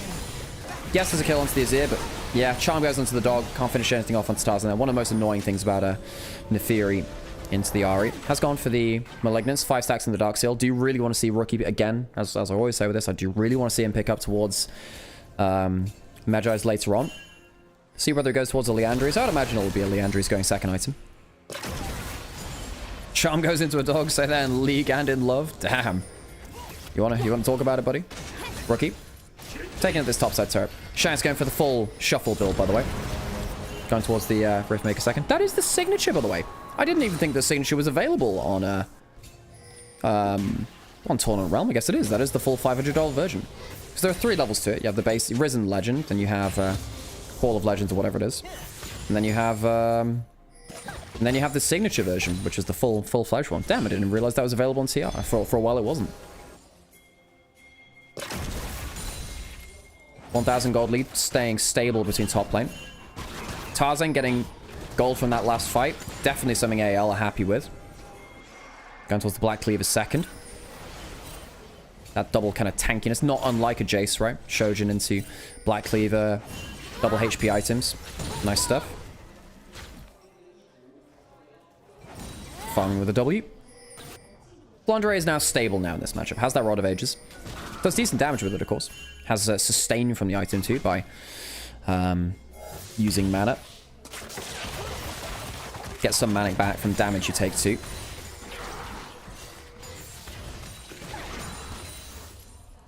Herald up and available. Feats of strength already claimed by IG. That's not being fought over here. Using that Herald to break up an area of the map, that could be incredibly important. Sejuani has teleport. I think the Shy would like to keep him on that bot side of the map. More important that the Sejuani comes into the play than the Jace, I think, between these two teams. Jace winning in the 1v1. Good double up there, actually, onto Tarzan. Did that go off one of his dogs? Hadn't thought about that interaction. But could be very important, actually. If you auto double up onto the dog, you go for that insta-crit onto the Neferi. And Mako looking for the hook. Doesn't land it. The over the wall, the eviscerate. Scuttle Crab being focused down by IG. While this is happening, again, top laners stuck in that 1v1, which favors the Shy. He's ahead of the matchup, doing well into the tank. Do I have the signature version? Yes, I do. I'm an Ahri main. I'm a fan of Faker. I do be having that. I do be having that signature version. Was it money well spent? I wonder. But hey, maybe in many years' time I'll feel better about that. Teleport coming in from Sejuani down towards bot side. Not looking to impact the fight. Tarzan coming down as well. I don't think they want a big fight here. Shock Blast miss. Dragon available. Would be second dragon for either team. 3 grubs apiece, even in that objective game now. We did talk about that earlier. AL behind in gold, partly because that top lane. But of course that bot lane dive, the 2v2 dive in top side, 3v2 rather, was very impactful for IG early. Almost 1,000 up with the cull cashed in for Gala now. Has their first item, Bloodthirster, heading towards an Essence Reaver second. Hope. If he gets the second item, of course, will be very, very powerful with that. Not close to it yet, though. 1,000 gold behind. And Jeja going forwards. Kyle, Celestial Opposition pop. Still has that ultimate. Still has flash.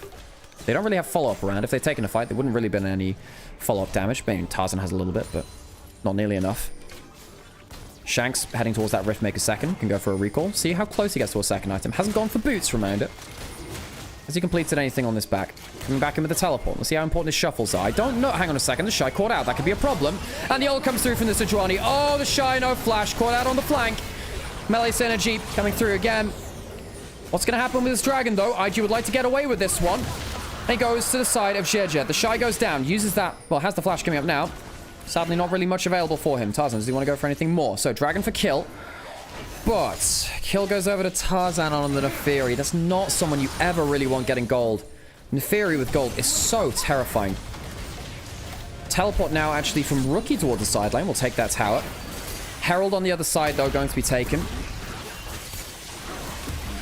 And the Riftmaker from Shanks, of course, up and available now. So, powerful Azir for the shuffle build. Rookie will climb ahead in terms of the individual gold, though. Morning, Harold could see. Or afternoon. Hey, how's it going, LeBron? It was a fucking great series yesterday. Ready up. Okay, Rookie's going to take that side lane turret. Shanks will do in the top side, though. So, gold in side lanes, relatively even. IG, they will... I mean, look, a bullet time's still going to shred through Azir. So what happens here? The Shy gets the hit back, but the ultimate comes through from Flandre. Pinned in place. Shy no way out of that one. Goes down very easily.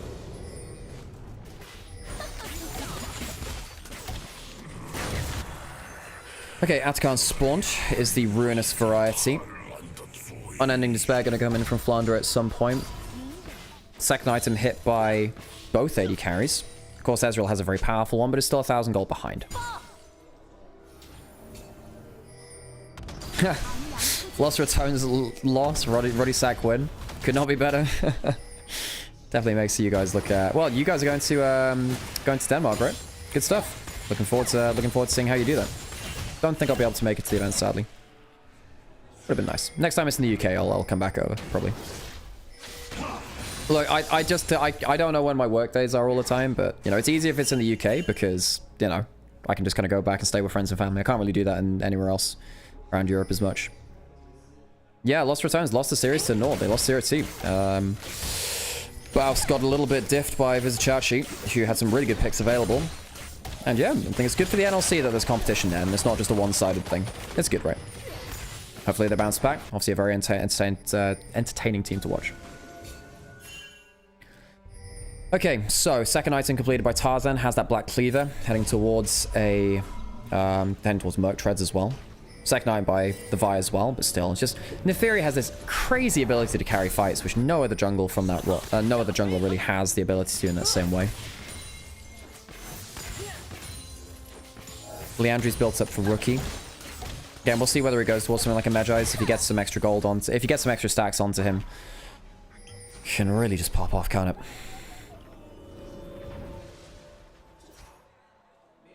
Unending Despair in from Flandre. Done well to destabilize this matchup. And look, the gold lead's not moved that much. I think IG... No, they would have wanted more out of this top lane matchup, I suppose. JJ. Okay, W forced out. JJ. Could have potentially flashed, I suppose. That was the worry there. Echo does land a hook. Buffered out of by the Ezreal, though.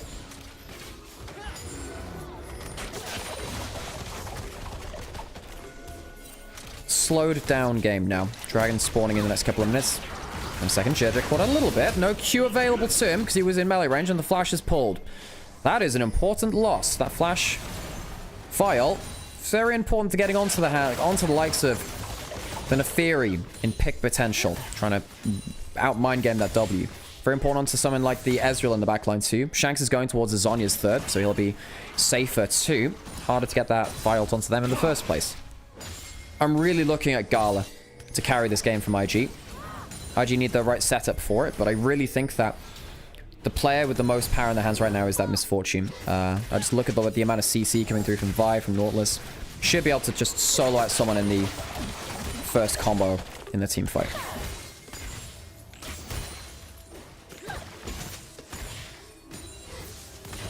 Dragon in a minute. 40 seconds, rather. A little less than that. I think AL are ready to fight, though, you know. And they're really ready to fight. 2 items on everyone. See how big the shuffles can be from Shanks. There's not that much stopping Shanks from shuffling. If he gets a shuffle onto the Misfortune, it gets a bit rough for IG, I think. I think that with Tarzan having, you know, a fairly tanky Neferi build, having the Merc Treads, with Shanks having double HP items and Zhonya's having Flash as well, there's enough random tank and enough random damage for someone to pull the trigger and for other people to just throw their body into the fire. Needs to be some very good work from IG. Hang on a second. Charm onto Flandre. Passive almost stacked up there, though, from Flandre. Needs to be a little careful. Q's over the wall. Not that tanky. Dragon alive. Do they give this up and just open up the mid lane turret instead? Well, I guess it'll kill instead, just with a shove. 2-man ultimate. Not contesting right now. Tarzan, not going to be in there in position in time. Maker could go for a big play. No flash on JJ, remember. Use that defensively. Turret coming in. Teleport coming through from Flandre. Good damage. Kyle goes in for a combo. Not sure about that one. Rookie caught out on the side. Big bullet time onto Kyle. But that's only the one person is onto. Azir turret to fall back to. Double turrets taken. No one dying. Surprised that Kyle makes it out of that one alive. It's going to be a third turret charge. It will be. How much can they get out of this? Is this a 3-turret push? Anyone's legend. 3 turrets in for a dragon? Yeah, they'll take that one now. Teleport coming in behind. Do they fall back to this Azir turret? Rookie has that ultimate. Hope needs to be careful. They don't have the right angle. W coming through from Tarzan. Gonna throw in Hope under the bus. Teleport ult use from Rookie. Good angle. Threatening. Gets the flash out of the Ezreal. Shanks gets out safely with that shuffle. Let's have that in a second. All coming across. Not able to go back and spend the gold yet of anyone's legend. You've closed the gold distance with that trade. You need to go back and reset to make sure their items are more adequate. Flandre queuing out to safety. That was ballsy from anyone's legend. That could have gone wrong at any one moment, and IG would have been able to clean up very effectively with RE resets and the likes of it. Yeah, that's a gold difference. That dip at the end just here. This is 3 turrets worth. This, 3 turrets. Look at that. 3 turrets just down there. Ezreal comes back out of base. Still behind about 1,000 gold. That being said, Shanks is now 1,000 gold up. Tarzan, slightly up in his opposing number 2. And the top lane matchup hasn't gotten any worse for Flandre.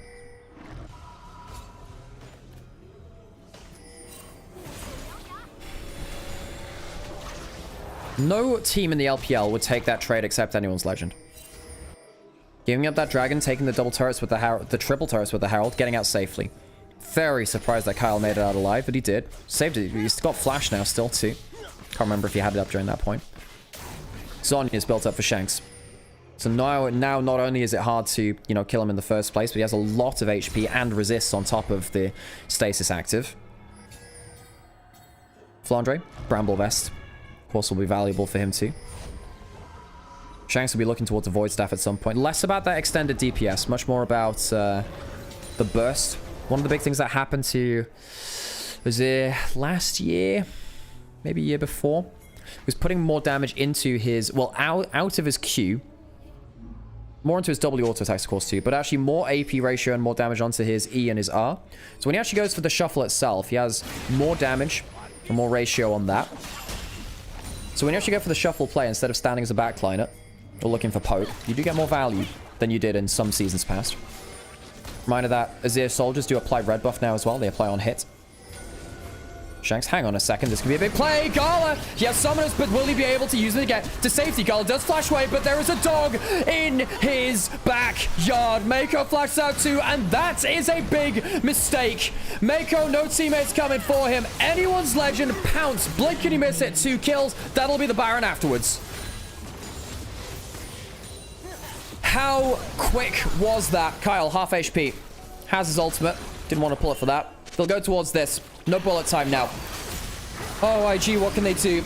To look for the steal. JJ, are we trusting on your smite key again? Flash, ultimate. Easy to get into the pit. Ultimate pull. Tries to get vision out of that. Shot glass comes through. Not able to quickly get the pick there. Do they stick around for the full play? This is a little bit dangerous, actually. JJ goes in again. Has flash, has ultimate. Full HP. Good damage coming out. And we're straight back onto it. JJ not able to get into the position in time.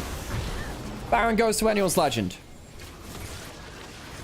IG can potentially look around for the dragon in a minute, but resets will come cleanly through from anyone's legend. They're ahead in gold now for 2,000 gold's worth. Anyone's legend, disciplined. Very good at seizing opportunities as well. Disciplined, but sharp. Decisive. Dragon now up in 40 seconds. 3 items for Ezreal, who's now no longer down nearly as much gold before. Yes, there's Infinity Edge and Misfortune. That bullet time's so crazy. How does this misstep happen? Far up on mid lane. Walk up to cut them off the pass, just in case they were heading into that topside river. They knew that Vi and Ahri were there, but not in position to respond. Great walk up from Kyle. That catch out from Kyle, absolutely clutch. Now, Dragon spawning in 20 seconds. IG, instead, choosing to go towards the Atakan instead. They have no business being around this dragon. They can give up one dragon. That's fine for them. They're on soul point. They can revisit for the next one. Remember, though, free inhibitor here in the mid lane. Ah, now they can't go leave that, can they?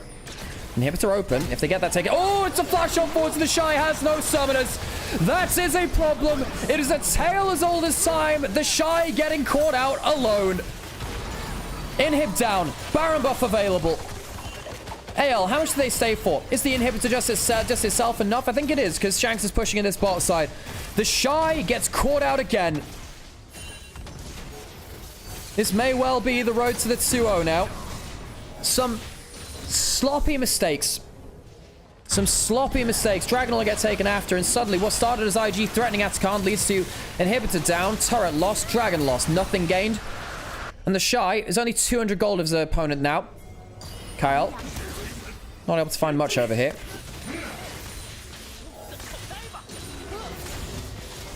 Oh, man. We're so far ahead for a little while. We thought this game would be very over with that top lane matchup. Just hasn't been the case. Anyone's legend. Almost 4,000 gold power play. Kyle. Guess they can go into the wall. That's not a bad bullet time. Hope. Gonna get the Nefariel onto him. Azir, sorry. Turret behind him, keeping him safe though. Hope stays alive, and Tarzan goes in for the assassination. Cry havoc and let slip the hounds of war. Tarzan cleans up, and anyone's legend will not see anything less than a 2-0 against IG this split. 2-0 in the first round robin, 2-0 in the second. Anyone's legend will move to 8-2 in the Ascend group, and Invictus Gaming go to a negative series score at 5-6.